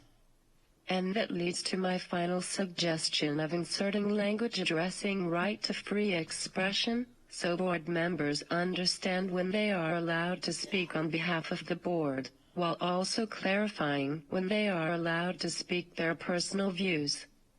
No one disputes the board acts as one unit, but we also cannot limit individual freedom of speech, as long as it's clear it's not on behalf of the board. Thank you. Thank you, Ms. Oaks. Excellent comments and suggestions. I particularly like the minority-majority aspect that you brought to the table. Thank you very much. Thank you. I am speaking on Policy BK on behalf of the Anne Arundel County branch of the NAACP. As before, what I'm about to say has been reviewed and approved by Branch President Jacqueline Boone Alsop and Education Committee Chair Latika Hicks, with the exception of a personal example that I'm going to provide. First, as the NAACP, we have learned of the importance of centering those who are most important in our wording. That means the most important persons come first. In this spirit, we find it discomforting that ethical conduct and professionalism are named before improvement of publication in the first sentence of Section B. Similarly, the phrase, in the best interests of Anne Arundel County Public Schools as a whole, is the only interest named in the second sentence of that same section. Both of these sentences unintentionally place AACPS as an institution at the center of concern, without any specific mention of the board's duty to serve the students. The same concern applies to item 1J in section C. We recommend this statement be reworded to place the AACPS students first, while keeping AACPS as an institution last. We believe this policy and all policies need to place the students at the center of concern. We know you do, and that this needs to be clearly reflected in the wording of the policy. In the same context, we advise the board to consider explicitly including the board's mission statement and the key work of school board statement from the National School Boards Association in the policy statement. Please note that the key work statement includes public advocacy in its description of community leadership. Second, the prohibitions listed in subsection 2, item C, rather broadly prohibit advocacy by board members. This is a concern because we expect our board members to be advocates for the needs of all students, their constituency if they are elected members, and those groups and individuals that are at risk of inequitable outcomes from board decisions. Here I will use the personal example. I was recently appointed to the Anne Arundel County Human Relations Commission. I have submitted an inquiry to the chair of the Anne Arundel County Ethics Commission to see if I can still serve. I may be in conflict because of my testimony in front of this body. In fact, in answering their questions, I'm going to send the video of this day's testimonies, pointing out where I'm speaking. I don't find that entirely appropriate, that because I'm an advocate, I cannot serve in an additional position. In conclusion, we thank you for your attention to these concerns as you further deliberate Policy BK. Lisa? Good afternoon, Board. Lisa Van Buskirk, speaking as a private citizen who has been sitting through these meetings for 6 years. So, unlike in the 20-page ethics policy, which has a long list of definitions, none are provided in this policy, as Ms. Oaks pointed out. And specifically, I'm concerned about what does advocacy mean in the context of this policy. All elected officials are advocates for their community. On the campaign trail in 2018 and right now leading up to the April primary, Board of Education candidates are meeting with thousands of constituents to understand their interests and needs. Those citizens and groups help inform the opinions of the elected officials. So how does a board member then separate themselves from their constituents and not advocate for the certain policies that were so important to them and for whom they were elected to represent? Under this policy, would any member with siblings, children, or grandchildren in the school system now or in the future be able to discuss recess, school calendar, or graduation requirements because their family would have a personal interest in the outcome of those policies, as defined by this policy, BK, whatever it is, as a conflict of interest? For example, could board members have advocated for Southern's cluster athletic fields in November? Under this policy, could board members advocate and discuss the religious holidays on the school calendar as it comes up into agenda items from now? Of course they should bring these matters and more to the attention of the board and lead the discussion and vote on them. They are advocating for voices who cannot always advocate for themselves, especially during daytime meetings like today. Regarding the ethics panel and the need to seek an advisory opinion from it regarding potential conflicts of interest, specifically for advocacy, as of this morning when I looked at the AACPS website, Molly Connolly is still listed as the executive assistant for the ethics panel. So how up to date is the ethics panel webpage and its membership? Under this policy, they would need to potentially meet much more often than annually. How will the public be notified of these meetings, and where are past decisions by the board's ethics panel posted? To me, having sat through these meetings and seen the various personal conflicts among members, it looks like the writers of the policy were taking pot shots at the perceived sins of fellow board members for their attendance, preparation, civility, continuing education, collaboration, and respect. Are you sure this is the best way to police those sins? Thank you. Thank you very much, Ms. Van Buskirk. Okay, public testimony has concluded, and we have a motion. Ms. Schalheim, you had a final comment? Yeah, I do. With regard to advocacy and the way it's currently written, although I'm sure it'll be edited now, would also eliminate the student voice. And that student voice was very loud this year, and it was very loud last year, especially with regard to the conversation and the eventual voting on whether or not to get rid of class rank. And Josie, when she was our vice president and our student board member, collected, student voices from around the state, all of which showed up in this room and testified accordingly. And so to keep it unedited would be also to squash the student voice both now and in the future. So I'm glad that we're working to amend that and a whole bunch of other points in the policy. Thank you. Thank you, Ms. Schalheim.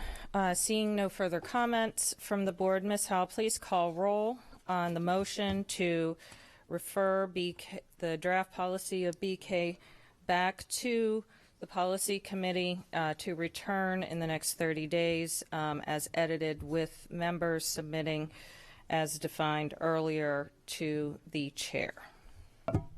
Ms. Hummer? Ms. Alvey? Ms. Ellis? Ms. Schalheim? Ms. Antwine? Aye. Mr. Gilliland? No. Mr. Leib? Ms. Corkadell? Aye.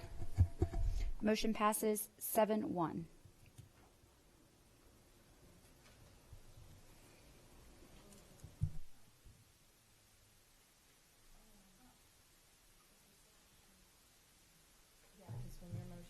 No, but then he never, we didn't have a chance to. That's unfortunate. Okay. Well, we will have an opportunity to be revisiting this in our first meeting in March, most certainly. Next item is items of legislation, item 6.06. And I will give Ms. Ortiz a minute to come on up.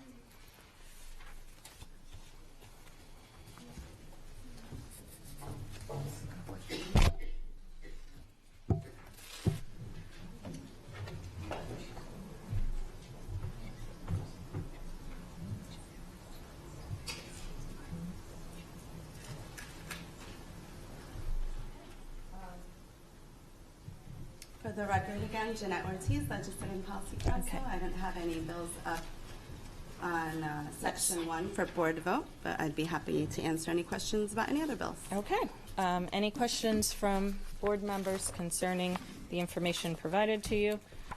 I will just say that Ms. Ortiz and her staff and myself and Ms. Hummer and Ms. Ellis and Ms. Alvey and many others have been up there closely monitoring what I would consider probably the heaviest education loaded General Assembly thing going on. The amount, and I don't even know if they got through their backlog yet. We may still have bills that we have not yet, do not know about because of the extent and breadth of it, even though they were submitted by time. So I just wanted to say that we've got a lot going on at the state, and I would, support and encourage our board members getting more engaged, because there's a lot to discuss and a lot coming at us. So I just wanted to say thank you. Ms. Hummer. So word I get is that Kerwin is going to be announced at the end of the week, and the bill will be available next week, and hearing is scheduled for February 17th. So any of those who are interested, that will be when the big bill comes through, February 17th. So is it really going to be over 300 pages? No, it actually 127. Yes, we heard we had been hearing 300, but now we're hearing that it's going to be 126. So It's much Well, smaller. And that's an edit. And I can say that every legislative aide is very happy to hear that, because the thought of trying to digest 300 pages and parse it out, 126 will be quite enough for everyone. But we'll see what the final is, but that's the word right now is 126. All right. 126 is definitely better than the 300, and maybe some more people will actually read it before they vote on it. Great. Okay, item number 6.07, the 2020-2021 school calendar. And just to refresh everyone's memory, just for the public's benefit, it is spelled out clearly on your yellow bag. But we had held 2 amendments to obtain additional information as it regarded professional development and parent-teacher conferences. And to that effort, let me just get my paperwork here. I want to thank Ms. Alvey. It has and continues to be a pleasure working with you. Ms. Alvey had, as you recall, made a motion that was held. And so to that effort, there were several questions, and that I have some additional information on for this. There were questions concerning the ability to make May 13th a professional development day. And a professional development day is a defined day in the calendar, in that there's an expectation that our teachers will not have other assignments to be able to conduct professional development. As it relates to May, in the middle of May in particular, what we quickly found is that there's quite a few layers involving May. And so, although we have neighboring municipalities that have demonstrated the ability to work through those when things come up in May for professional development, in the interest of perhaps coexisting a professional development day with a religious holiday, in this particular upcoming year posed unique challenges for a board, for a school district in particular, that has not already established the tradition and had instituted it from the beginning. And so I want to thank Mr. Mosier and Jason and everyone, because we literally went through, I went through every single option with them. And we addressed snow days, we addressed the August days leading up to the school year. We addressed the different holidays that we exercise. We looked at the beginning of the school year categorically, the end of the school year categorically. When we didn't run into the AP issue through the college board, we fell flat into the practical yet necessary obligation of our staff to be engaged fully on days off, particularly when we get to the middle of May, addressing the extensive testing calendar. Now, it's noteworthy, of course, that on May 13th being a religious holiday in the year 2021 does have a restriction as it relates to testing. But I just want to reiterate that which all of our board members have already had the opportunity to read and assess, is that makeup testing requires most schools to use every day in the state-defined May testing window to ensure that all students complete the required tests. Students who need accommodations often take longer to assess, and some students have specific accommodations that require one-on-one testing. AACPS also has students taking fourth marking period district assessments during this time in May. Per the Maryland State Department of Education, districts can only give makeups for these statewide assessments that are going on that month on Eid al-Fitr and other religious holidays. Having students who do not observe the holiday available and able to take a makeup test on those days, Dr. Olato expressed being critical in the makeup testing schedule of our statewide assessments. We have defined deadlines that we need to oblige, and I am convinced that in future years we can definitely find a way of incorporating this. in a manner that is consistent, doesn't run into the duty hours of the residents or of the students, and well meet the needs. And so with that in mind, I would like to offer 3 back-to-back, because they build upon one another, amendments that I would like my fellow members to consider. And the first has to do with the idea that in November we're asked to vote on a calendar item, and we have ideas of our own, and a calendar committee convenes, and we expressed, I think, a little bit of guidance on the dais last year, but we're presented with a option. And when we have, when we hear from stakeholders and we want to advocate, and I used a phrase from the previous agenda item, for matters that we feel will be on everybody's best interest, it does pose a catch-22, as it were, as it relates with the board, not under the auspice of the superintendent or how the calendar committee conducts themselves, but recognizing some of these issues when they arise, or state legislation that comes down the pike in April. I think it may be prudent moving forward, and when we talk about Labor Day, pre-post, and that seems to be an annual conversation now at the state level at least, I think it would be important for us to consider having more than one option in front of us that is real and relevant, because this is precisely what I ran into in trying to address the May 13th, is that so much of it is codependent and interdependent on one another, and we have a school to operate. So in a practical sense, can you, in theory? Yes. The answer is yes, you can. Should you is where we have to make our decision. And I think that in this moment in time, we should be preparing ourselves well to address the next Eid of May 3rd, 2022. So the first motion I want to make opens the opportunity for the calendar committee and addresses their obligation back to advise the board. The second is specific, based on that original motion, should it pass, to ask of the calendar committee. And then last is something that came up and was brought to attention as a result of reviewing the Eid in general as it relates to language in our existing calendar, with evening schools and religious holidays. So if everyone will bear with me, I'd like to present the first motion, get it fully reconciled, the second, and then the third.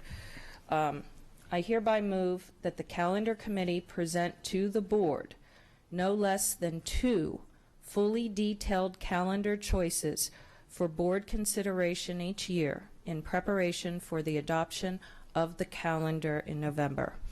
Further, should the board choose to consider a specific day, specific priority, or preference, the board shall, by a majority vote of its intent, advise the calendar committee in advance of them convening at the beginning of the school year so that they can present options, relevant data, and specific advisement for said request.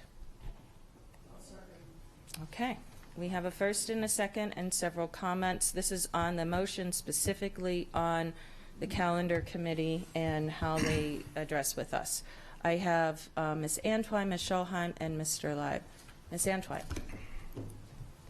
Thank you. My first question is you requesting of the calendar commission, in your motion, that they bring 2 options for the calendar for the next year? Yeah, in other words, yes. In general, to say that we have a choice but only presented with one option can cause problems. And so, normally, there's a couple different ways that you can do the calendar, and whether it's pre-Labor Day, post-Labor Day sometimes, or otherwise. But allowing them the opportunity to give us more than one so that the board can have a choice or a say would have avoided perhaps that last-minute amendment where we're now looking at 2 calendars and the second one quickly, when that could have perhaps been vetted and presented as two options. So a recommend, an advisement recommendation, I'm following the guidance of, in part, our redistricting committees, where more than one option is presented, and then Dr. Arlotto says, well, here's a couple of the options and choices, and this is the one that I'm recommending. So I don't believe it would be an interference with the intent, spirit, and also our policy on calendar adoption has been vetted through in its language. Did that answer your question? That part of it. And so, and then the second, so you're making two different motions in this moment? Yes, and so this first one, I want to get this one done because this is secondary. They're not entirely germane. One is in general a request of the calendar committee on an annual basis because, as I said, recognizing the cleanup of it. And then second to that, I have amendments specific to the opener as it relates. But for us to request that the calendar committee detail us an option for the May 3rd, making sure that they understand that it is our desire to have multiples so that we just don't end up with the May 3rd when there may be other options or other choices we may want to consider. Gotcha, but that is in consideration of the 2022 calendar, not the 2021?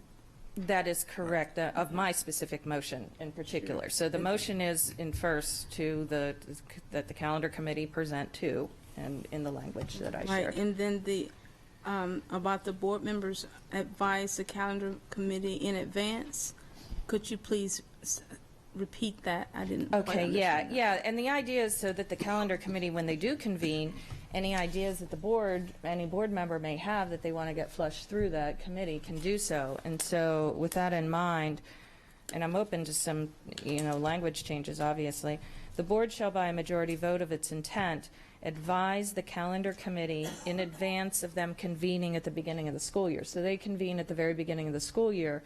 So sometime between now and then, we would want to get it to them so that they could flush it out. So they can present options, relevant data, and specific advisement to any of these requests. That avoids that last minute, the calendar committee didn't review it, and now we're live making a proposal. That ensures that all of our all of our considerations are sitting there in front of that committee, so that no one member is getting a gain or a loss on, the timing. I understand that. I would offer this friendly amendment that we say the current board, with the consideration that we are, by December, we'll have a different type of board, and those elected members may choose to introduce amendments to the calendar. That already, this does not preclude that or take that away. This just allows our calendar committee, which does convene in September, because of the timing of what they have to do in preparation for the upcoming year. That would not preclude them from going in. We went in when we came in and made edits to the calendar. So we can make sure, I believe, there would be a legal way to create a motion when we adopt the calendar next year that would include a reopener that is broader to allow those new members. Our reopener was specific this year because it was specified as a condition of the motion on this dais. It was agreed to. But there is no rule that says that you can't make a broader reopener request to accommodate that, unless I'm not seeing any furrowed brow from our attorney to say to the contrary. Okay, and thank you for those clarifications. The last thing I want to say is something may come up, and we as board members, even after the options do come before us, should have the opportunity to amend. That this does not omit it. This is the objective of intent. Yeah. That does not, one does not contradict the other, to the best of my. Fine. Okay, Ms. Schalheim? Can you rephrase the motion? Because to me it sounds like two motions, and so, if it is two motions, then we should do them separately. So can you rephrase your motion, please? Okay, sure. I hereby move that the calendar committee present to the board no less than 2 fully detailed calendar choices for board consideration each year in preparation for the adoption of the upcoming calendar. Further, should the board choose to consider a specific day, specific priority, or preference, the board shall, by a majority vote of its intent, advise the calendar committee in advance of them convening at that beginning of the school year so that they can present the options, relevant data, and specific advisement to the board. So one is the second part No, I of heard you. yeah, I heard it. yeah. Yeah, But thank you. if is there I'm good. anything you would want? Are you suggesting maybe language outside of further or something that make it better? No, just in all the conversation, it got muddled, so I just wanted to know what the rewording of the motion was. Thank you. Yes, ma'am. Ms. Ellis and Mr. Lott. Ms. Ellis? Yes, I support the intent of your amendment. I have a question about the, This is a motion, not an amendment. I'm sorry, your motion. Sorry. Turning into a long day. So my question is, the wording in there talks about a majority of the board. In other words, the majority of the board would indicate our intent as the calendar. Because the calendar committee has a time limitation and a very specific prescription, I personally wouldn't want to impose just by 2 members 500 different ways to crack a calendar. So I thought it was important enough because we're introducing now new, almost, I don't want to say the word regulation, but we're walking a fine line there. And I think if we open up the calendar committee to just a random suggestions without it being a will of the board, that we could run into logistical and other burdens and unintended consequences. I understand and share your concern there. However, there are times when board members have, I guess, a proposal that they will make, and everyone needs the opportunity to see what that would look like. In other words, if 2 plans are brought before us for the calendar, and then a board member makes a suggestion without the benefit of being able to see what it looks like on the calendar, and I'm not sure that this is a matter for the calendar committee, it might be more along the lines working with staff, and that's what we did the last time we voted on the calendar, but there was kind of a backlash, a pushback. Some people had a perception that there was a lack of transparency. Wait a minute, where did this calendar come from? Why did we not see it before? When it was not a lack of transparency.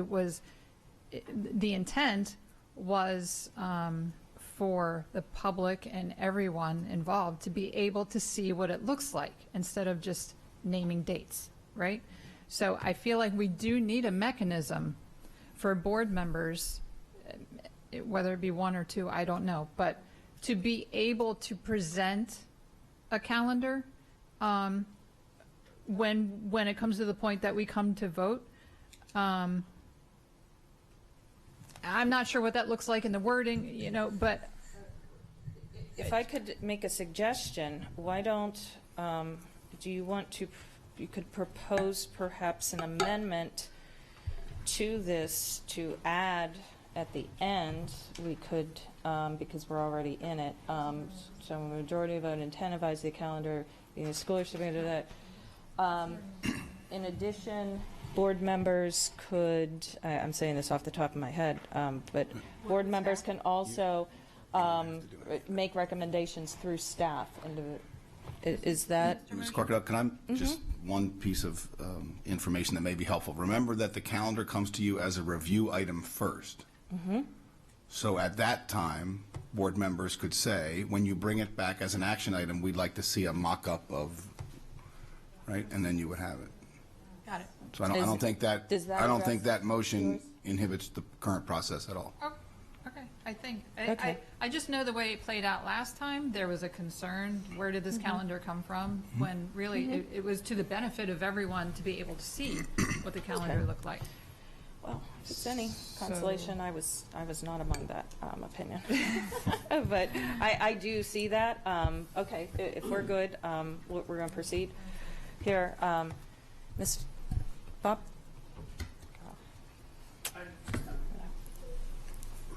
as I understand things, the calendar committee works for the superintendent of schools, and the superintendent of schools works for us.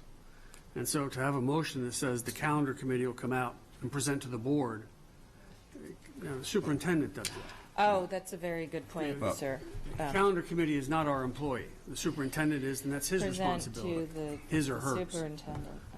Okay. And secondly, we are in a,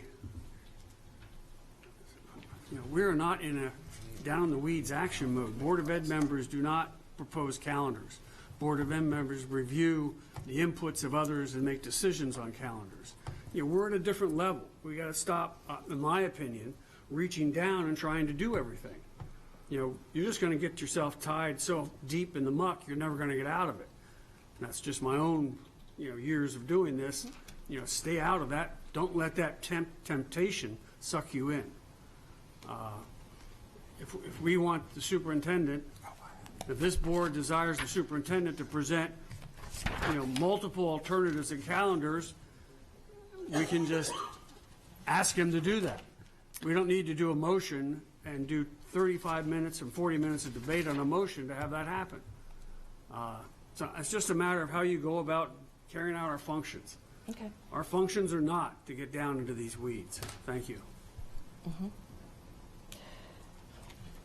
Okay. Ms. Schulheim? I would also suggest that if we're doing a vote behind the scenes on what is and is not important to us about the calendar, that maybe runs afoul of debating these things in public, and all of what can come from that. And so to have a vote of the board in advance of the calendar going to calendar committee, to dictate to them what is our preferences is fine, but only if done in public. If we're doing this behind the scenes, then that doesn't work for me. Thank you very much. Ms. Hummer? Yes, I'm with Mr. Leib in that I fully support the intent of this. I think, asking the calendar committee to put together a couple of options for the superintendent to review and then to present to us is acceptable. I mean, we know how much debate is there. I'm with him that I don't know that we need a motion for that to direct them, that it's just the board can request that of the superintendent and ask that that he recommend, that he come forward with multiple things for us to consider. I don't think it needs to be into a motion. I think we need to kind of leave that out there. Okay, I'm happy to do that. I wanted to make sure, though, that my upcoming motion, my subsequent motion, was able to be supported and was not limiting any other member from being able to do the same. And that is why I came up with it, not to try to micromanage Dr. Alato and his staff, but rather to make it fully aware that although I am going to be, because that's exactly what I'm going to be requesting, is that we have an option that contains this. But when I read and observed how we received the information, it occurred to me that that could be limiting or have a perception of limiting other members. And so I thought that maybe revisiting the idea that, a couple presentations should be there, and to have a standardized vehicle like we have with all of our other processes would be appropriate. But if there's not a clear and evident will of the board to do that, I am happy just to withdraw it. And it doesn't seem like there is. But one that I will not be withdrawing regardless of debate is the next one coming up. So motion withdrawn. That's fine. I was thinking of the equity piece, but that's okay. I hereby move that the calendar committee that shall convene later in 2020 present to the board for consideration at least one fully detailed calendar option that shall include May 3rd, 2022, the date of Eid al-Fitr, as a professional development day. Okay, we have a motion and a second. Ms. Schulheim?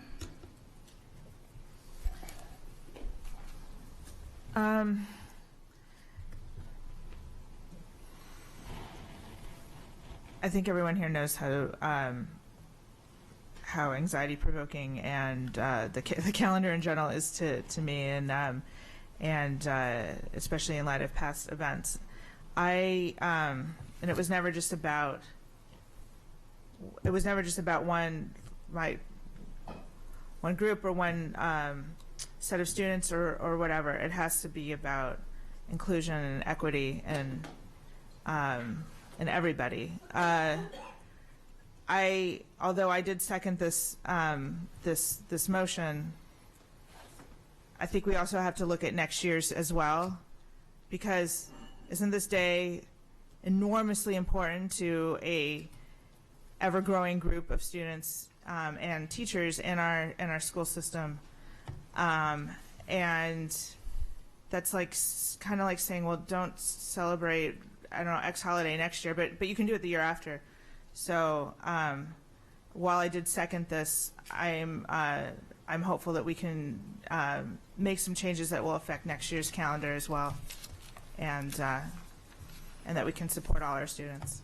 So there that is. Thank you, Ms. Shaham. I don't see any other. Oh, Ms. Antwine. Okay. I'll listen.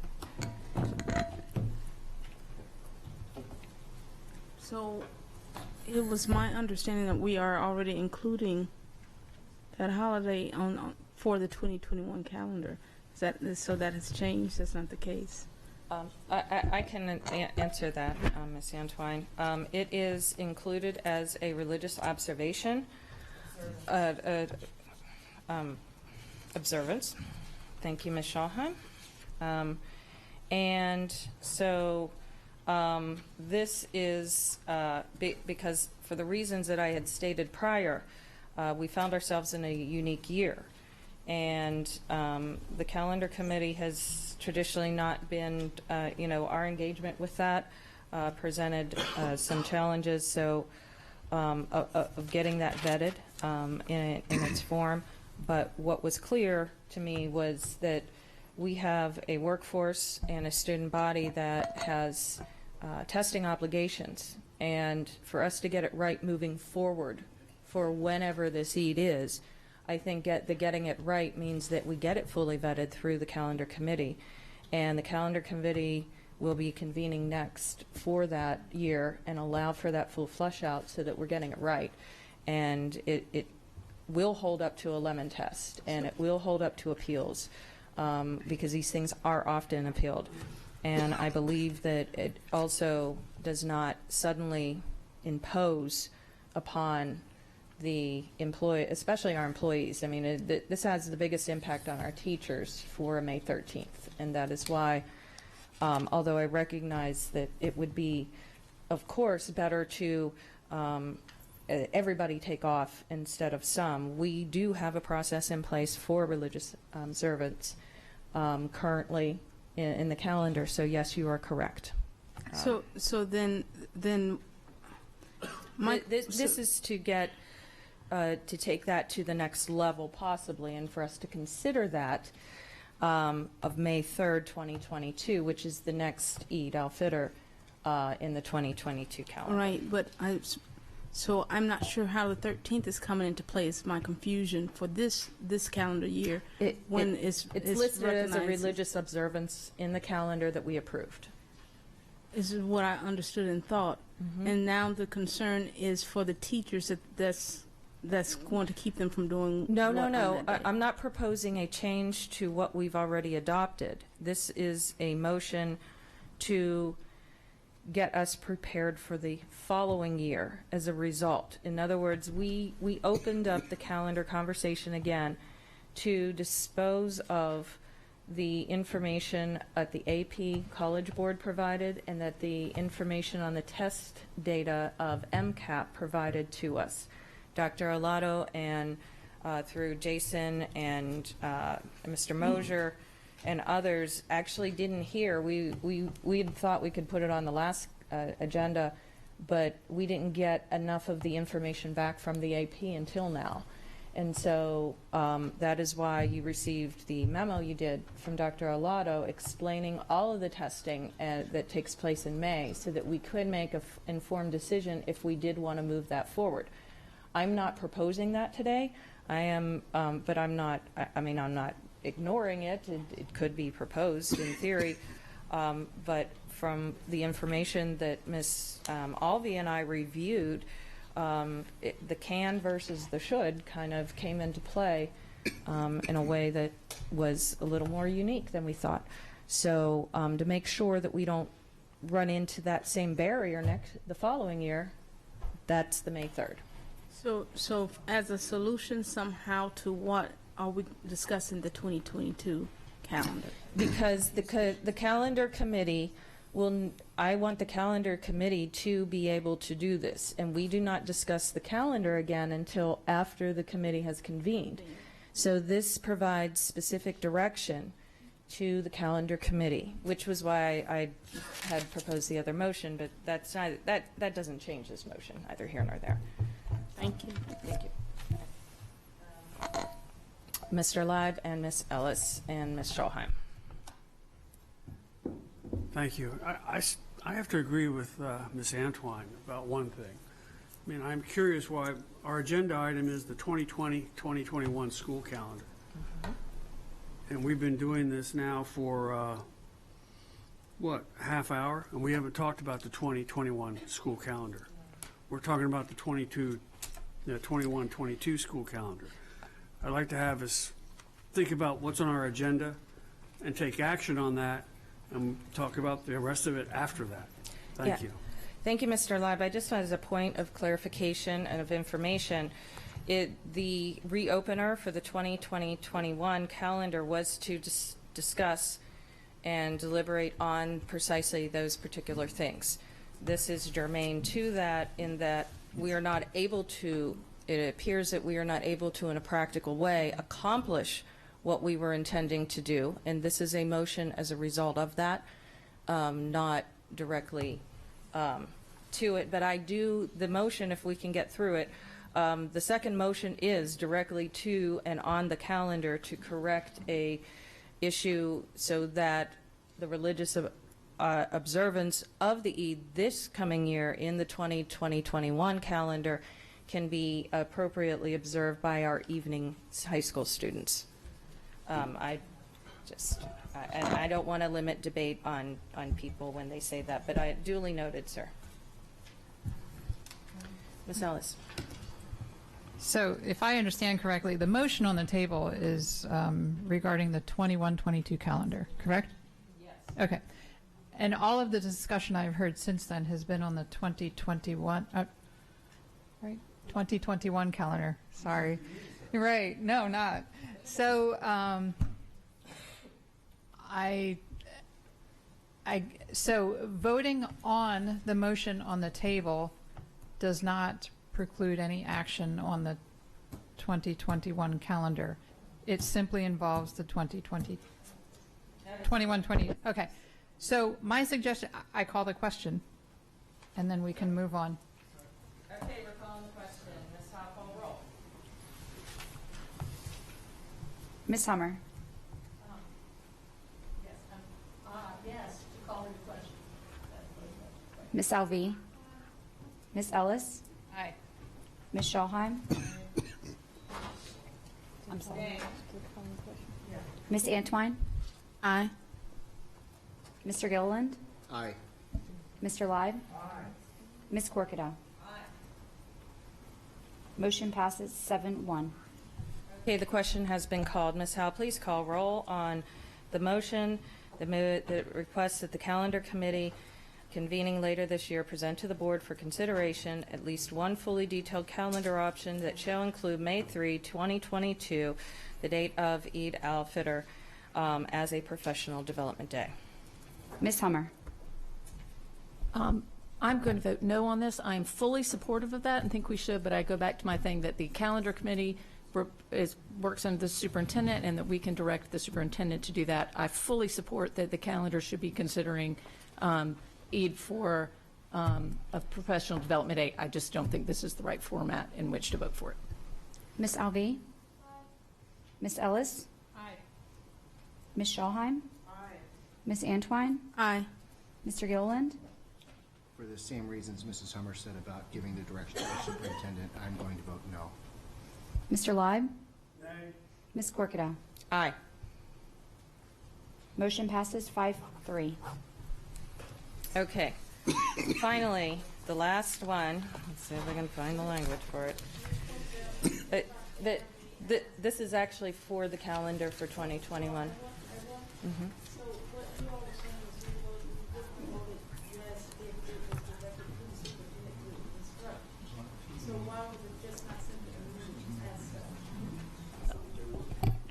That wasn't the motion. That wasn't the motion.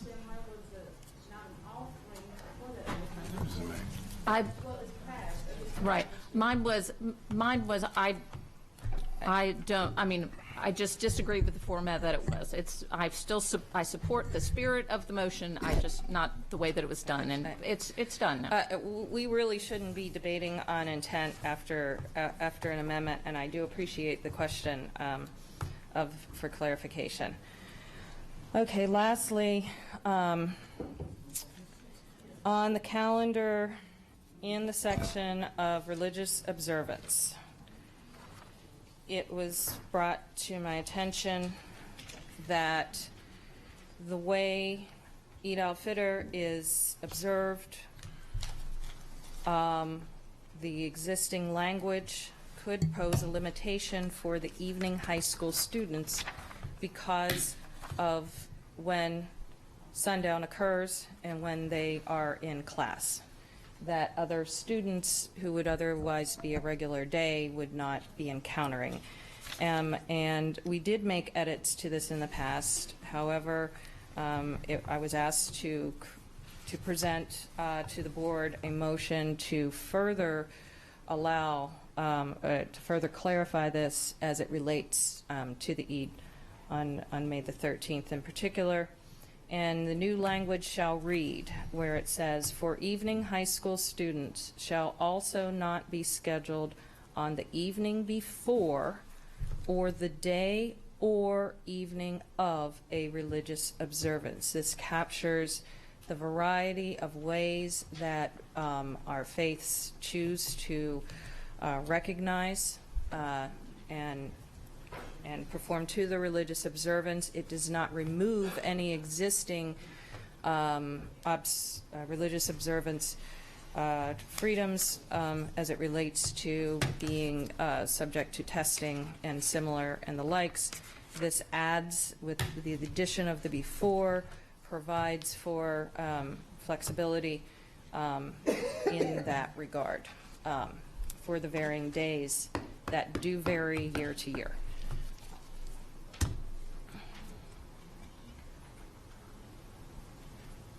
Seeing no motion. Yeah, that was a motion. Let me do it in brief again, because I don't want to run into that. For evening high school students shall also not be scheduled on the evening before or the day or evening of a religious observance. Okay, we got a first and a second. Ms. Schalheim.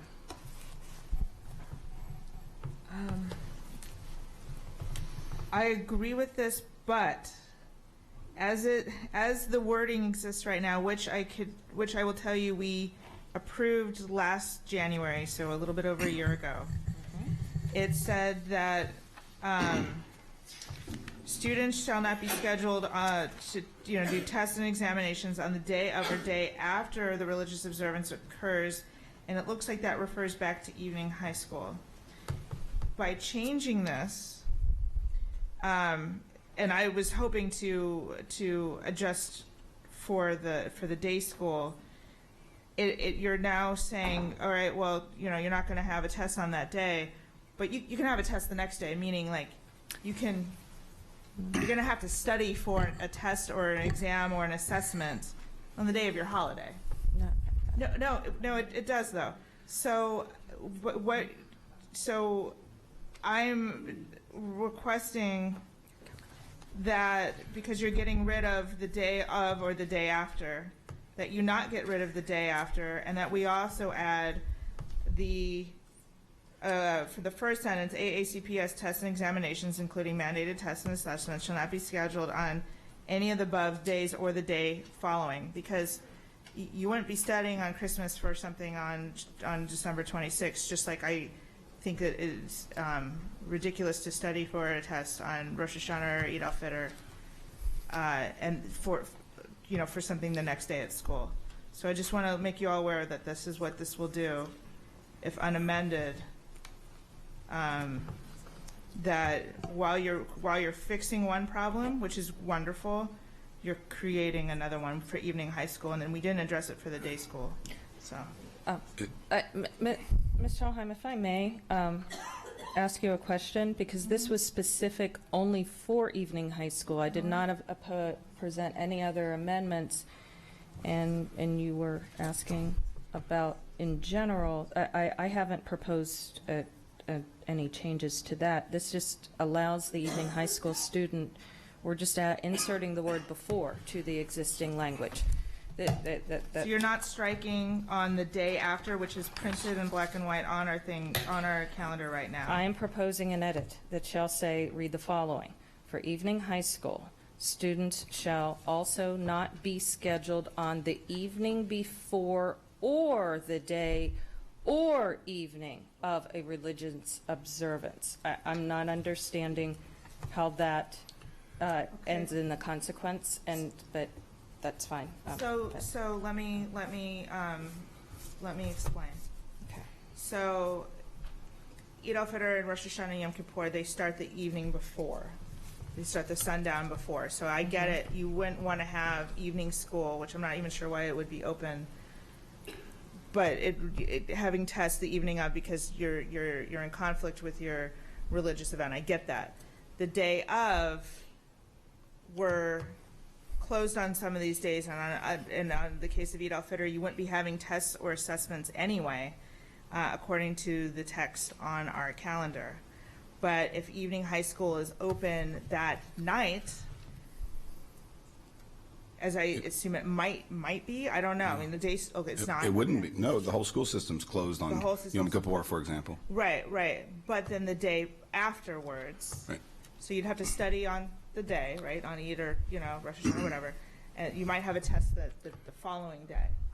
So your edit would get rid of the phrase "or day after a religious observance occurs." No, that is not what I had said. We're inserting the day before, the word before to that phrase. We're adding a word. There is no subtraction. There is no deletion. So long as there's no subtraction, and then I would also, if you would accept a friendly amendment, add at the end of the first sentence of the first paragraph, AACPS tests and examinations, including mandated tests and assessments, shall not be scheduled on any of the above dates or day following, because that would make those two things consistent, evening high school and day school. I would prefer that go in its own amendment. Not that I'm opposed to it. Because this is addressing evening high school, and I want to keep it germane to that. Madam President, may I unless they would like to edit in. May I make one clarifying comment? So, to Ms. Schalheim's point, so let me give you an example with evening high school. So, Yom Kippur this year was Wednesday, October 9th. Yes. Okay? So, evening high school alters its schedule on Tuesday evening, October 8th. So, it cancels some of its classes, the ones after sundown. Then there's no classes on the 9th. Under what you just said, you would have 3 of the 4 days in that week, because evening high school doesn't go on Friday, that you could not test. You essentially wipe out an entire week of testing for every one of the holidays that's in the religious observances, if you use evening before, day of, and day after. Yes, because I don't think it's fair to study on your events. I just want to make that clear. For a test the next day. day. If you have, if Rosh Hashanah and Yom Kippur are both weekdays, you take out 2 of 9 weeks of testing, 2 of 9 weeks in the first marking period that are available for any assessments. Okay. All right. Ms. Hummer.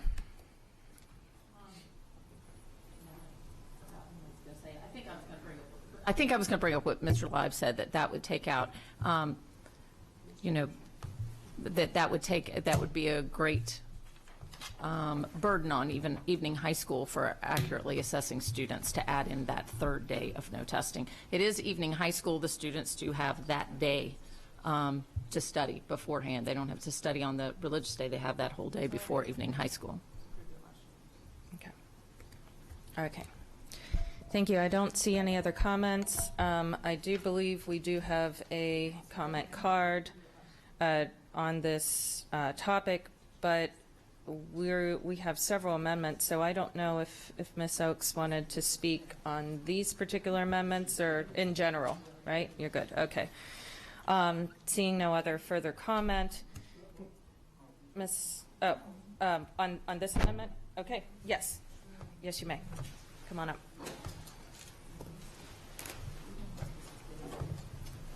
Good morning, good evening. I'm Rodwan Urman. I live in Savannah Park. I want to thank you for your dedication, for your work.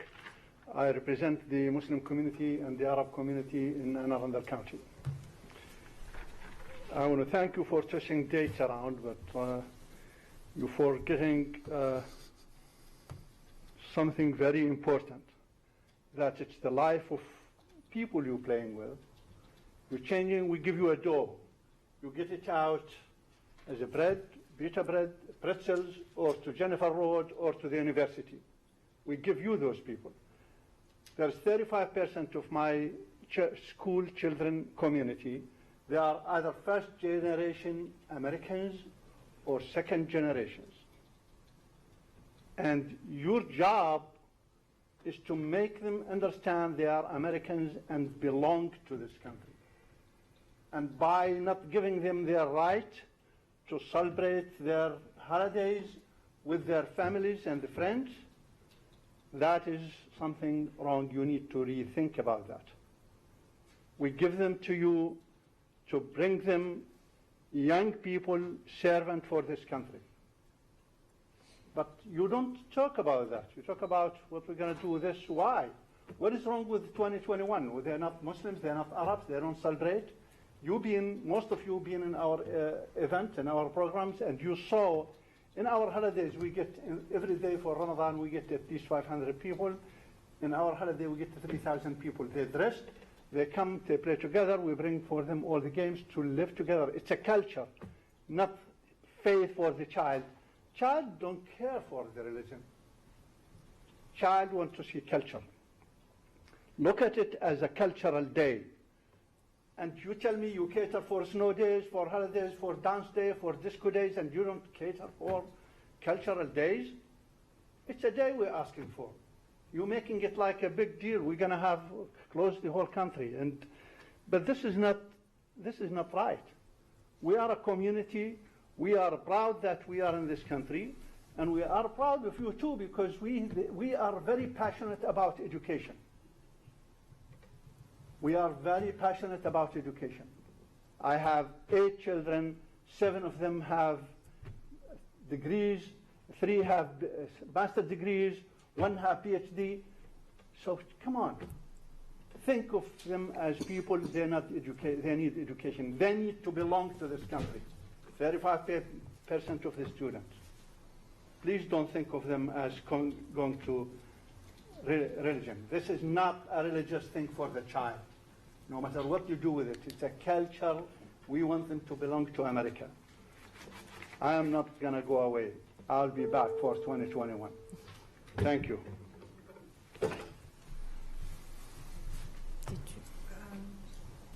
NWC people speak on the original proposal. Yes. Thank you, ma'am. Okay, Ms. Howell, seeing no other comments, please call roll. Ms. Hummer. Oh, whoa.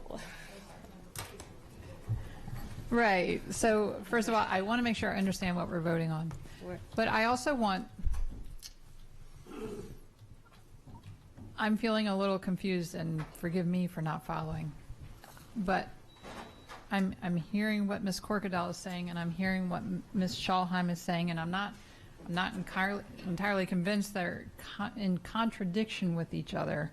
But what I'm trying to get at is, if there were 2 days of religious observance, one being the observance and one being the not requiring students to study during their observance, I'm still a little confused about what would be beneficial to the students affected by this? In other words, for evening school, I'm hearing maybe the day before and the day of should be observed, and maybe for day school, it should be the day of and the day after. Am I getting that right? Yes. Okay. So I'm trying to get to the point of avoiding 3 days of restricting, but still being sensitive to the needs of our students. So now that I guess, stated my confusion, can Ms. Corkadell read your motion one more time so that I can? Yeah, because I decided, well, the motion is not, I mean, I'm not opposed to what Ms. Schallheim is necessarily saying. I haven't thought about it because it's not been presented, but these are two different things. This is specific to evening high school. This is a single word being inserted, or two words being inserted. And the proposed amended language shall read as follows, with the insertion of the one word and article. For evening high school students shall also not be scheduled on the evening before or the day or evening of a religious observance. So we already have, for evening high school students shall also not be scheduled on the evening of the day, on the day of or evening of the religious observance. By adding before, that does allow for those listed holidays. So I'm reading what's currently So it's just the word in their before. wording. So, right, but currently it says, evening high school students shall also not be scheduled on the day of or day after. So you're adding the day before incorporates 3 days. Are you removing the day after and replacing it with the day before? That's where, right. Okay. Oh, I guess it, yeah, Correct. I guess Okay. that, okay.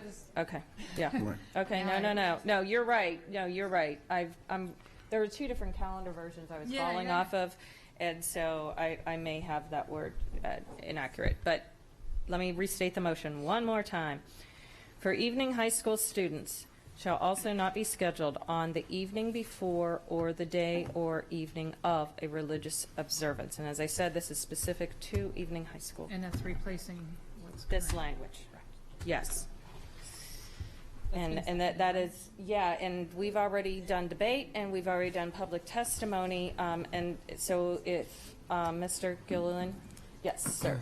Thank you, Madam President, and I know the hour is getting late, and I don't want to belabor this anymore, but Mr. Mosier, if I may, you had indicated 10 minutes ago roughly some of the implications. I just want to understand this a little bit better. The weeks, I guess, I'm paraphrasing your words, so forgive me, give me a little latitude here. We would be losing weeks potentially based on how these holidays may be sequenced in a particular 9-week segment. I'd like to understand a little bit better, and this may not be you necessarily, or you maybe with Dr. Arlotto's help or someone else, the evening high school schedule. And if I can get a better picture perhaps of the evening high school schedule, I've gone to a number of their graduations, but I've never gone to any of their classes to see them in action. What their typical schedule looks like, and then using your words again that I'm paraphrasing, that if this were to pass, what those students would potentially lose by way of what I'll just qualify right now as an academic exception, you know, as it relates to testing. So my understanding is that evening high school students take either Monday, Wednesday, or Tuesday, Thursday classes, right? Sometimes both of those combinations. So to use a 1920 example, so let's go back to Yom Kippur on Wednesday, October 9th. If you can't test the evening of Tuesday, October 8th, you're closed on Wednesday, October 9th, and you can't test on Thursday, October 10th. The only day left in that week is Monday, October 7th, because there's no evening high school on Friday. So you essentially wipe out a week of testing. Yeah, Right. so I mine understand. I was responding to Ms. simply Schallheim's shifts comment. from the day of to the day after. Which is the to current day practice. before. in sundown the the day night before, and that also aligns with what we do with athletics and extracurricular activities, sundown the evening before. We don't impact athletics, for example, the day after. I forgot that was. Okay. Yeah. And so, Mrs. Corkell, I know, So- Mrs. Howard, you were going to... So this keeps the same two that we already had agreed upon, but the two are shifting from the day of and the day after to the day before and the day of, because with evening students, as it relates to celebrating their religious holiday, that would start the sunset before, and they will be in class as the sun is setting. Therefore, that would create a contradiction. As to Ms. Schallheim's recommendation, that was not, I did not accept the friendly, so that would be sitting on its own if she chose to make it. This is specifically just to take the day of and the day after. That was not necessarily in alignment with how the religion is practiced, the faith is, so it would be the day before and the day of is what I'm proposing the change to, just for evening high school. The daytime folks, that's a different beast, and I had no interest in getting involved in it. Thank you. as a author of a motion.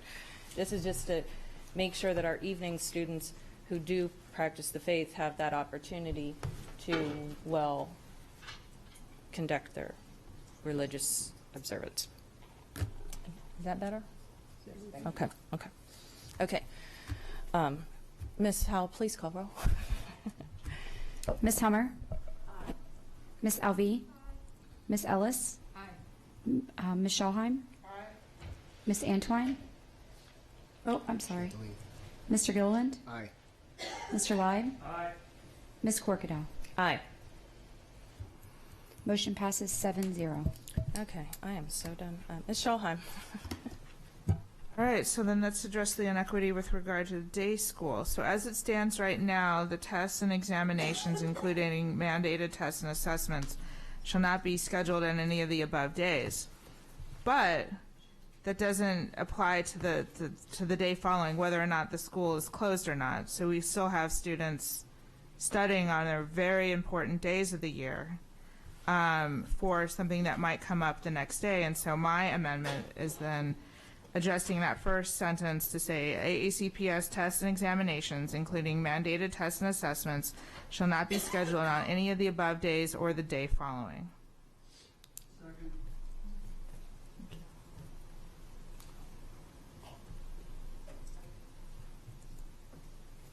Okay, we have Ms. Ellis and Ms. Hummer. Ms. Ellis. Thank you. To me, in looking at the traditions that I was raised with, I do see a concern where currently we do not have school the day after Christmas and we do not have school the day after Easter. So it's certainly something worthy of consideration.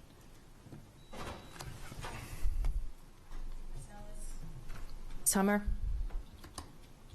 I would, one point of concern would be including mandated tests and assessments. Some of our state tests or other tests that we have a window of time with, those aren't ones that students would study for, and there could be the leeway that they could take those that day because it's not when they would have had to study on their day. I'm just throwing that out there as a possibility because we do get into close things when we look at testing windows for some of the assigned tests that come out. So, it could be a friendly amendment. I'm just throwing out there that it would say, you know, that it would be AACPS testing, not, I don't know how to word it, not state mandated because, again, you're not studying for state mandated. You know, if it's the COGAT, for instance, kids aren't studying for that. It's just being offered, and we have a window of time in which to do it in. I hear where you're going, but I mean, my daughter, when she took some sort of test that was given, you know, it was something came home and it said, you know, make sure your child is well rested, has a good breakfast, yada, yada, yada. If you're up late the night before observing your holiday on both Rosh Hashanah, Yom Kippur, and as I understand it now, Eid al-Fitr, you're setting your child up for not necessarily for success. So while I understand where you're going and I appreciate it, I'm not going to accept that friendly amendment. Okay, I don't believe we have any more comments from the board. Any comments on Ms. Schulheim's amendment from the public? Seeing no motion of the body, Ms. Howell, please call roll. Ms. Hummer? Ms. Alvey? Ms. Ellis? Aye. Ms. Schulheim? Aye. Mr. Gilliland? Without the friendly amendment, I have to say no. Mr. Leib? Ms. Corkadell? No. Motion fails 3-4. Okay. Ms. Ellis?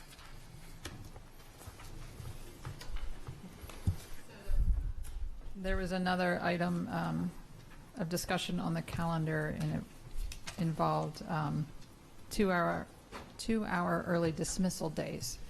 And I remember the discussion pretty well from our original vote on the calendar. And I had asked the question, what would it look like? What are the possibilities? I had asked to look at two possibilities. One was to hold 2-hour late arrivals, and one was to look at having our 2-hour early dismissals as often as possible be on Friday. I had the answer earlier in today's meeting when I asked about the professional development that goes on, and it sounds like that it often covers 3 hours. So a 2-hour late arrival would not meet the need of professional development, correct? Correct. So that leaves the question, do we leave the 2-hour early dismissals as they are, or do we move them to Fridays? And the reason for the question, the reason I asked for looking at different possibilities was because of listening to parents and students. And so I want to bring what I'm hearing as the concerns for the existing 2-hour early dismissals and what I'm hearing as concerns for moving them to Fridays. So the reason to me that it is important to look at it is, one, I was hearing from parents who are, they find the calendar a bit exhausting to keep up with all of the sort of irregular school days and having to make arrangements in their lives. I heard the message. I heard their concern.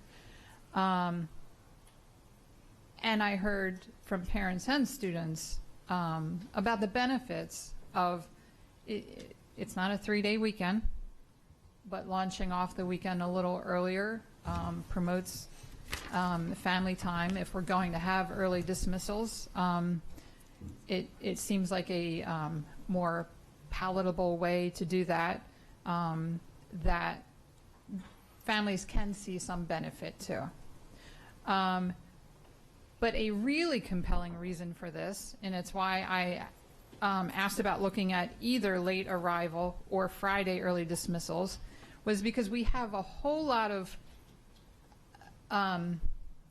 activities between sports and theater and all sorts of other clubs that continue to go on during the week. And it created a real hardship. It creates a real hardship on a lot of our families for students to leave school 2 hours early and then have to report back to school and then have to get back home. And that creates a real equity issue for a lot of our students who don't have a parent who's able to make those accommodations for them. So that was the real driving force for me to why we should look at this. Now, on the other side of it, I'm hearing some concerns about, for teachers, having those 2-hour early dismissals moved to Fridays. And here's the two concerns I heard. One was not from teachers. It was from, I'll just say, other members of the public, indicating that we are diluting or taking away the importance of that professional development. And I have to say, I take exception to that point of view because our teachers are professionals and those are work days for them, and They know that they're expected to be there, and I find it kind of, I know no one intends to belittle our teachers, but that point of view to me is not, I have a great respect for our teachers, and I would hate to think that teachers would place less importance on this professional development simply because it happens on a different day of the week. So there's that point. The other point that is valid to me is because it is a 3-hour professional development, that moves their longer day to Friday, and I understand the concern with that. So, nothing's ever black and white. The answers are never easy. So I'm letting everyone know what I'm struggling with and balancing. But for me, we're looking at the needs of the families and the needs of the teacher, and both are important. But I have to say, when I look at all of those factors, to me, those students leaving school and having to get back to school and the equity issue that creates is really coming to the forefront for me. But I just wanted to open the discussion, and then I'm happy to hear any other perspectives. Okay, Ms. Schalheim, followed by Ms. Hummer. Was there a motion? Sorry. Not at this time. This is a discussion at this time. Okay, so with regard to the PD days, right? Mm-hmm. Okay, so I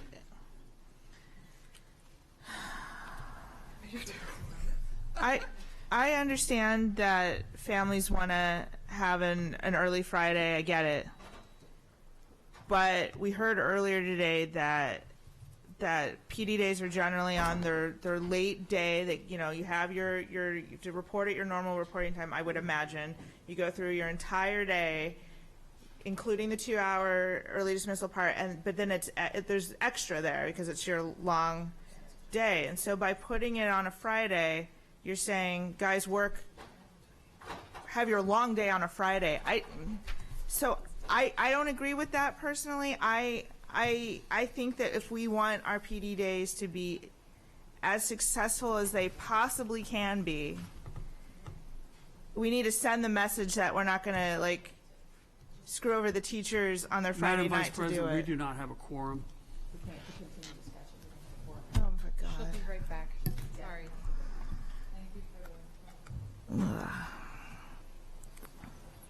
Then I shall wait. Does anyone want to have the Jeopardy theme song?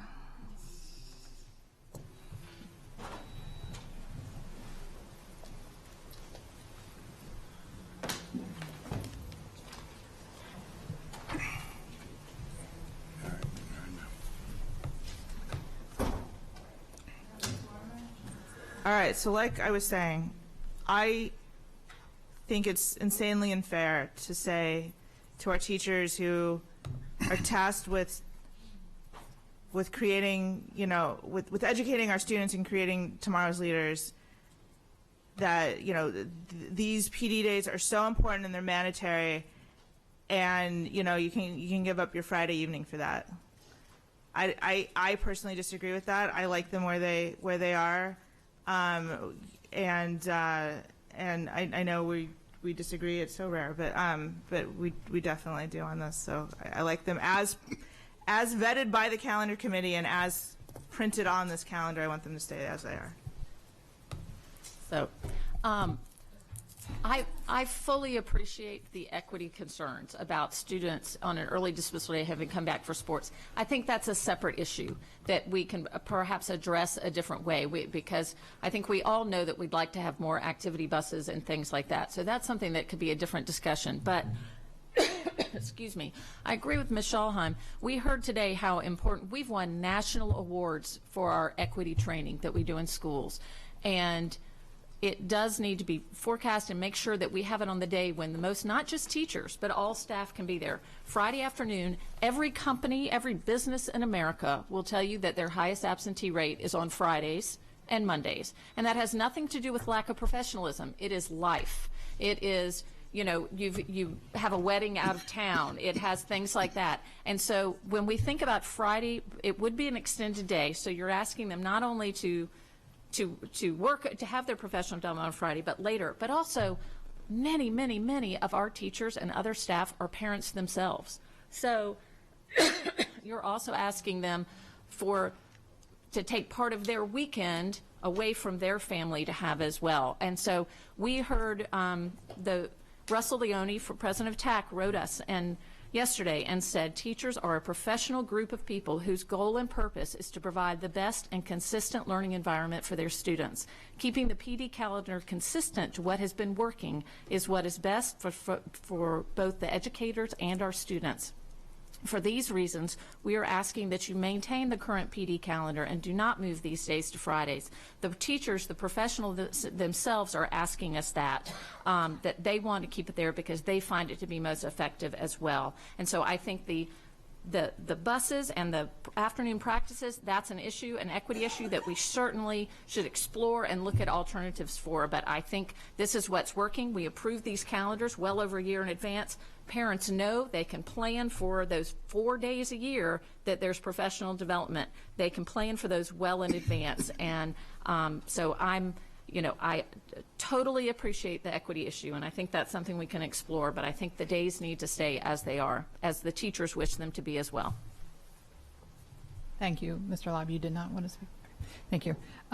Ms. Schallheim, no disrespect, but I know you were having a conversation when I was speaking, so I want to make sure you understand that this was focused on the students. So we have heard testimony. I've heard more than once testimony about the concern about students going home and then being expected back at school for their activities and then needing a ride home again. And that's where the equity issue is. So I just want to make sure everyone on the board understands where I'm coming from and what's driving my motive here. But I don't know how activity buses could address the equity issue in early dismissals unless we're taking kids back to school, which I don't see that would be there would be any mechanism. Right. I mean, I understand. I agree with the need for activity buses. That's an equity kind of that's a solution to some equity issues we currently have every day. But as far as the 2-hour early dismissals, it's not going to get kids back to school. I don't see how that would happen. No. And I'll just say, when it comes to equity, when it comes to these, with the calendar is primarily an instructional tool. And while after-school activities are very important, our first thing needs to be the instruction of students. And I think that this professional development focused on equity that we do 4 times a year is a top priority for the school system that needs to be focused on before. It shouldn't be in any way diluted, which I don't believe is your intent at all to dilute it, but I think putting it on Friday would have that effect in order to help with after-school activities. We need to find something else, but it needs to, first and foremost, our intent needs to be instruction. So I just want to be clear. I indicated from the outset that I'm weighing a legitimate concern with the teachers with a legitimate concern with the students. However, the concern with the teachers, I don't think, I feel it's a little bit overstated when we're talking about an additional hour, when the statement was made that we're taking away teachers Friday evening with their family. I think that's a bit overstated when we're talking about 1 hour of their day.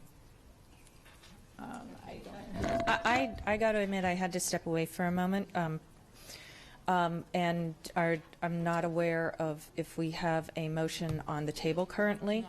Okay, and we're still discussing, however, the 2020-21 calendar. I just want to make sure, because we do have a couple people that are waiting and some other items that we didn't deviate. So we are absent a motion, and we are still in discussion to determine motion. Okay, thank you very much for the clarification. I saw Ms. Schallheim, Dr. Arlotto, and then most recent Mr. Laub. So, Dr. Arlotto, did you? Or were you? Okay. Okay. I wasn't sure. They were both. You were both lit. So. Thank you. I don't think it's overstated because some of these happen in the fall and winter. And for all y'all that don't know, Friday night Shabbat. So I do think it runs into teachers' evenings. I'm sure we have more than a couple Jewish teachers. And so also for that reason, moving it to a Friday, I would just be against in general. So yeah, I think it does encroach upon that time. An already long day, and then if you have to get ready for whatever it is, however it is you spend Friday evening, I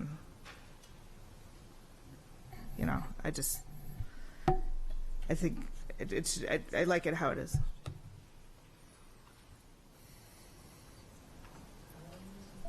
Okay. Dr. Arlotto? Thank you. I just, regarding, Ms. Ellis has brought up certainly a concern that's long-standing. It's not new in high schools for if there's ever a half day for students to have to come back for activities. It's long-standing, and I could speak from experience as a high school principal. I will also, just as you're having this debate, moving to Fridays doesn't fix the issue. So just as you're having that debate, because there are activities on Friday. So if there's a wrestling practice on Wednesday, the students would have to come back for. They would also have to come back for that wrestling practice on Friday afternoons. The same would be hold true for play practice or rehearsal, whatever it might be. So it may be less. I don't know that, but there is it doesn't solve that problem completely by moving to Fridays. Okay.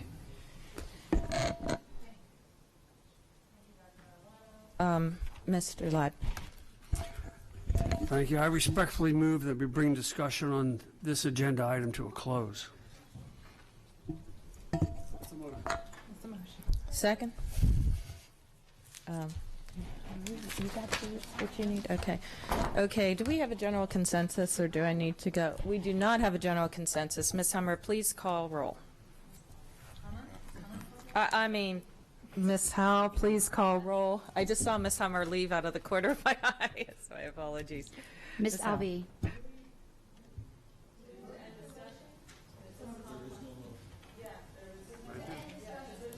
That's the motion on this agenda item. Just go ahead, Mary. On this agenda item. Ms. Alvey. Ms. Ellis. Ms. Schulheim. No, because I had another motion coming. Mr. Gilliland. I'm sorry, I didn't. This is to end discussion on Ms. Ellis's matter. No, end discussion. Oh, got you. Okay, now we have clarification. Ms. Howell, please call roll. I believe not everybody heard specifically with it. Ms. Alvey. Aye. Ms. Ellis. Nay. Ms. Schulheim. Mr. Gilliland. Mr. Leib. Aye. Ms. Corkadow. Aye, motion fails. 3-3. Yep, motion fails. Okay, discussion is continuing. Ms. Schulheim. So I understand all the previous discussion about the issue, but I'm still gonna take it to the bridge with regard to equity and inclusion and move that May 13th, 2021 be a professional development day.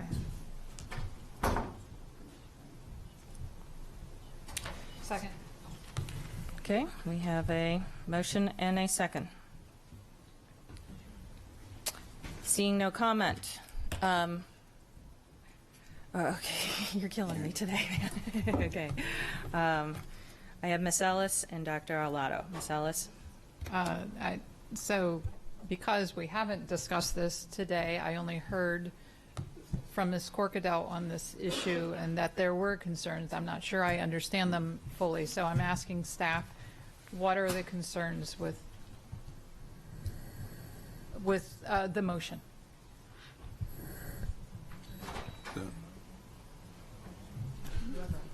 Okay.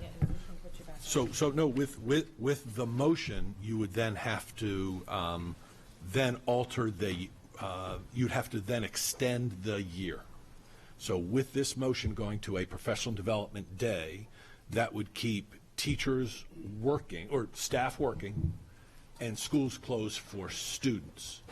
Because we have to have students in school 180 days, you would then have to have an additional motion to alter the end of the calendar year by moving, and I'm going to look quickly, the final day of the school year currently, as in your unamended calendar, is the last day for students is Friday the 18th of June, and you would have to move that to Monday the 21st of June, because you'd have to add a day to the year.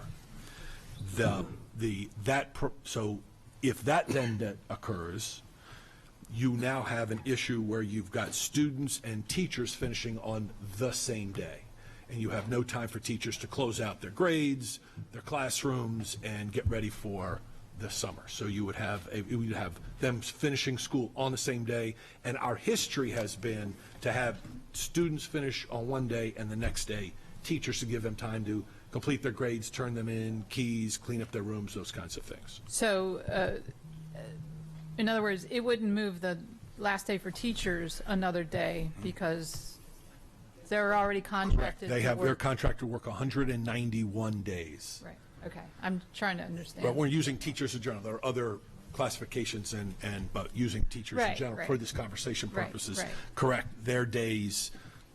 If to add a day to the teachers, you would have to change. You'd have to negotiate that.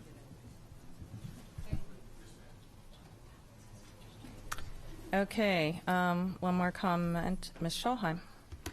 Isn't it true, though, if we ever end school on a Monday, that we can get a waiver and are generally granted one from MSDE to not end school on a Monday? I think isn't that the practice? We can request it.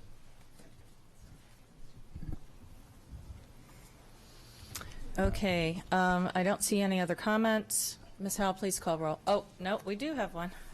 Mr. Leib. Yes. Let me, before, go ahead, Dr. I want to clarify that point that Mrs. Scholheim is making. I want to make sure that I'm clear on this. We can request it if, my understanding is, if the calendar has had to be altered because of days lost to weather. So if you've lost days to weather and you've had to add, and all of a sudden you're ending on a Monday when you had not planned in advance, then you can ask for a waiver. I don't think you can ask for a waiver from the state to end on a Monday planned in advance, and then ask for a waiver of that.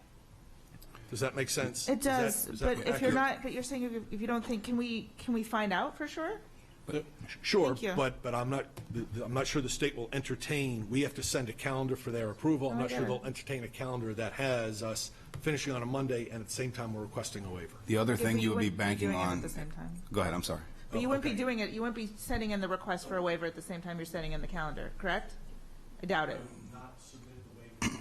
Exactly. Yeah. Okay. Then the state would then be looking back at the original calendar that we submitted to Right. say you asked us to approve you ending on a Monday, and now you're asking for a waiver of that Monday. Right. Right. But you were saying a couple times. I don't think. I would love to know for sure. And thank you in advance for finding out for sure. If you do that, you're also banking on using exactly 2 snow days. No more, no less. All right. I mean, we're February 5th, and And you haven't used any. you haven't called at that's my 5 point. a.m. yet, Bob. That's so, my point. Yeah. I'm a little confused. Ms. Scholheim, your question indicated a necessity for information to be addressed at a later time. Are you tabling your motion, or is your motion standing? Not at all. Okay, so that's not affecting it. Okay, thank you very much for the clarification, Mr. Leib.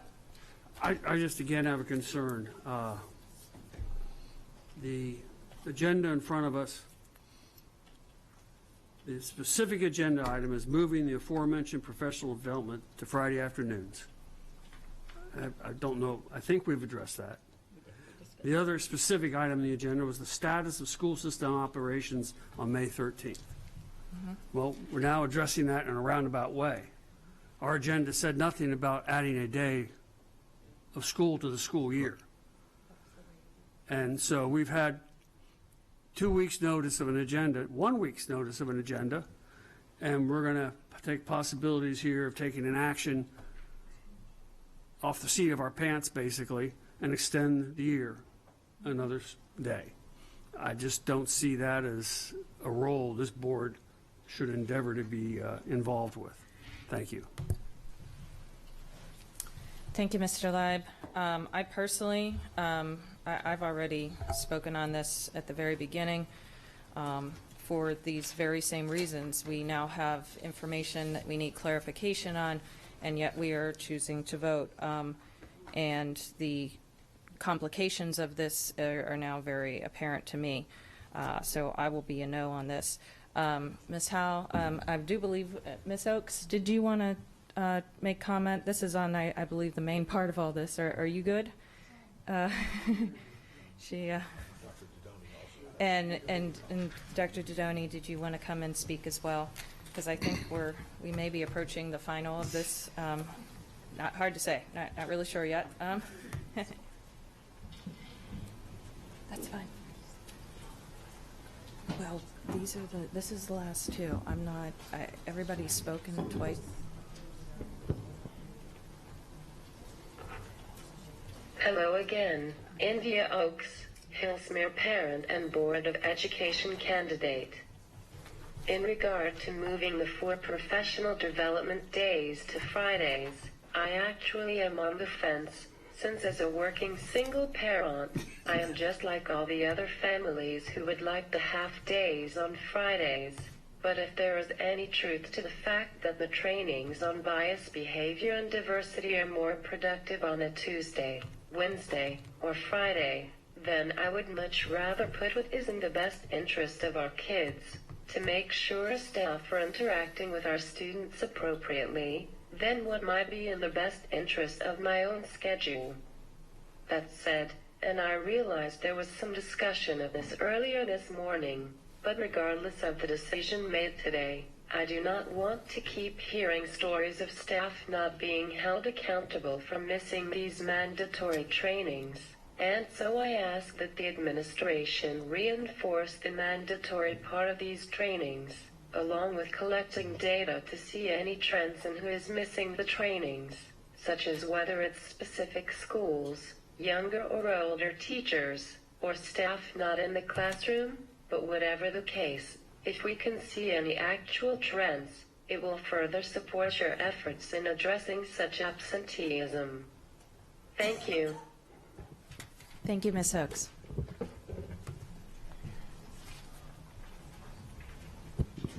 Good afternoon. I'm again speaking on behalf of the Anne Arundel County branch of the NAACP. What I had originally written, including the phrase "good morning," had been approved by Branch President Jacqueline Boone Alsop and Education Committee Chair Latika Hicks. I have modified the exact wording, but not the spirit, to take account of the discussions we've already heard. The NAACP is concerned about the impact of early dismissal days on parents and families. They affect those for whom we advocate. Whenever those 2-hour early dismissal days fall on the calendar, they are a problem. We agree with the importance of protecting religious and cultural holidays equitably. And we are especially concerned about doing anything with the professional development days that would potentially reduce the effectiveness of the anti-bias training scheduled on those days. We've already heard and discussed the issue of accountability and make-up days and the importance of having the opportunity to be present, fully present, to participate in the discussions. It is now Wednesday. I put all I can into being an advocate and into my job. If this were Friday, I would be even more brain dead. I don't know how you're doing. I'm in trouble.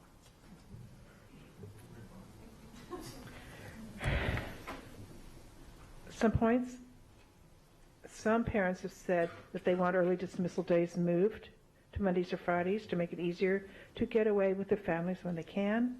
We believe it's naive to assume our educators and staff do not feel the same way, especially those who already think bias or equity-based training is not relevant to them. There are those.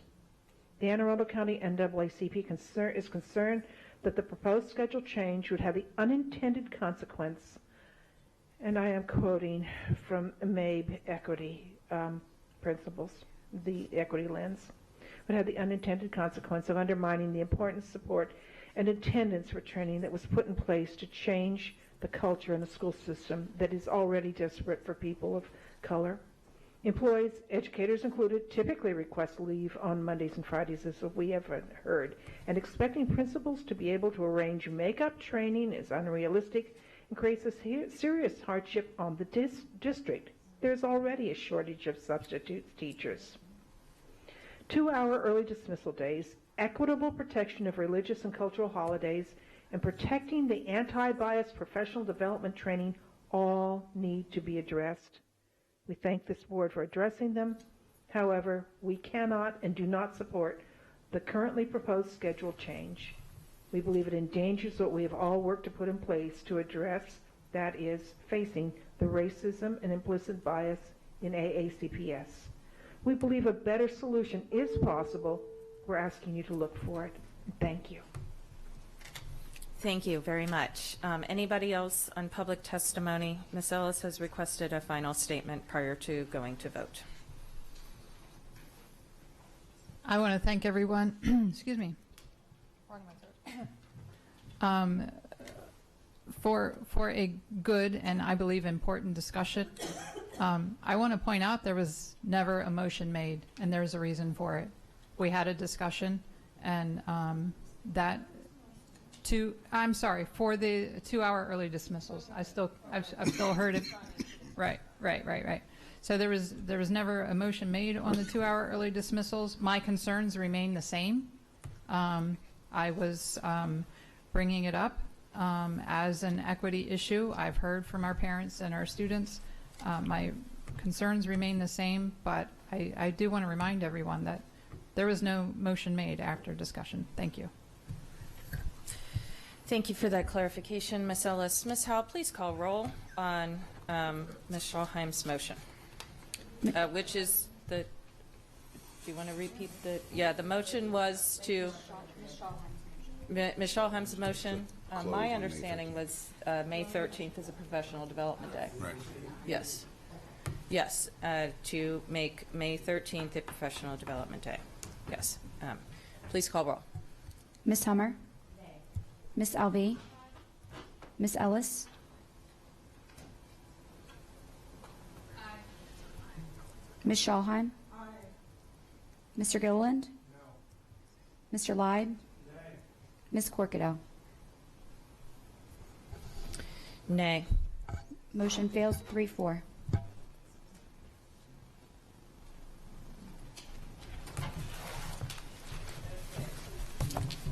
Calendar's item is officially closed. I think that's on that. Because we've addressed all the issues that were apportioned to the reopener. I will not be entertaining additional at this time. Item 7.01, monthly financial status report and fiscal year 2020 revenue and expenditure projections. Yes. Yes, you may. Well, wait. As soon as she gets back from the bathroom, Ms. Hummer left. 2, 3, 4, 5. I still have 5 as a quorum. You may leave. We shouldn't be voting anymore, so we'll be okay. 1, 2, 3, 4, and 5. Bob, me, Alice, Schalheim, Gilland. Now, I made that mistake when I went back to the bathroom earlier. Probably didn't need to know that. Okay, is there any comments you wanted to make, Alex? Okay, thank you. Seeing none, any board member comments or questions? Seeing none, thank you very much. Great job. Item 7.02, awards of contracts. Any comments or questions for Alex? Seeing none, okay. Before we motion to close, I'd like to make a couple announcements. That the next general board meeting will be Wednesday, February the 19th, 2020 at 7 p.m. there is a additional date of February the 20th should the budget need further deliberation or a weather-related event occur. We have the Budget Committee will be meeting right here upon conclusion and dismissal of the board today, and of course the Budget Committee will also be meeting again on Wednesday, February the 19th at 4:30 p.m. here. The Policy Committee meeting will be scheduled for Wednesday, February the 19th at 3:30. And as Ms. Antwine has suggested, and great idea to that, I'm just going to reread the vacancies for the CAC into the record, that we are now accepting applications for openings on the Executive Committee of the Countywide Citizen Advisory Committee, a 30-member panel that provides input and advice on specific issues surrounding education throughout the county. The panel consists of 2 representatives from each of the 12 high school clusters, 1 representing elementary schools and 1 secondary schools. 2 at-large representatives serve in addition to a military representative, and 3 representatives appointed by other parent groups in the county.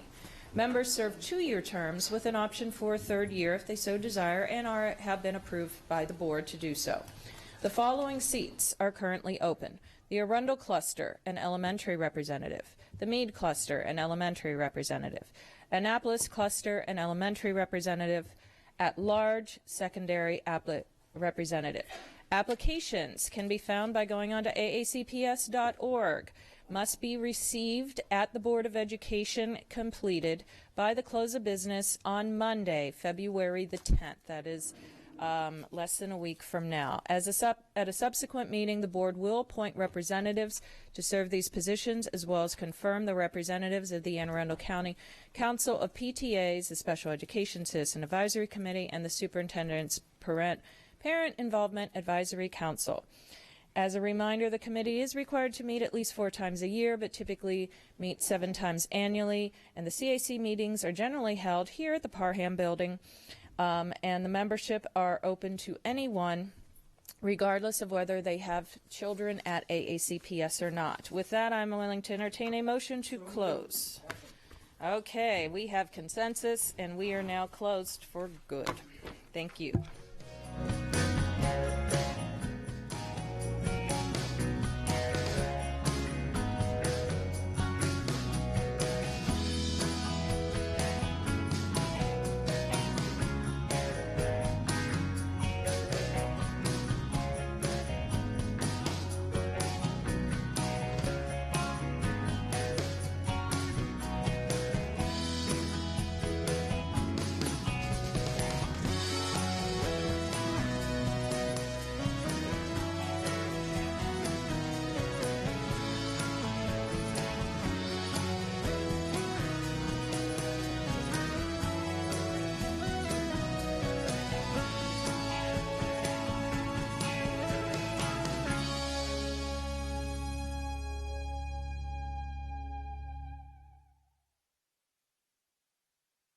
Thank you.